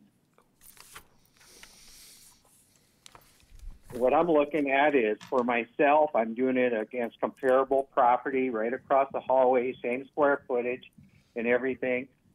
Where they should be at, that to me is immaterial, but it does give you the leeway of the law that you can compare it to a, comparable property. And, especially when it's been completely renovated. I mean, I'm talking what used to be popcorn ceilings are no longer there. That kind of a renovation that they have done. Thank you, sir. Any other questions for the appellant or staff by the board? If not, I'd consider a motion. I'm going to make a motion, Madam Chair. Value the land at $17,935 and value the structure at $206,000. All right, is there a second? I'll second it. Thank you. I have a motion and a second. Any further discussion? If not, Sherry, will you call the roll, please? Commissioner Aaron's, Yes. Commissioner Gibbon, Yes. Commissioner Poppins. No. Commissioner Schmidt, Yes. Commissioner Landine. No. Motion carries. Thank you. We're going to move on to the 7:10 hearing. Kim Morstead.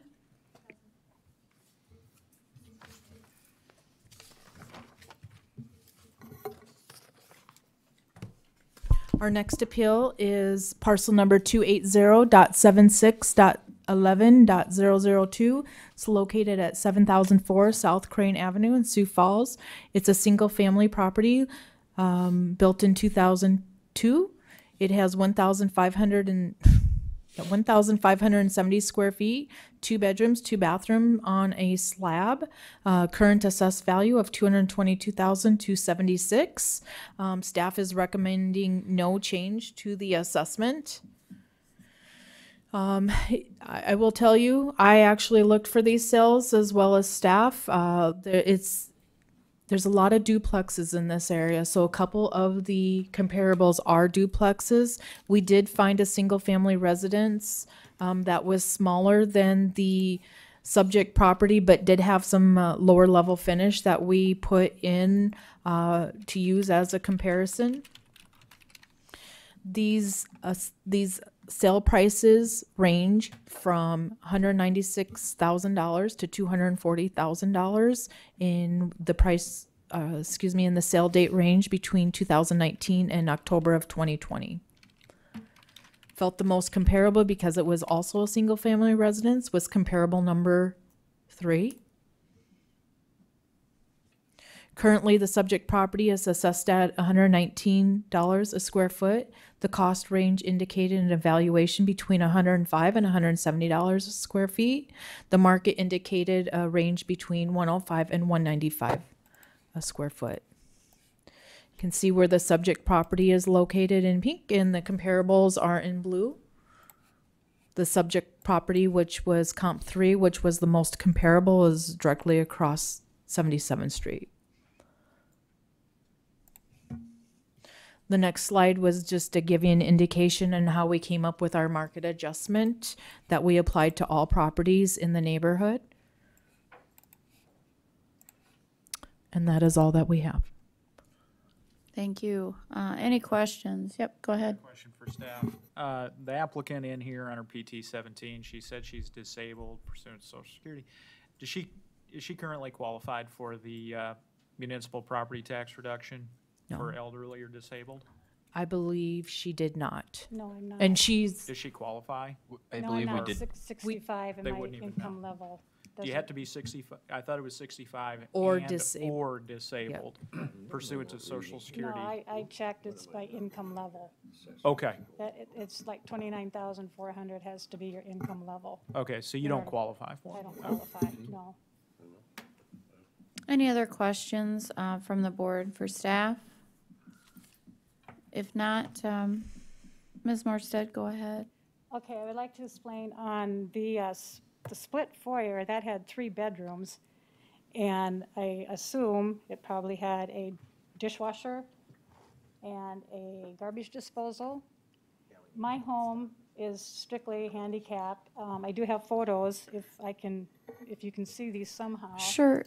And I don't mean to interrupt, but I'm just trying to clarify something. Sure. So it looks to me like your requested values and the assessor's recommendation match exactly. Is that correct? I'm visually impaired, and I prepared the document without the assistance of my fiance. Okay. So I grabbed the wrong colored piece of paper and Okay. entered the numbers. That was an error on my part, so I entered the numbers wrong.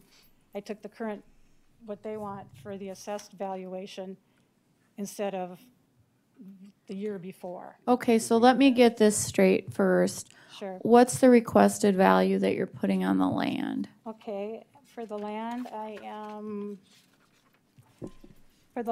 putting $36,110. Okay. Okay, and then for the structure? $176,000 to, or $176,200. Okay. for a total of $212,310. Thank you for that All right, clarification. thank you. Now would you go ahead and continue Okay. with your presentation? Sure. On the multi-level, there was another bedroom, that was a 3-bedroom. And I will first explain with my house, there is no dishwasher, there is no garbage disposal. There are cutouts underneath the kitchen sink, and the stove is separated, if I can show you the pictures. And in the bathroom, there are no cupboards underneath the bathroom sink, as that is also lower. My kitchen counters in the kitchen, instead of being 36 inches, they're 34 inches for the handicap. So I bought this house primarily because I am visually impaired. I am blind in one eye, and it's slab on grade, no steps, so no fear of falling.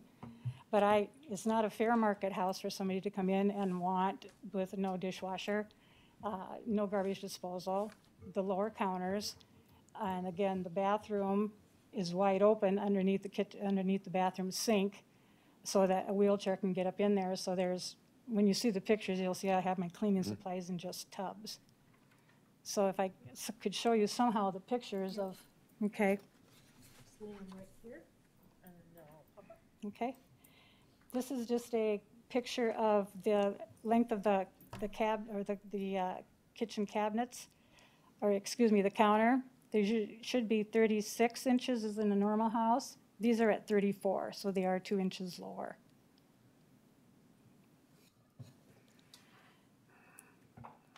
This is an indentation where somebody can roll into their wheelchair, and she has there was a cooktop stove positioned here so that there is not one whole unit of a oven, a stove, and a microwave. This is just the kitchen top, cooktop area.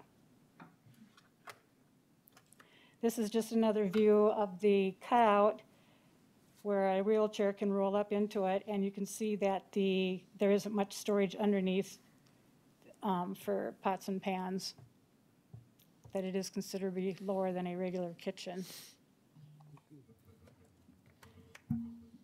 That is the top of the cook stove. Again, there's no oven, there's no microwave. It's just the cook stove. If you roll across the kitchen, there is an oven, and it's not a normal-sized oven. It is smaller. And I did have to replace this within 4 months after I moved into the home, as it was inoperable. There was no disclosure on this house as the individual.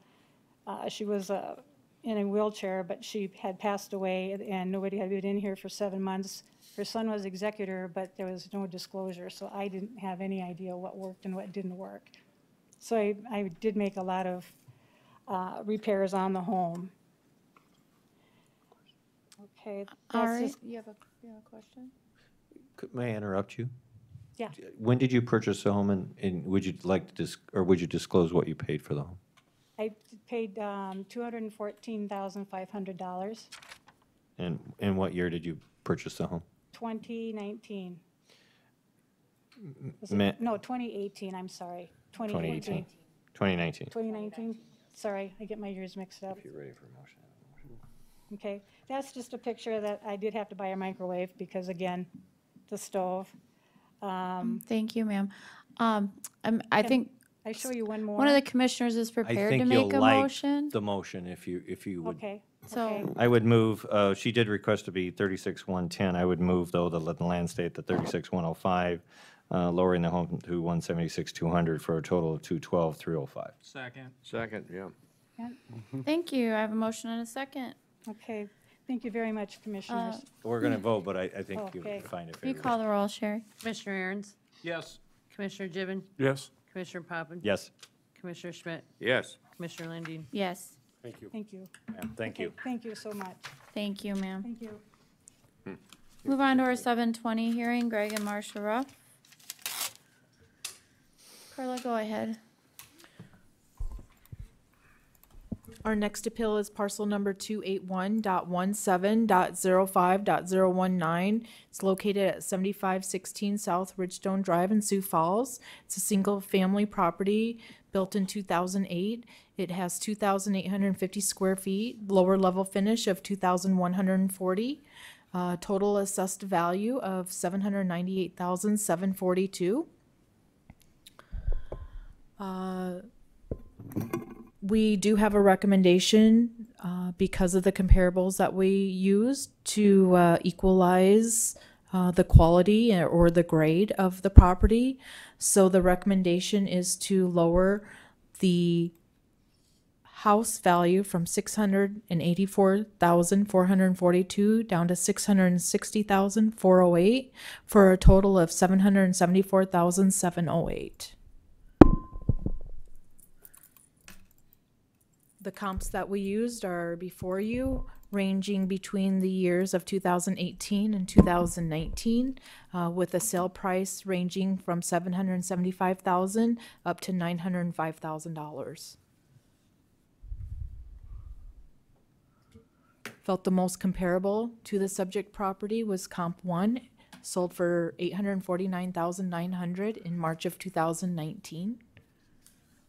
Same in age, quality after the adjustment, and then size.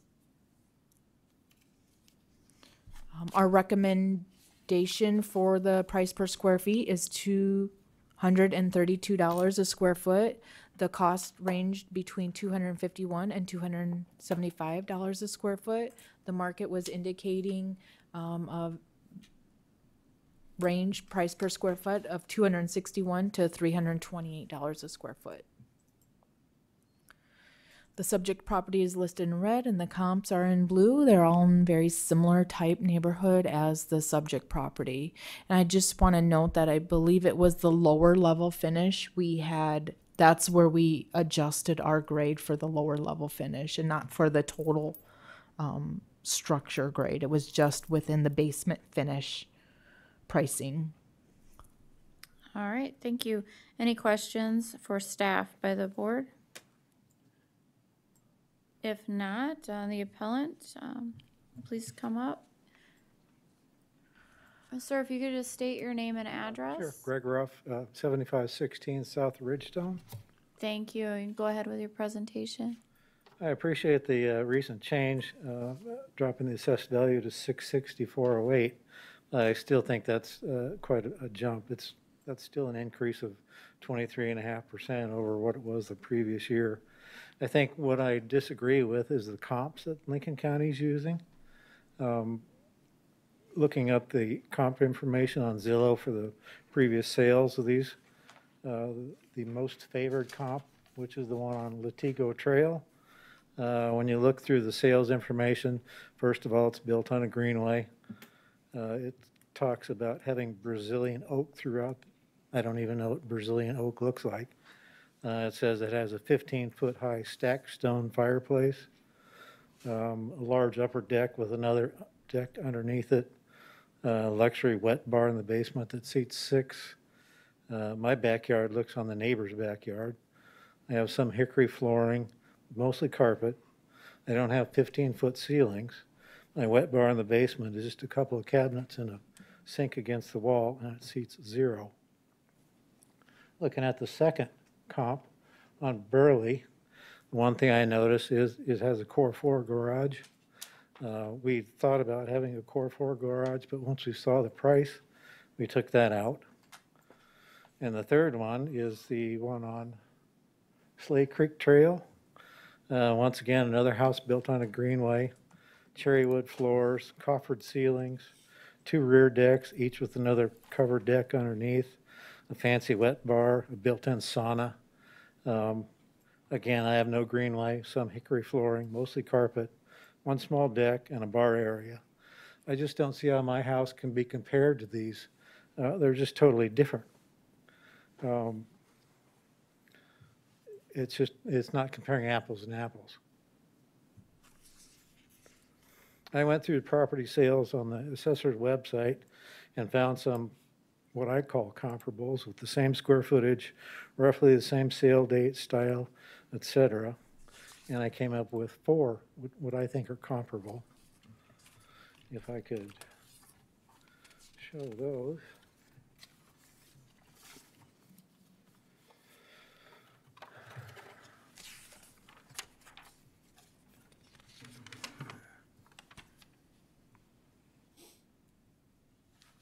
There's one on Deer Park Drive. It sold in June of 2020 for $739.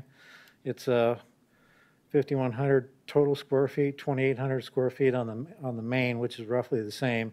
The lot's just a little bit less.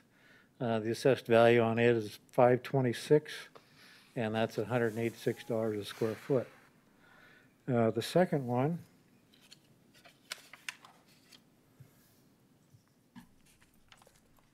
that I found was on Prairie View Court, sold in March of 2020 for $670,000. The main square footage is 2627, which is just a little bit less than ours. However, the lot's twice the size of ours, and that comes up to a assessed value of $197 a square foot. The third one that I found is on Barrington, sold in January of 2019 for $675. 2,500 square feet on the main. A little smaller, lots about the same size. The fourth one I found sold in November of 2018 for $742, and this was on Prairie View. It was built in 2000. The main square footage is 2,600, which is a little smaller than ours, and the lot is 31,000, so it's 3/4 of an acre, about 50% bigger than ours. And the assessed value per square foot is $202 a square foot. What I think is fair is $566,000 for an assessed square value of $199 a square foot. And my comparable range was $186 to $217 per square foot. Built in 2007? Mine? Yeah. 8. 2008? Yes. And the roof, did it sustain any hail damage in 2014, 2015? That was replaced. Replaced? In, what was it, like 12, 13, whenever the hail. Whenever the big hailstorm went through? Yep. Yeah. Wood siding? What's your siding? What's the siding on? On the back, it's hardy plank. Okay. No problems with that? No. Basement, is it wet, dry? It's dry. Okay. We Any other structural defects, or is the gist of your argument the comparables? Just in my arguments, comparables. We live in Prairie Hills, but actually it was Boulder Ridge at the time. So there were covenants in place, so the majority of the houses on our street either have all brick or stone stucco, so they're all very similar on the outside, at least on the front. Thank you. Any questions, further questions for staff? Yep, go ahead. I know you rattled off 4 properties. Sorry, bad audience. It represented 4 properties. Were we able to confirm that the assessed value is what he presented? I was able to confirm his most comparable property. Okay, and that is the current assessed value for the property? Yep. Any other questions? If not, consider a motion. I apologize. I have to take that back. I'm mistaken. It's the value that I'm seeing there is not. So it must have been one of the other ones that I was looking at. It's not. If you said that the one on the left is your most comparable, correct? That's his subject. That's his house. Oh, okay. Now I see the difference. That makes sense. It just sometimes we've had in the past where someone is Some of the parcel numbers were off, and one of the addresses wasn't right, so I was having troubles getting that. These were the same ones that I had brought to the meeting in Sioux Falls. That is correct. Thank you with that clarification. Any other questions? If not, I'd consider a motion. Could I see the assessment screen, please, for that property? Jake, you want to switch back? There already has been a market adjustment, correct, on both the land and the structure of 6% and 9%?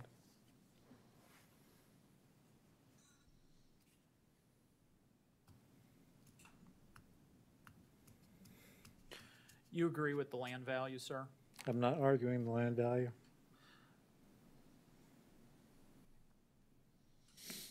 There's no defects though in your home currently. New roof. I'll make a motion. Value the land at 114,300 and value the house at 625,000.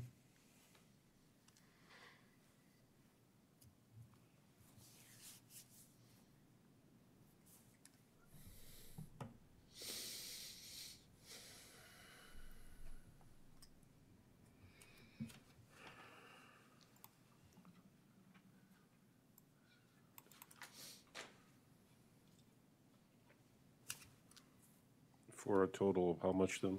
737. Okay, I'll second that. I have a motion and a second. Any discussion? If not, Sherry, will you call the roll, please? Commissioner Aaron's, Yes. Commissioner Gibbon, Yes. Commissioner Poppins. No. Commissioner Schmidt, No. Commissioner Landine.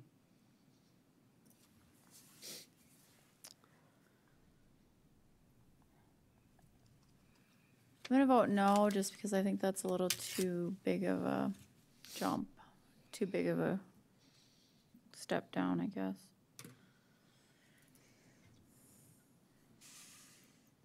So the motion did not carry.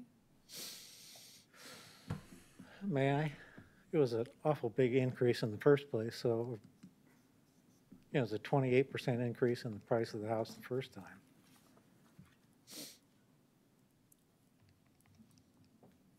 Well, I want to get you some relief, sir, but I'm also, you know, I'm pretty practical in the sense of you got to get 3 votes, right? Right. Get off the dime. So I'll make another motion here.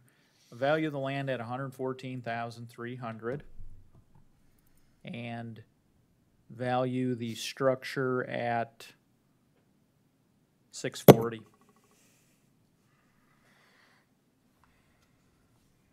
Is there a second? I'll second that. Thank you. A motion and a second. Sherry, will you call the roll, please? Commissioner Aaron's, Somebody wanted to, there was some discussion, I think.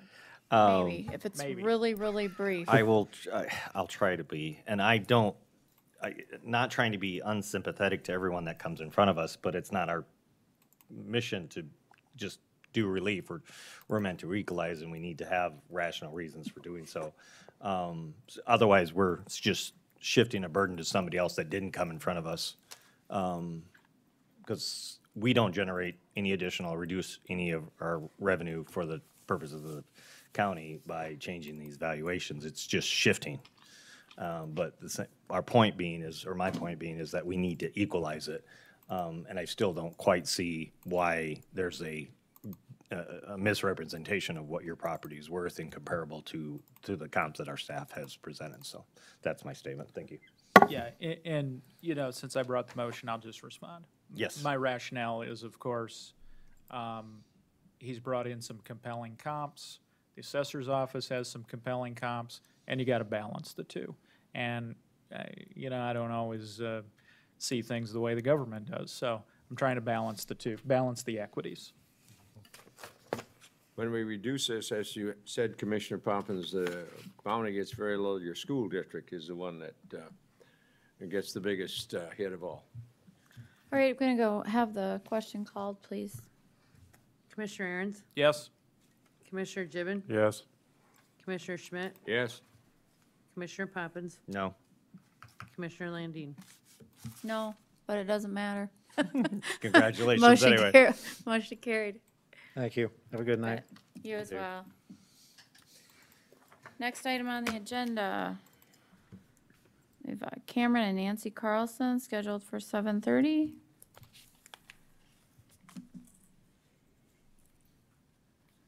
Go ahead, Carla. I'm not wearing big earrings tomorrow. Okay, so our next appeal is parcel number 281.31.14.019. It's located at 7204 South Burley Circle in Sioux Falls. It's a single-family residence owned by Cameron and Nancy Carlson. It was built in 2016, 3,855 square feet, 4 bedrooms, 3+ bathrooms. It does have some lower level finish of 2,855 square feet. We have a current assessed value of $1,280,213. The recommendation by staff, or assessor's recommendation, is no change. The property is below cost and market in comparison with some comparable properties that we have on our next slide.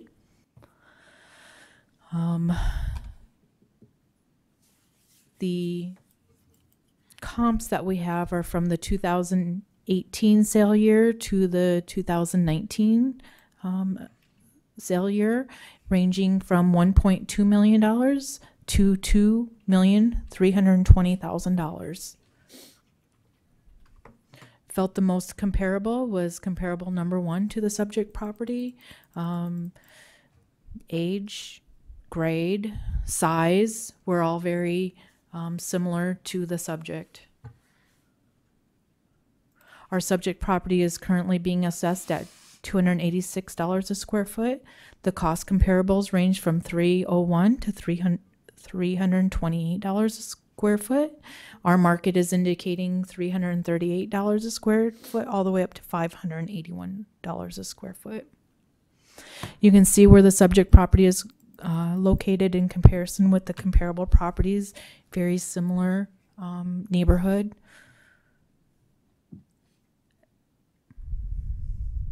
Some additional pictures that we brought forth to you just for informational purposes.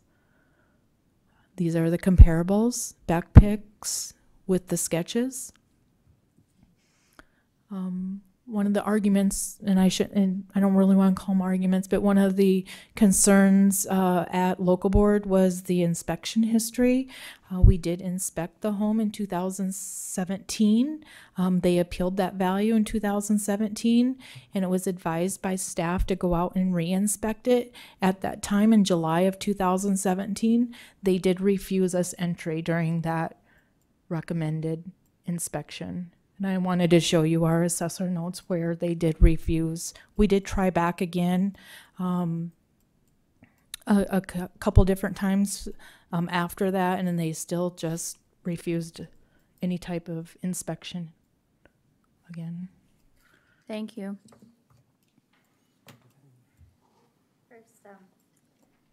Any questions from the board for staff? If not, the appellant's here. You can go ahead with your presentation. Okay, first of all, about the reinspection issue. In March, I took the person through my entire whole house, and every room, we discussed the whole thing. He told me he was going to add 900 square feet to the lower level because the 2 furnace rooms had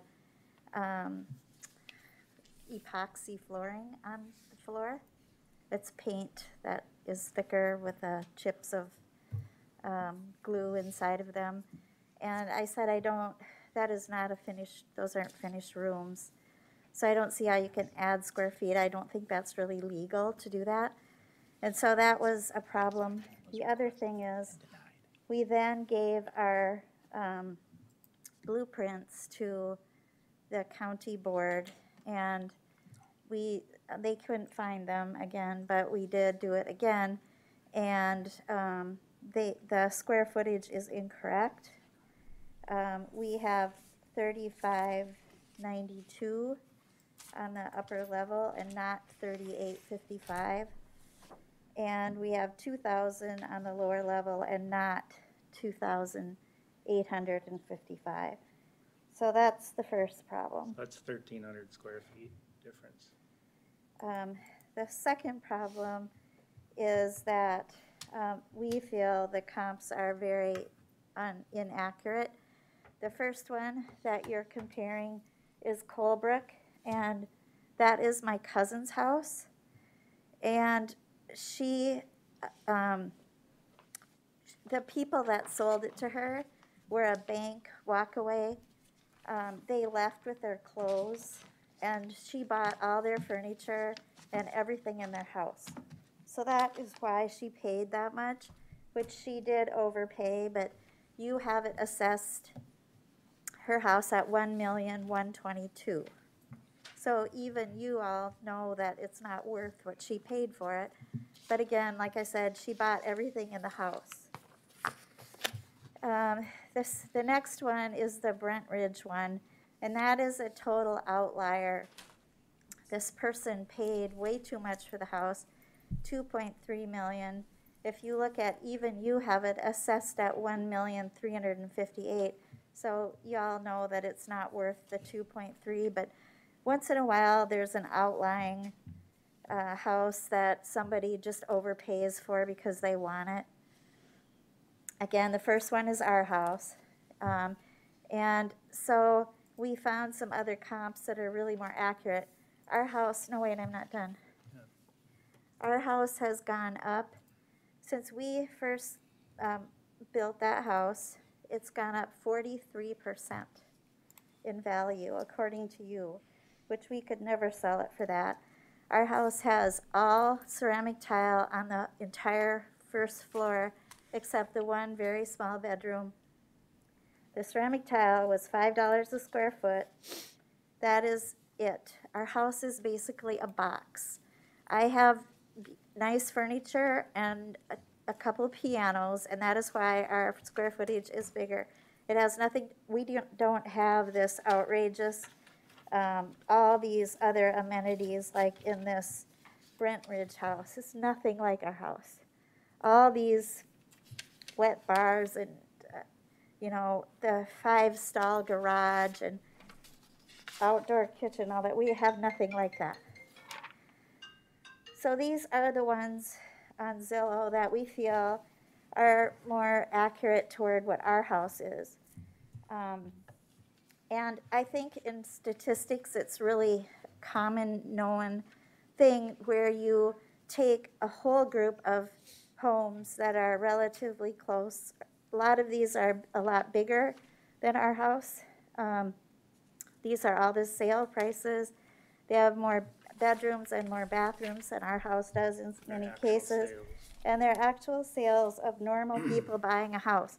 They're not a really crazy outlier. And in statistics, you always take the top 10%, the bottom 10% out, because they're usually rare issues, and you take the average. And that is what we think should be done instead of just the highest, most outrageous house that was sold. Also, the lot, are we on the lot? Yeah. Our lot has, I can barely breathe in this mask, I apologize. I'll do this. Okay, This our thank you. lot. This is where our house is. Here's the aerial view. And you can see like right here, it's swamp. So we're gonna be talking about this next lot here next. But literally our lot is 1/3 of it is swamp. So if you go by $5 a square foot, it's about 24,000 square feet of lot, and the swamp's about 11,000. It's literally a swamp. I'll show you. That's what it looks like. So literally our lot's about 24, so you can shape some off of there. Our square footage is 300 too high on top, and so a total of 1,300 square feet. That's wrong. We sent that to, I don't know if you have a copy of it, but we actually sent our blueprint in, and the square footage is way off. And that alone is 75 grand at least for the top floor, just counting the top floor alone. And the lot, we figured at least 35,000. It's too high. And we'll talk about it in the next one too. That's it. Did you share these documents with the staff that you're showing us tonight? You said you sent something in? Yes, we sent our blueprint, which was prepared by a third party. We didn't do it. Late yesterday, they did email No. Ethan with the. No, we sent March it in of March 2017. we sent it in. sent a letter and an email. That's why We we have were proof of it as well. And the blueprints? Yeah. Yes. That's why we were surprised that it was on this one again. Yeah, we had to deal with this the first time again. Here's, I want to just, okay, go ahead. This is just our house, and then our lot will be next, so. If I could clear up the blueprint discussion, it was discussed at the local boards that the square footage of the house was wrong. They had the blueprint along at local boards, and we requested a copy of it. They said, first they gave it to me, and then they took it back and said that they would send it to us, and we hadn't received it until they called last night at 4:45, and then afterwards sent it to us saying that they thought we already had it. But we Yeah. had just requested that a month ago at local boards. We have proof. We sent this in March of copy of what we sent. 2017. So we just assumed it. So we Well, figured now- that you had it. Anyway, whatever. Our, That's- our house is what it is. I mean, that's the size of it. Yeah, that's what it is. I have a Not question. lying. Yeah, I have go a ahead. question. Yeah. Got it. Everybody's got their story about when it was sent in. Yeah. Now that we have got the information sent in, has the staff had an opportunity, I'm gonna guess not, from the look on their face. We're down here. Right, to recalculate it. So, you know, yeah, you thought they had done the homework from 4 years ago. I got it. They are, you know, dealing with thousands of parcels. You guys sent it in last night. They haven't had a chance to take it. What's the difference in square footage between what they have officially and what you guys are saying?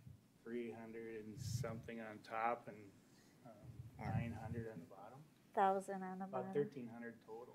Okay, so what you're Yeah, telling that's us a lot. is, what you're telling us, sir, is the official records are 1,300 over what your Correct. blueprints say. Yeah. And in order to prove that up, you did send the blueprints in, albeit just last night. No, we sent it in 2017, but I think But 4 we years have have gone proof, by. like an email sent box, you know what I mean? completely believe you. You all need to talk one at a time, Yeah. or I'm gonna close the discussion. I got that. You sent it in 2017. I think everybody's admitting it got you know, nobody's looked at it since last night. But you're saying 1,300 extra square feet, right? Okay. Well, here's 10 sales that are actual sales on Zillow where they actually count the actual square footage of the actual house. And those are the price ranges, and they're right around $1 million, and ours is 1.3, If I have one question. and it's smaller. All right, Commissioner Poppins, you have the floor. Thank you, Madam Chair. The question for the couple is, back in 17, we did an appraisal, we did an adjustment, and it sounded like by direction of the board, we had asked you to re-enter the property or try to. In short words, can you say why that was denied? Well, They were just there. they were just there in March, and then they Oh, okay. added on 2,000 extra square feet. And I told them I don't think that's legal to do that. I feel like I'm to the point where I'd like to go further to the state and talk to them about this, because I just don't think this is fair. And we're just trying to be honest and fair. We have the numbers, and I felt that was very, we were forthright and had people over, and they treated us very unfairly. And so, being that they had already been there, we felt like why would they need to come back? I think the answer to that is there's a discrepancy, and we needed to try to clarify that. That may have done that, but we're at this point now. There's 2 assessors in our house for like half an hour. All right, I'm gonna close the floor on this appeal. Is there a motion?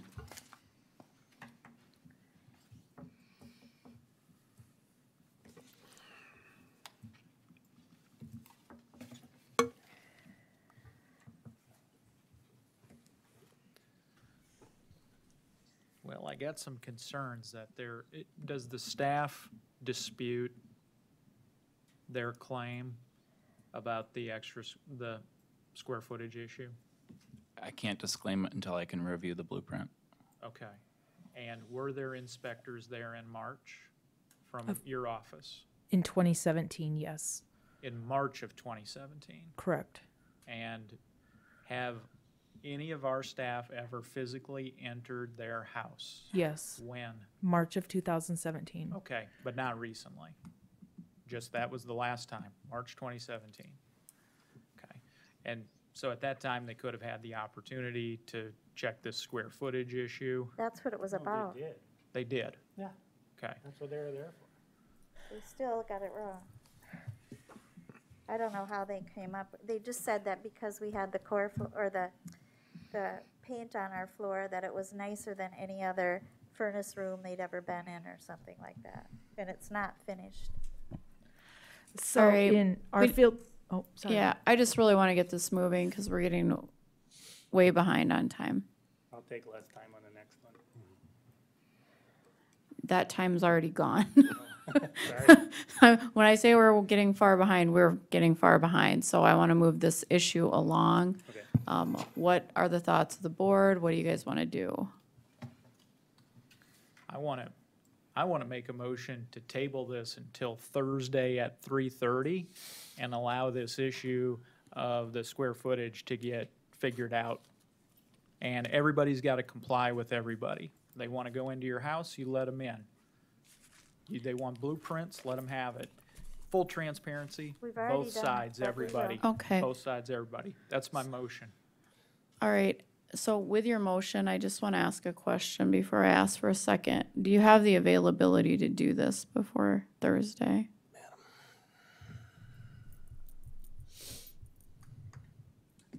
Tomorrow at 8 o'clock? Madam Chair, I don't, No way. I want to second this motion, but I want to I have both. urge caution. I don't know Everybody that we stop. can. I'm asking a Okay. question of our equalization office. Has 401K meetings Oh. at 8, so. You I have the could pro- I- availability to do it tomorrow at 8 a.m. Appellant, are you available at 8 a.m. to give access to your property? No, I have 401K meetings all day, and I'm having them from my home, and I cannot be interrupted during that time. So it's not going to happen. Is that what I'm hearing? Don't volunteer. We for have, 'em, 'cause you we don't have know boards if I'm on gonna- Thursday. We have boards on Thursday. So it would be tomorrow, if at all. Anytime tomorrow? I can't. I have 401K meetings all day. I mean, you can't just pounce this on me. Okay. So that's not going to work to do anything like that. And nobody else from the office staff can go over there and do it at their She's time? not available. She's not available? Correct. At any time? Correct. Not tomorrow. Well, I think Well, you've got to make a decision too, so. Well, is there a problem with like calling our builder and getting the blueprint and not looking at that? I mean, it's a third party. We're not even in it. My understanding is the blueprint has been provided. Is that Yes. the case? Okay. I mean, like, Then we're going to close the issue. We could table this, and the board could look at it again tomorrow after our equalization office has had a chance to look at the blueprint. I'm willing to offer a second to his motion to table it. Okay. Is that a motion? Is that a second? I have a second for the motion to table it until our staff has had a chance, until our staff has had a chance to review the blueprint and verify whether or not they agree or All right. dispute it. I have a motion and a second to table this. Sherry, will you call the roll? Yes. Yes, that was the motion. Commissioner Aaron's, Yes. Commissioner Gibbon, No. Commissioner Poppins. Yes. Commissioner Schmidt, Yes. Commissioner Landine. No. The motion carries. Next item, 29, scheduled for 7:40. Carla, go ahead. Our next appeal is parcel number 281.31.14.028. It's located at 7301 South Elmstead Circle in Sioux Falls, owned by Cameron and Nancy Carlson. It's a bare lot. It is 28,134 square feet. We currently have it assessed at 140,670. The staff is recommending no change to value. The lot is assessed less than the comps. The recent sale on the home, or excuse me, on the lot occurred in May of 2016 for $190,000, and we currently have it assessed at 140. You can see some comparable lot sales that have happened within the same neighborhood as the subject property, ranging from $129,000 to $225,000 in 2019, so fairly recent. The price per square foot for the subject property is $5. The cost of the comparables is between $5 and $5.50, so they're all equally assessed. The sales price is indicating $5.83 to $8.27 a square foot. You can see where the subject property is located in comparison to the comparables that we provided for you. One of the main arguments in regards to the bare lot during local boards was a drainage easement. I have highlighted in yellow the drainage easement provided to us by the surveyor. Runs on both sides of lot 29, which is where their home sits, as to lot 28, which is the bare lot.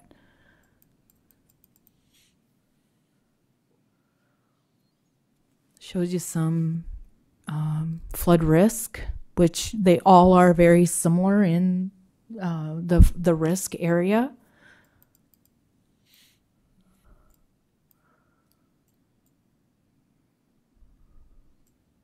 Didn't feel that was any type of determination with the assessments for that. So the assessors are recommending no change to the current assessed value.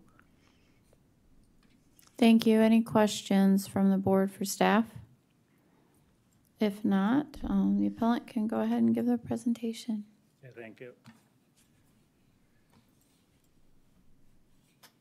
All right, so here's an aerial view of our lot. And there's actually that line running through the middle. I'll come back to that.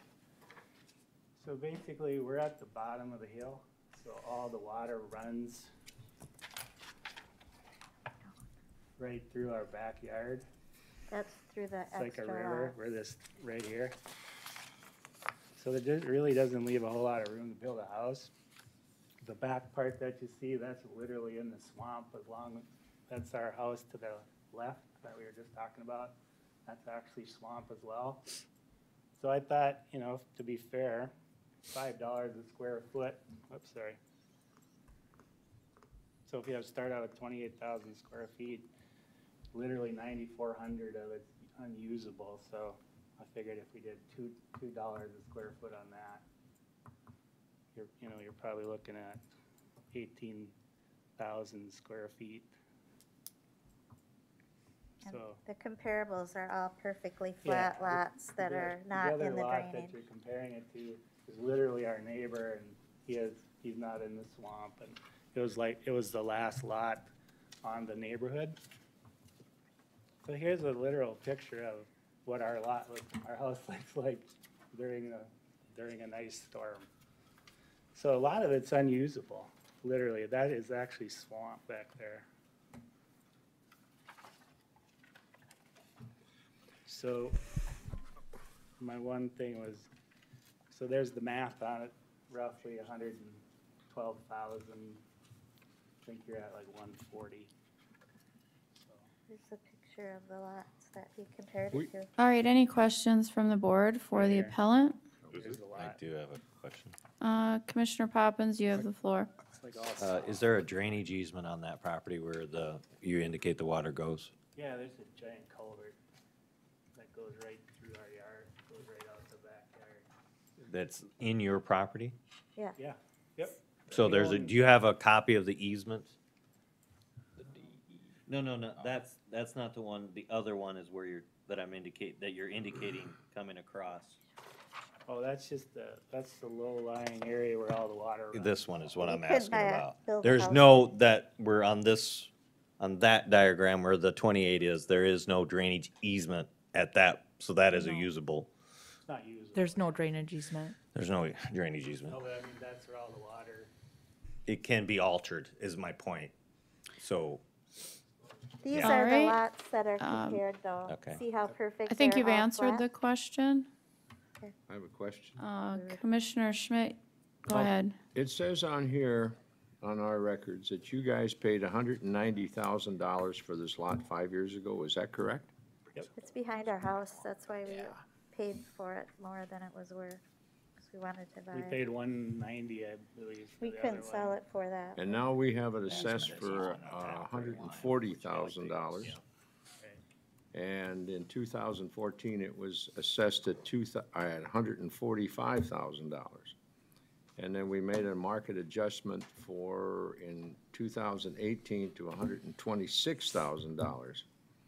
That's about. Just this time, it went up another 25%, another 25%. I mean, it's like so outrageous how much it's gone up, and we haven't, I mean, it's not worth that. You couldn't build there. Did that answer your question, Commissioner Schmidt? Well, I'm just thinking, you guys paid $190 for it. You must have had some idea of the value at the time that you bought it, because that was 5 years ago. That would have been We in came from a neighborhood 2016. where we had really bad neighbors before, so Buffer. wouldn't be a problem. Was worth anything to I'm going not to go have ahead that. and close the floor and ask for a motion. I'll get it off the floor. I'll leave it, recommend to leave as the equalization recommendation. All right, is there a second? I'll second that. Thank you. Any discussion? Sherry, call the roll, please. Commissioner Aaron's, Yes. Commissioner Gibbon, Yes. Commissioner Poppins. Yes. Commissioner Schmidt, Yes. Commissioner Landine. Yes. Motion carries. Sherry, go ahead with item 30, or excuse me, Carla. I don't know why I called you Sherry. See you at 3:30. It's been a long day. Our next appeal is parcel number 281.77.01.006A. It's located at 7604 Ridgestone Drive, South Ridgestone Drive in Sioux Falls. It is a single-family residence built in 2006. It has 4,957 square feet, 8 bedrooms, 6.5 bathrooms. It has a lower level finish of 4,211. We have a current assessed value of $2,166,757. This was an appealed value back in 2019, for which 2 years we held that county board value. It says on here our board value expired, and then we also had a 6% market adjustment in the neighborhood. The assessors are recommending no change to the current assessed value. We do have some comparables that we provided for you in the 2019 to 2020 sales years, ranging from $1.4 million up to $1,895,000.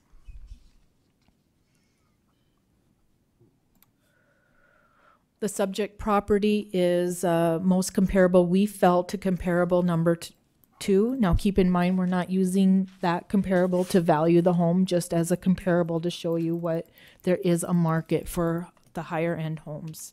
There is a detached garage that was built on this with the subject property, a detached garage of 1,900 square feet.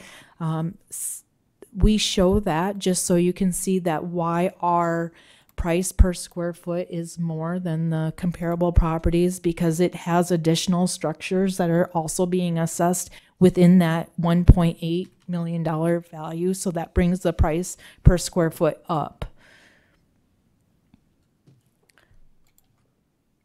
So our subject property is currently assessed at $371 a square foot. The cost is of the comparables is ranging between $263 and $328 a square foot. Our market range is between $290 to $445 a square foot. Our subject property is located on the map in the southern part of the map, and we have two comparables. Comparables 2 and 3 on this map, and our third comparable we had to go reach out, outside the neighborhood, just for the sake of having the third comparable. Detached garage built in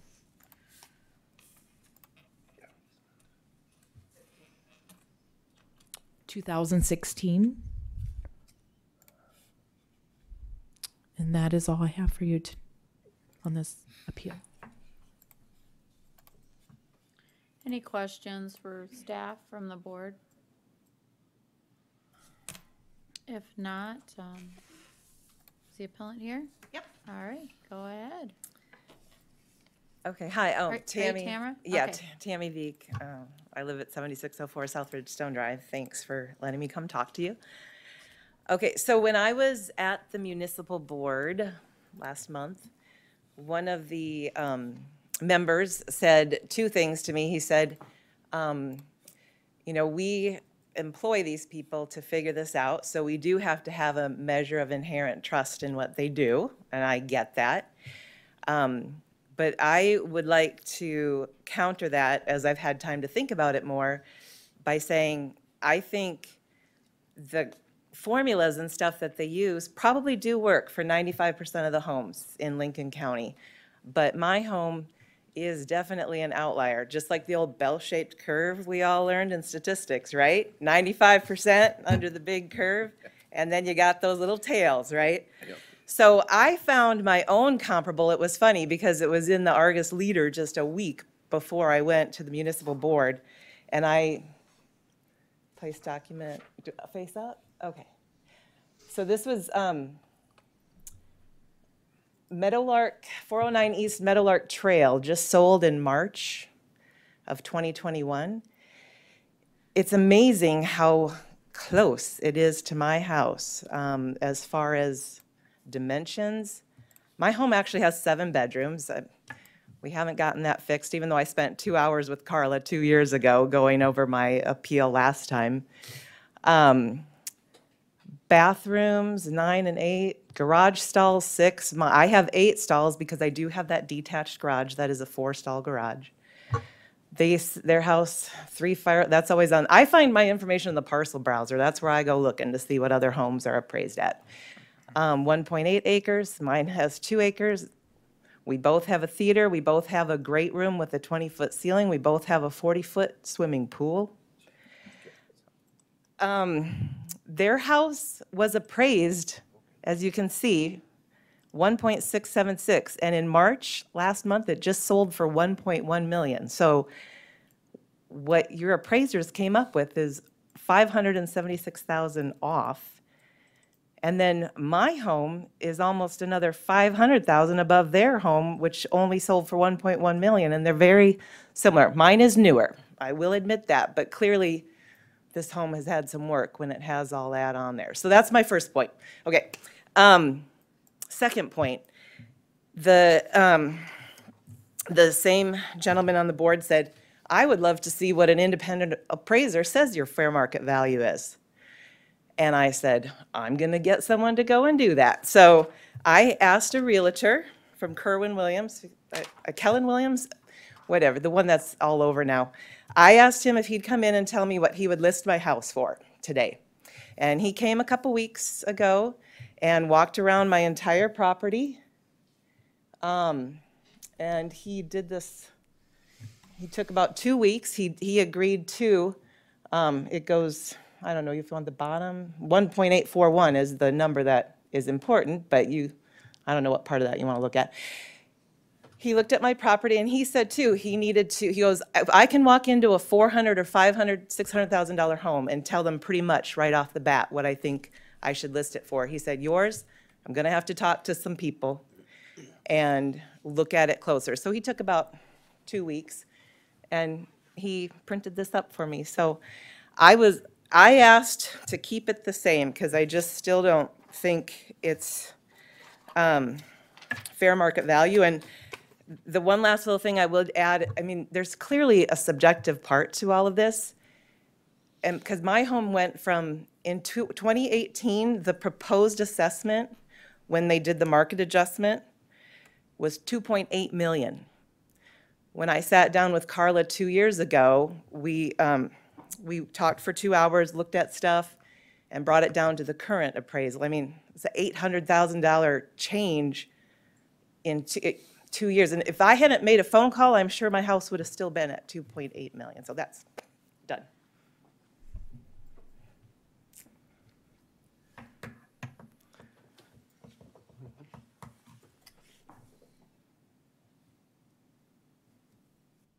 questions from the board?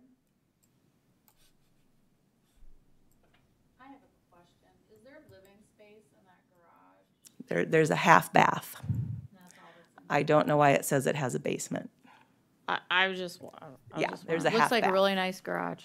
Right, it matches my house, and it's Okay. right next to another home that faces the street that way, so I was also being kind to my neighbors. Gotcha.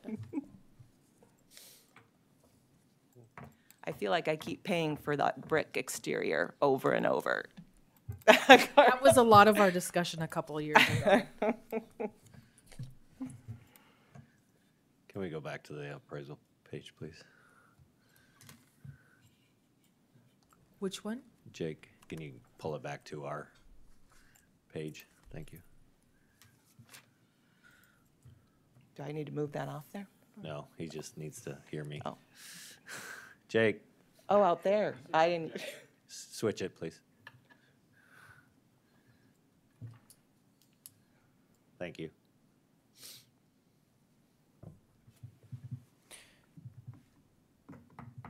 Were these comps used in your market analysis as well? Some of the values seemed very familiar. Can I? Yeah, you can, no, not all of them. Not I all know Colebrook definitely wasn't. The Lindcrest was.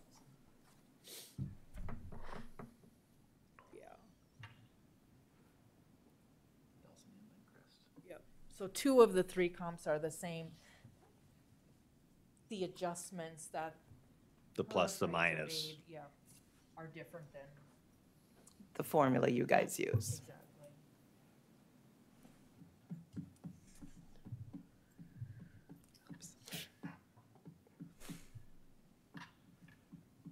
We don't make bedroom adjustments. 6-bedroom versus 7-bedroom. We don't lump sum a $10,000 bedroom allowance. Okay. That's just not what our Can we go back to our worksheet? appraising. That one? Yep, that one. Thank you. So no disagreement over land value, correct? No, right. And you're at 1.64, and the county is at 1.83. I don't know what you On mean. structure value. Yeah. Oh, yeah, okay. Mm-hmm. Did you say Kerwin Quick Williams, question. 1.84 or 1.64? He did 1.84. Okay. Total. Question. Total for the So whole thing. there's a tennis court and a pool on the property. Do those affect the value at all? Yes. And how so? The pool is, do you have it? The tennis court is $41,569. Excuse me, the pool is $41,569. Tennis court.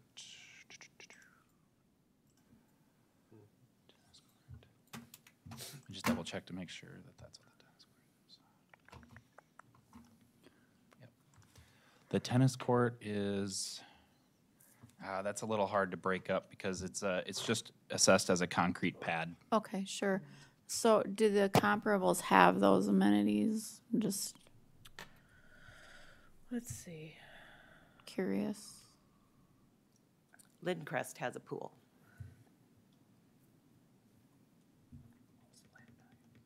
Yeah. Lindcrest did have a pool. 328, 395. And her BPO did indicate whether there was a pool or a tennis court, I believe at the very bottom somewhere. Yeah, he did, because he added 25,000 for the pool and 25,000 for the tennis court. Which are 2 of our 3 comps as well, so. Okay, all right. Thank you for that clarification. You're using the Keller Williams 1.64. That's where your 164 No, comes I from? came up, I said, when I went to the municipal board, I said, I would like to leave it. I wasn't asking for a reduction. What does Keller Williams say? Well, he says Your that the BPO? total, he would list it today for 1.84 million. She wants it rolled back to the 2020 value. You want a quick sale. That's her request. Yeah. All right. Madam Chair. Yeah, go ahead. I'm not gonna have the exact numbers, but I believe that there's a compromise in this, as this is unusual property. To think that it's still same value as 2020. The market has changed. I would say that on a property that's value, it's probably a half the increase, 3%. So if we did a 3%, and I thought I had the number, but I may be wrong, leaving the 328, 395 on the land to 171, basically 1,000 or $1,702,000 on the house. Does that get us to roughly 230,000, somewhere in there? Carla, Ethan, forgive me. I'm just trying. So I took the 2020 and 2019 county board value of 1,971,255. I multiplied that by 3%. I came up with $2,030,392.65. I took out the lot value of $328,395 to come out with a structure value of $1,701,977. With those numbers, that would be my motion. Second. When you got Right. that many commas in it, it's So tough to track. my understanding of the motion is to leave the land at 328,395. 395. Ethan. And the house would be at $1,701,977. Is that right, Ethan? Correct. Nope, hang I on. apologize. I cleared out my calculator here right at the worst time. My second was based on what you said, not what you calculated. Exactly. So we're clear here. Yeah, we're Can I gonna. give you a number? I'm looking at a 3% increase, not a 6% increase. 3% increase on just the structure. Yep. The structure would be $1,692,145. Okay. Plus the land. The land value would be $328,395. Is that, are you coming up with the same number? I would rescind and. No, we didn't adjust the land 3%, I'm trying to get us through. just the structures. Okay. Yeah. I rescind my second. And the new number, Carla, for the house is 1,600,000. I have a motion, I think that is on the table, and correct me if I'm wrong. Rescinded it. Okay, so the motion, as I'm understanding it, is that the land would be at 328,395. That has not changed. Okay. Carla is trying to give me Yes. the number that I'm trying to get to. Yes.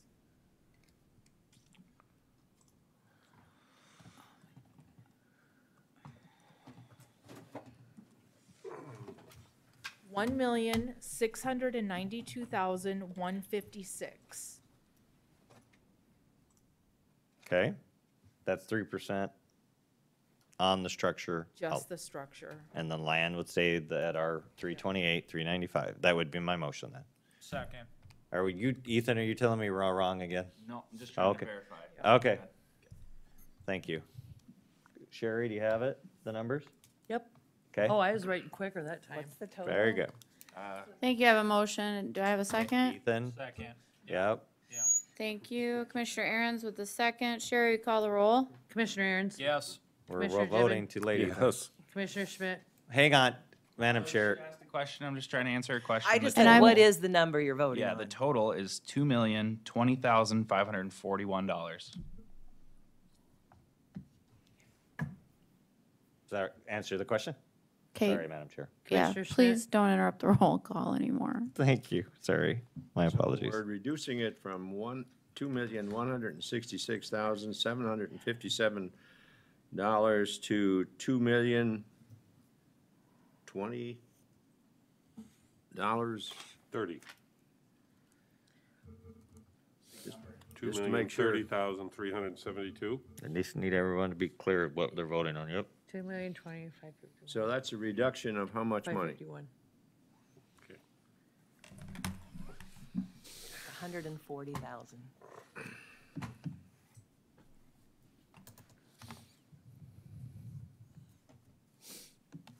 I thought I was trying to make it simple. My apologies, Madam Chair. I understood.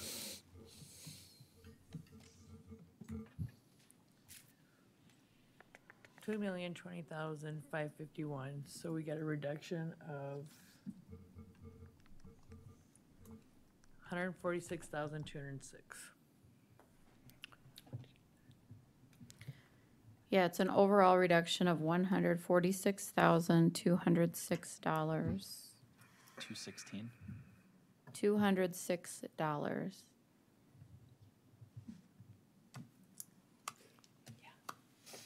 I will do better, Madam Chair, next time, sorry. I will know my numbers.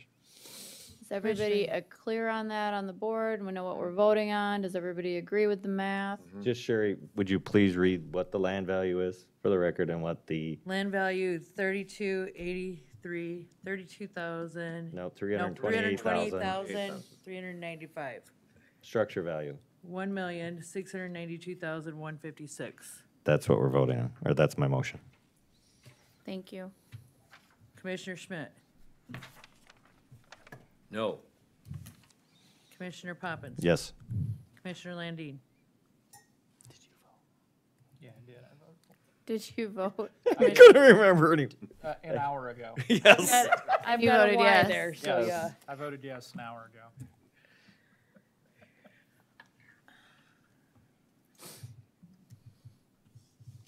Do we have 3 votes already? Yes, no? We do, so I'm gonna vote no. I'm just gonna vote no, it doesn't matter. So, motion Not carries. that you don't deserve it, that's a little bit rich for my blood. So, Thank you, madam. We got one more. Yeah, I'm the same one. Yeah. all right, you got another one, right? 8 The o'clock, lot we're only, next to me. we're only 29 minutes behind. All right, let's go. This will be fast. So our next appeal is parcel number 281.77.01.007. It's located at 7608 South Ridgestone Drive. It is a bare lot. It is 20,907 square feet. We currently have it assessed at 120,215. The assessors are recommending no change. It is at market value. We do have some comparable lot sales in the neighborhood or very similar to the neighborhood, ranging between $100,000 for the lot value all the way up to $120,000 for lot values. And these are ranging from 2018 sales to 2020 sales. Currently, the subject property is being assessed at $5.75 per square foot. The cost is ranging between $6 and $6.21 a square feet. The market is indicating a range between $5.40 square feet and $8.75 a square feet. It's quite the range, but they're different. And I can, comp one is smaller than the subject property, but sold for $120,000. So that's that $8.75 a square feet. That's why we do a tiered system. Smaller the lots, larger the price per square foot. That's why the appellant is larger lot, lower price per square foot. Comps 2 and 3 are across the street. They're in a little different type neighborhood, but they're of similar size to the subject property. And that is all I have. I think it should be noted that the appellant paid $65,000 for the lot in 2016.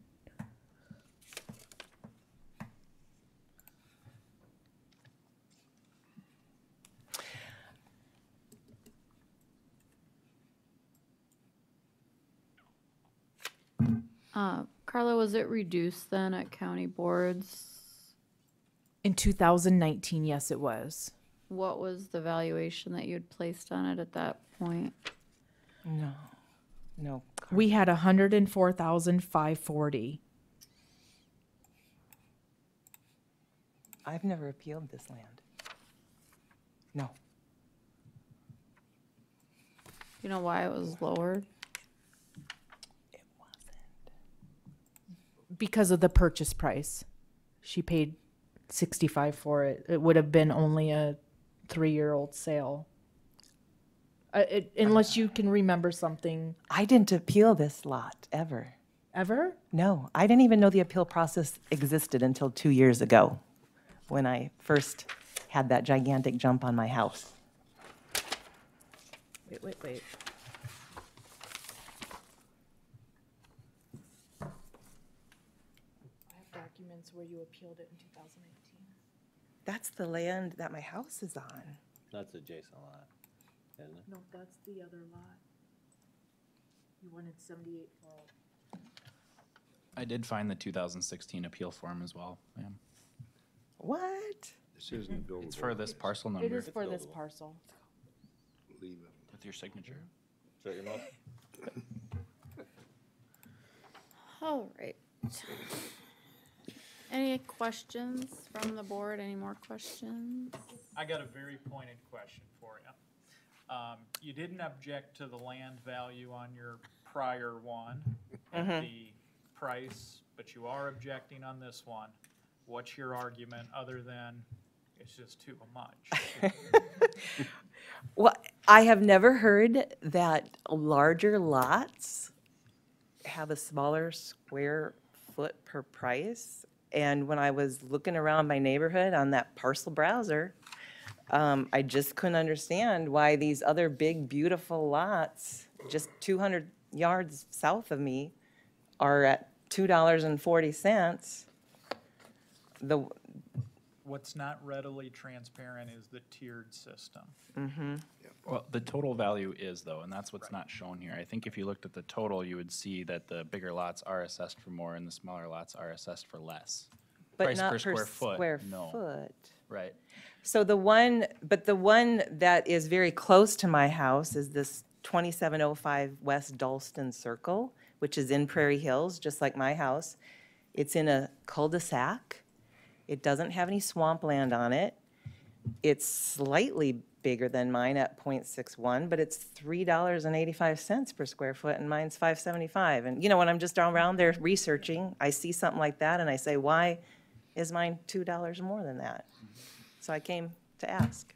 Just out of curiosity, do you own the adjacent lot with all those evergreen trees in that lot? I mean, that's part of my home that we just, the $2 million home. That you just gave I mean, to the $150,000 adjacent price to your tennis court, though. That's part of, it's a weird line, but that is part comes of up as my, part of the home. that's part of the home. Okay. Madam Chair, in sort of time, I would move that we leave the current assessed value alone at the recommended from the assessed value of $120,215. Is there a second? I'll second it. Thank you. Any discussion? Jerry, call the roll.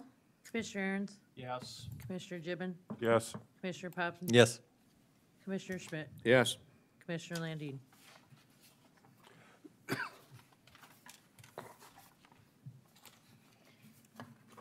Yes. Motion carries. All right. Getting Alzheimer's. Thank you for coming in tonight. We will move on to item 32 on our agenda, scheduled for 8:10.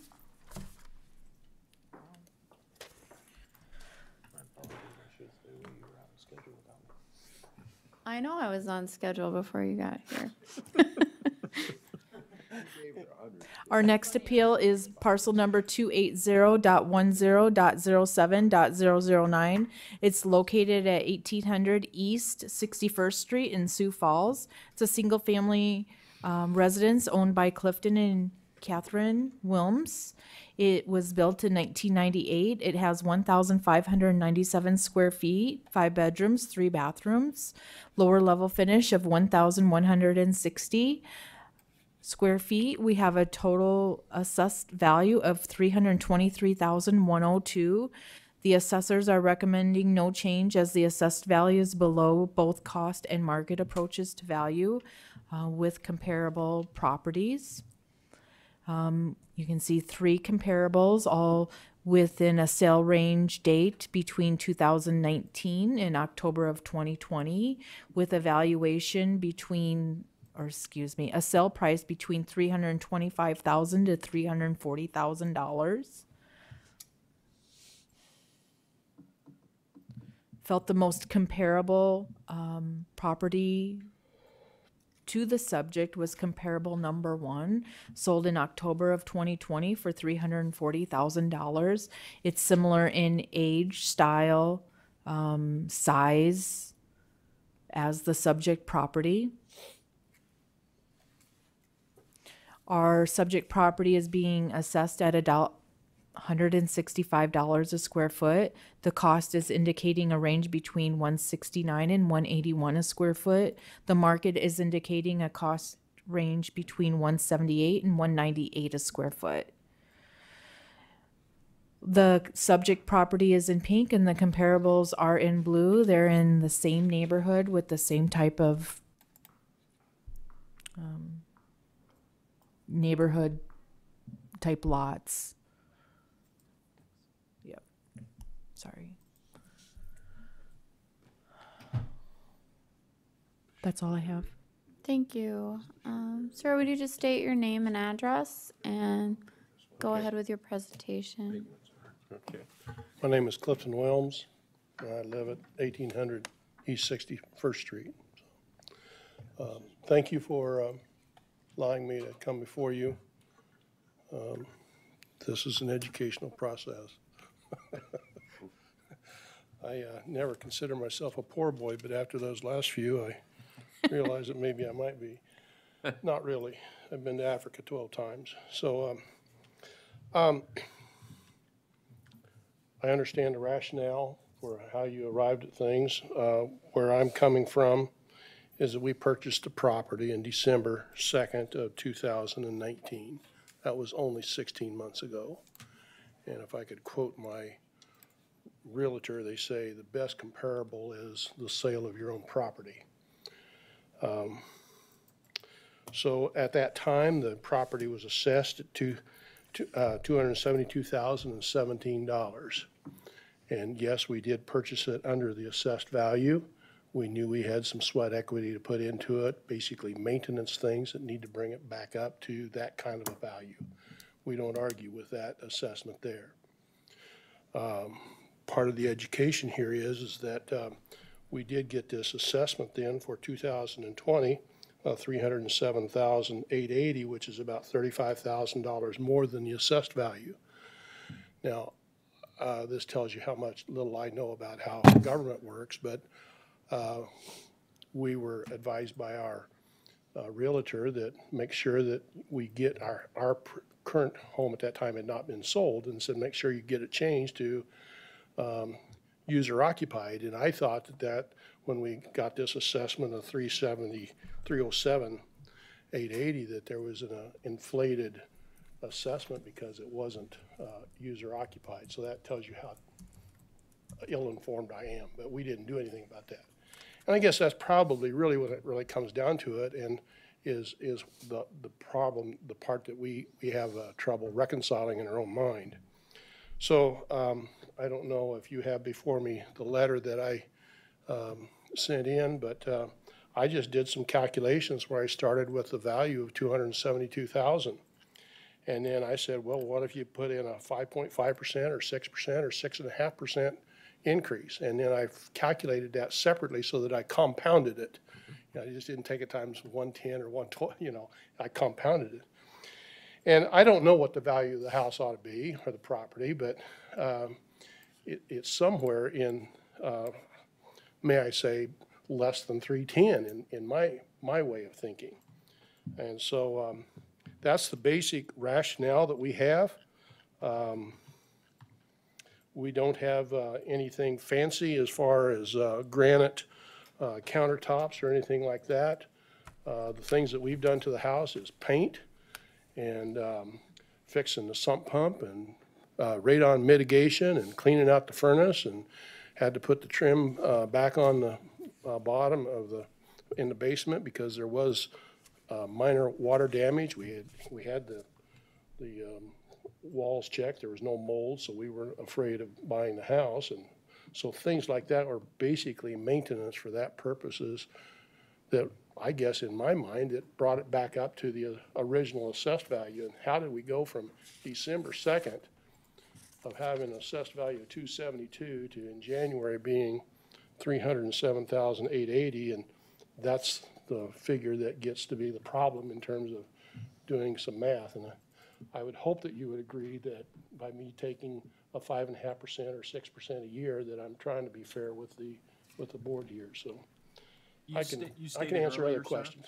You stated earlier you missed out on electing non-owner or owner-occupied status. Well, we got that changed at the time that they said that we were supposed to get it done. But I understood, this is my mistake. The reason we didn't challenge that first assessment there in 2020 is I thought that when we got that owner-occupied, the assessment would change, and that's my So you went a year with paying the enhanced Well, fee. it wasn't due till later.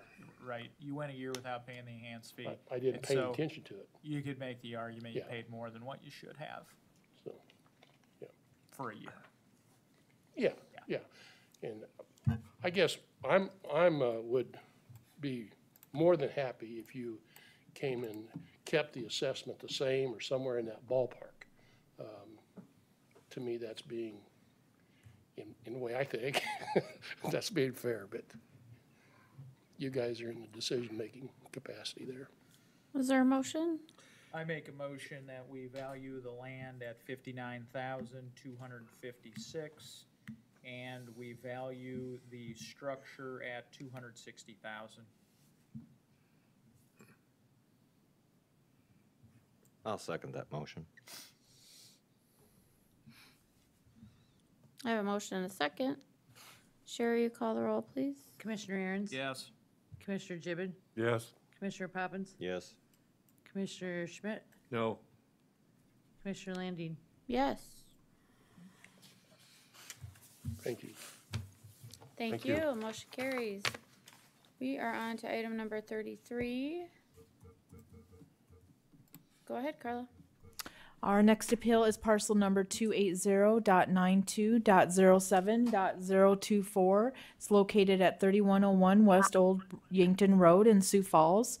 It's a single-family property owned by Larry and Susan Hamry, built in 2013. Square footage is 2,382 square feet, 4 bedrooms, 2.5 bathrooms, 1,868 square feet in the lower level. We currently have it assessed at $664,780. It has been assessed at that same value since 2019. Our assessors are recommending no change, at it's in line with the cost and the market approaches to value.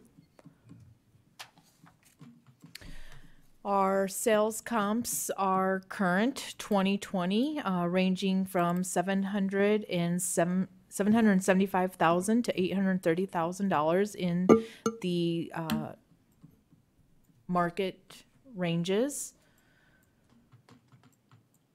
The most comparable we felt was in February of 2020 sale, sold for $782,000.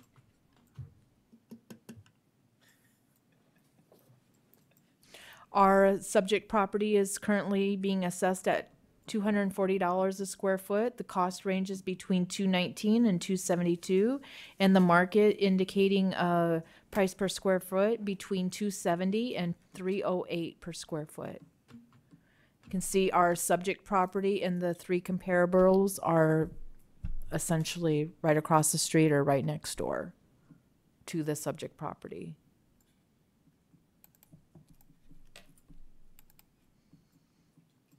There is a current sale on the property that sold after November of 2020 for $605. Need to show that, even though it was after the legal assessment date. Still needed to show it to you. And the appellant did email some documents this afternoon, and I printed those out and provided those to you, so they're insurance documents. Any questions from the board? Very brief questions and very brief answers, please. Is it a valid sale? Yes. The 605? Yes. Okay. There was an appraisal at the time of the sale that he provided to us. Well, we never got to see it, but he did give us the number at local boards as well. Thank you.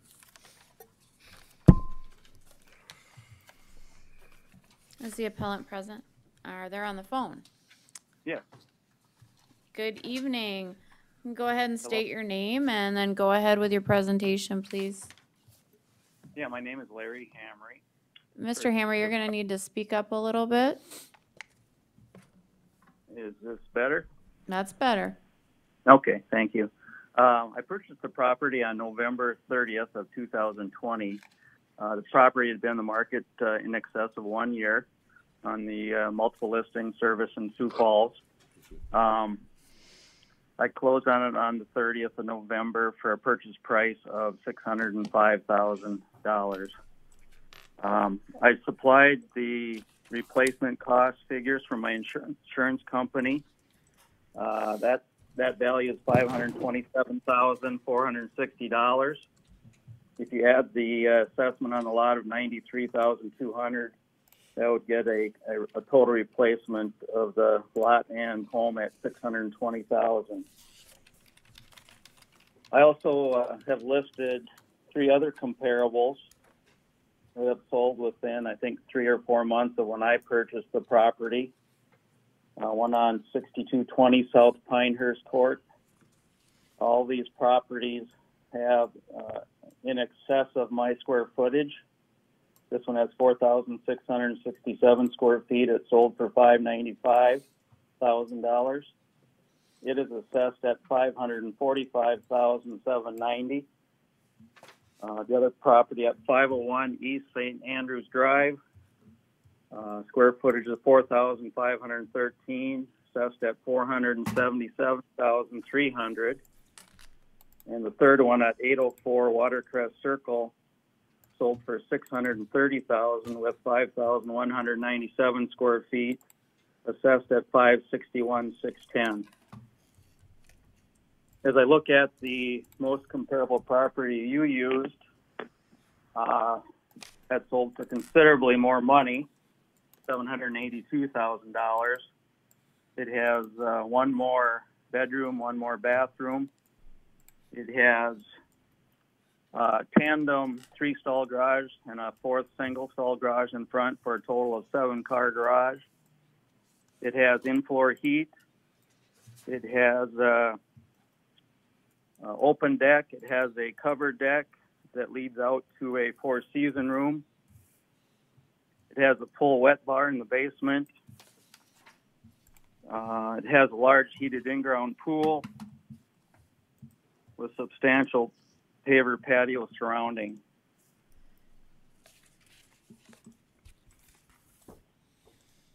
As I look at these valuations, it would appear that the comps that I used fit my property much more closely. I do not have a wet bar in the lower level. I do not have in-floor heat. I do not have a 7-car garage. And I have fewer bedrooms and bathrooms. All of the subject properties that I have shown for comparables are assessed in excess of $100,000 less than my property is currently assessed. I got one question, sir. Joel Aaron's here. Can you hear me? I sure can. Thank you. Was this an arm's length transaction? Yes. Thank you.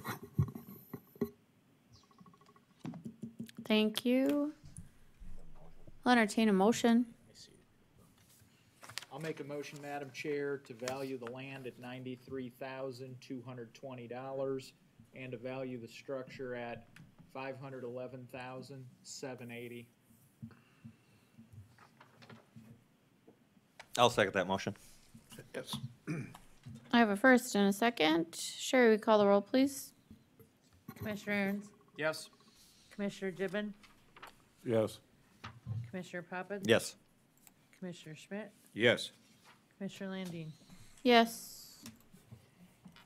All right, next item, 34, last one on our agenda this evening. Our next appeal is parcel number 099.51.03.A004. It's located at 46787 273rd Street, T, South Dakota. It is a single-family residence owned by Ernest and Betty Otten. It was built in 1980, It has 2,176 square feet, 4 bedrooms, 3 bathrooms, it's crawl space. We currently have it assessed at $273,093. It is 1 acre. The assessors are recommending no change as it is between cost and market with our comparables. Next slide. You can see we have some comparables from 2018 to June of 2020, ranging between $234,900 to $426,000 of this sales. Felt the most comparable was comparable number 1, sold for $426,000 in June of 2020.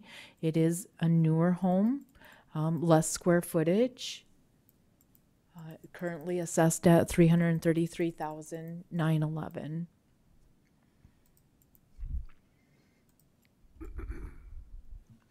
Our subject property is currently assessed at $99 a square foot. The cost is indicating a range between $130 and $156 a square foot. The market is indicating a market range between $153 and $226 a square foot. One of the complaints on the assessment was their storage shed. They didn't feel it was being equally assessed as other storage sheds in Perry Township. We did give you some comparables on storage sheds that were very similar to the subject property in size and built storage sheds.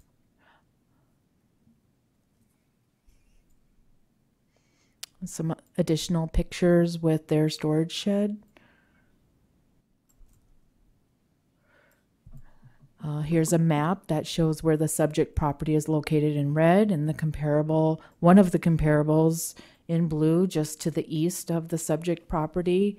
There are other comps that were just to the north of the subject property, comps 2 and 3. There was some indication in regards to water issues. We show where the subject property is located with a firm floodplain. Also show some flood admin, not on the subject property. And then we show a risk. What you don't have is in your PowerPoint is in regards to, and I did send this to the appellant late on Friday, so they're familiar with this. Comp 1 has, you know, a greater flood admin and even a greater risk, still sold for, you know, the sell price that we indicated. So what these are showing is the water is not an issue when it comes to market. Here's comp 2. Flood admin, flood risk on comp 2. It's more so than, once again, on the subject property. Comp 3, flood admin, flood risk. It doesn't affect the the sell price. That's why we don't make an adjustment on our assessments for those reasonings. Thank you. Any questions for staff? All right, the appellate's present. Come up and give your presentation. Carla, did the local board? Did the local board agree to 266, 184? And is this are you appealing or are they appealing? She has a PowerPoint. They are appealing the local board's decision. Of 266? Yep. Okay. Correct. Okay. Okay. Do you want a copy of this? Jake's coming out.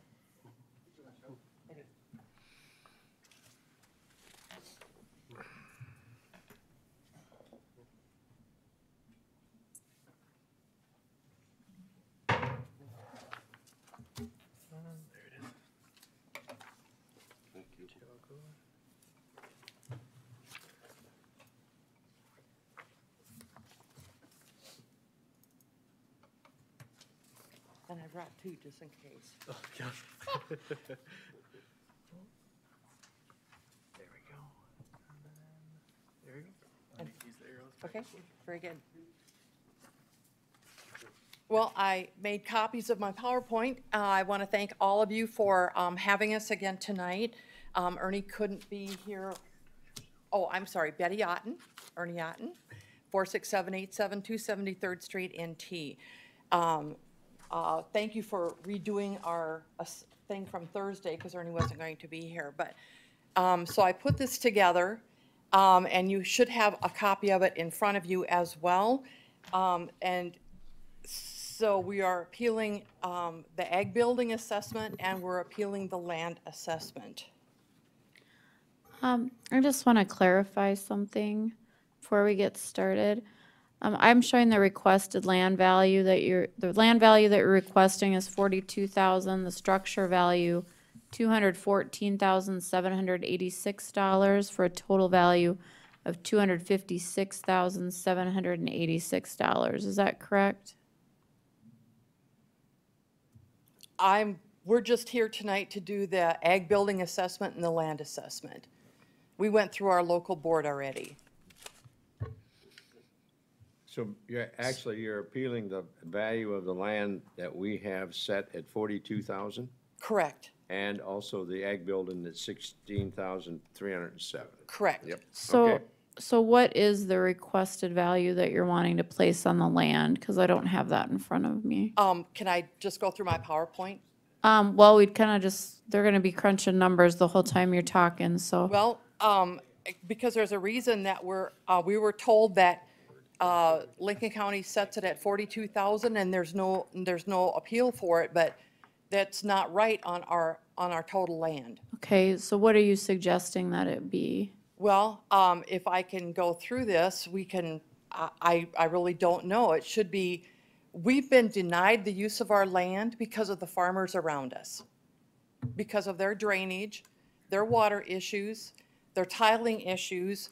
And so just, we've had numerous things happen on our property because of what's going on around us. It's not just Okay. natural water. All right, go ahead with your presentation. Okay, this is our outbuilding assessment. We were told that when we went through the local board at Perry that we had to start from scratch. So I'm just starting from scratch. Our outbuilding assessment is not equal or fair as compared to what we were told here, that it's not equal in relation, and that's why we're doing this.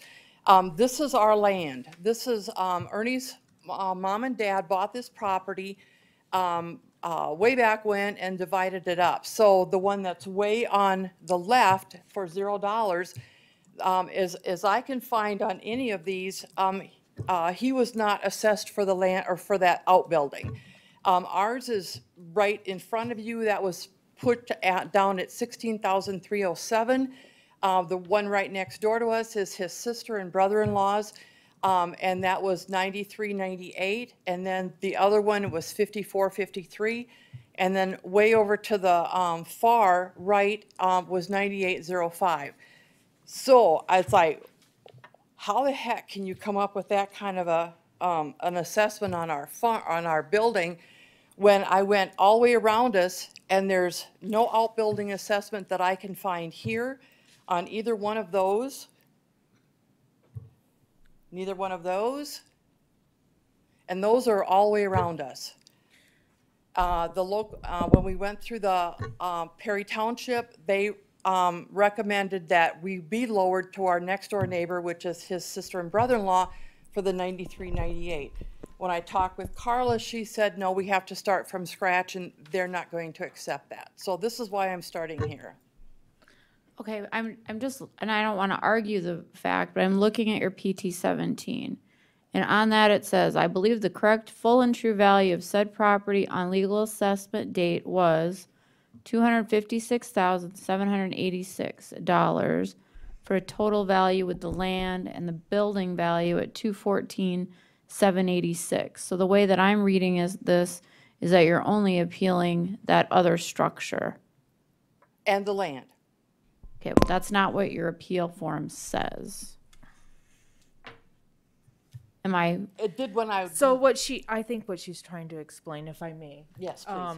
So she went to the board. We did, yes. The local board of equalization. Her appeal was in regards to the accessory structure.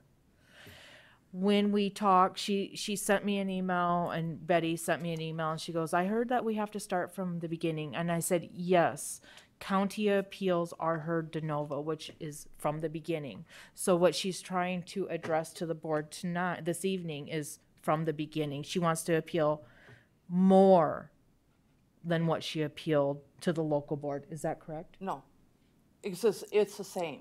We were the ag building, they agreed to the 9398 from the 16,000. And then when we appealed the land at 42,000, they said that we couldn't because it was set in stone. And it's like, we didn't agree with that at all.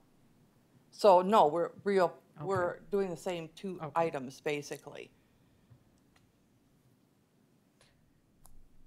And just to clarify some of her information on here, we're not assessing the accessory buildings. We are. It may be in that total assessment. One of them was listed as a garage on our assessment. We didn't classify it as an accessory building, but it's being valued. It's being valued. Did you guys have pretty extensive hearing at the local level? We did. And you explained all this to them? We did. And then they asked you questions? They did. And then they came out with a decision of 266, 184? All I remember is them telling me that they would lower that $16,000 ag building to 9398. Right, so they had a full opportunity to figure this out, figure the math out. Correct. Okay. I've got a motion to make, but I don't want to step on other commissioners' toes if they have questions. Are there any questions? Well, I still want to talk about the land value, though. I'm not done. Well, that's what I'm trying to understand. So, Where do yeah. you want the land value set? Yeah, from 42,000 to what, Betty? Well, can I just go through here and then we can discuss that? Because I think that there's some aggravating factors here. You still got to give us a number, Betty. Yes, and I don't really know. And you already gave us a number in your PT 17. So what's PT 17, what is that? That's your objection form that you filled out. That's your appeal form. Okay. You said the true and full value of that land you believe to be at $42,000. So are you changing your position on that? Yes. Okay, and And what we is did the- that at the local board as well. So I guess I just was confused on how to fill that form out because we've never done this either. Okay, well, I don't think we're gonna bet against ourselves. I guess that's my point. What's your number for the land? Well, I think it should be at least 3/4 of what it is, if not half. And if I can continue, we can Yep, go on you with sure that. can now. Thank you. Okay, so we're appealing this because the assessments I was told, or through Cheryl, that they do not take in consideration, as Carla said, the water flow on the property is abnormal because the county has had many sales with ponding areas or floodplains on properties and they still bring comparable market value. However, if we go on with that, we believe that we have been denied the use of our own property without any regard from our farming neighbors and request a reduced land value assessment for compensation to move the decrease in our property assessments to the neighboring farmers who have caused the issue. We did not have water issues that 4 of our family property owners now face, and we've lived on this property as a family since 1969. Ernie and I have lived on this property for almost 40 years. Our farming neighbors have created a lot of farming flooding problems, as well as many others south and east of us. Complaints have been filed, testimony was given right here at the Lincoln County Drainage Boards, and yet nothing has been done to stop the lawlessness of what's going on. And you might say, well, this is certainly not the right venue to present this. However, as I said, we followed, and many other people have followed what the law states that we're supposed to do about filing complaints, testimony at water boards, the drainage boards, and nothing has been done. So we're being denied the use of our own property. There is a real difference between man-made water versus natural drainage. We understand that. We have, our own property has a high water level, that's why we can't have a basement in it.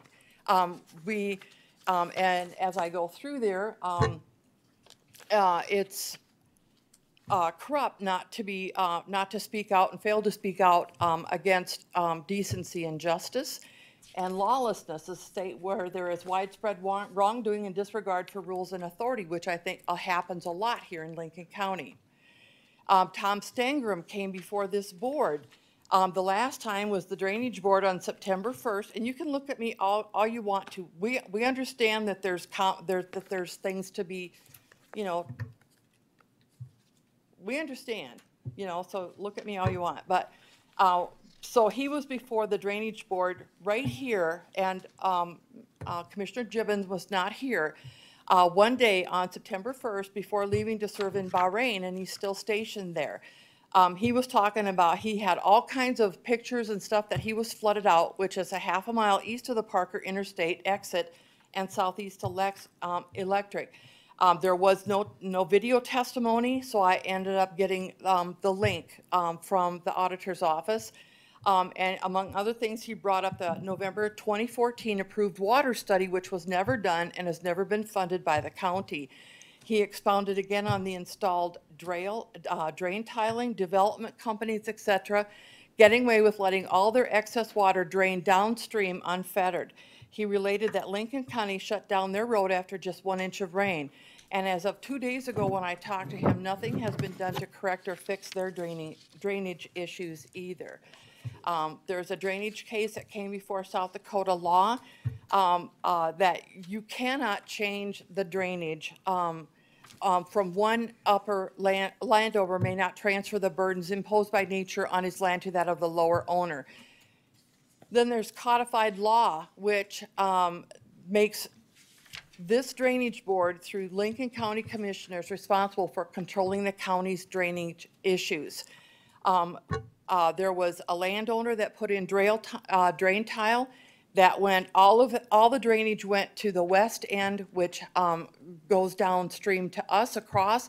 We were never given permission. We were never done anything. Several complaints have been filed regarding flooding, and a formal complaint was filed for filling in wetlands. And again, nothing has ever been done. I'm sorry. I'd like you to address your property specifically. I'm doing it right now. Thank you. It was about 5 years ago, a neighbor put in drain tile with no permission from the adjacent landowners. We also understand that tea also drains into this field, which adds excess water to our own properties. Other farming practices have also caused excessive water drain onto our family, and wetlands have also illegally been filled in.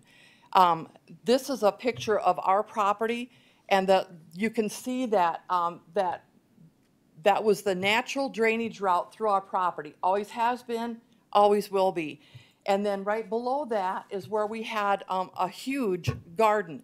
Well, when all this water started coming through our property, in July of 2020, last year, Chris Lodes took out 6 of our full-size shade trees as they were dying. He said they were not diseased, none of them were diseased, but their roots were flooded and couldn't breathe, and also had to remove our big mountain ash in our front yard as their roots were also flooded. You can see the places that all those huge trees had been taken out. This is also, on the third picture over, is where all this natural water has made its own, the water that has started coming through has made its own way through both of our properties now. We had to remove an outdoor clothesline, which I absolutely loved all the time because the ground became too soggy. We couldn't use their walking on, and it was extremely hard to let go of. The use of our garden was taken away. We had to, Ernie actually built me uprights to grow our vegetables for canning because the garden would never dry out. And then that new drainage field created itself between our properties by the excess water. And then it goes back into a back farmer's lot that stops him from renting out a particular portion too. And in our front yard, we had to reseed twice, and then we hauled in 2 truckloads of dirt, and then reseeded again. And in spring of this year, our excess water still runs over our properties and into the back owner's field for the new drainage. So this is right next door. This is the same thing for Penny and Gale, his sister. And then this is way at the end where it's his brother. Right at the very end of that 8 acres, Lincoln County originally gave permission for his mom and dad to build on this 1 acre, and now it's unsuitable for building. This is right off of the Lincoln County website, that it's not suitable. Again, I want to keep this about just your property. Well, I understand that, but though all these people were told, our whole family was told that they had to pay the $42,000 an acre because it was written in stone. Well, when you can't even use your own property and yet you're being assessed almost $50,000 for a property that you can't even build on, or use or plant, that's ridiculous. So that's my pitch. Thank So- you. I have a motion. Okay, But go I'm not ahead. going to step on other commissioners' questions. Are there questions for staff or the appellant from the board? If not, Joel, you had a motion or a question? I have a motion. All right, go ahead. So my motion is the following, and just so you know, earlier when I said I had a motion, it was based on the presumption that you made an admission in your document appeal of the 42,000, because typically that's what we use to determine people admitting or saying what they think their value should be. And what I heard you say is you said you were a little confused by it. But then also, as you went along in your presentation, I additionally considered the evidence about the drainage issues as well. So with that said, my motion is to value the land at 42,000 and to value the structures, both the house and the outbuildings, at $224,184, and that would sustain the local board's decision. Is that reducing the ag building then? Is that what you're saying? It's conjoining them. Okay. I have a motion. Is there a second? Second. I have a motion and a second. Any further discussion? Will you repeat that number again, please? Clarification? 42,000 for the land, 224,184 for the structures, and that is sustaining the local board's decision. So we're not gonna differentiate between the building and the house? Nope, I'm conjoining the two structures. Put them together. That's what the local board said. I'm sustaining the local board's decision. Okay. I have a motion and a second. Everybody's clear on it? Sherry, go ahead and call the roll. Commissioner Aaron's? Yes. Commissioner Gibbon? Yes. Commissioner Poppins? Yes. Commissioner Schmidt? Yes. Commissioner Landine? I'm going to abstain. Motion carries. I'll entertain a motion to go into recess until Thursday at 9 a.m. or 8:30. So Sherry? moved, Madam Chair. So is Gibbon? Yeah, it's right on the, it's right. I think county consolidated board is in the morning. I don't think this board I is do at not know.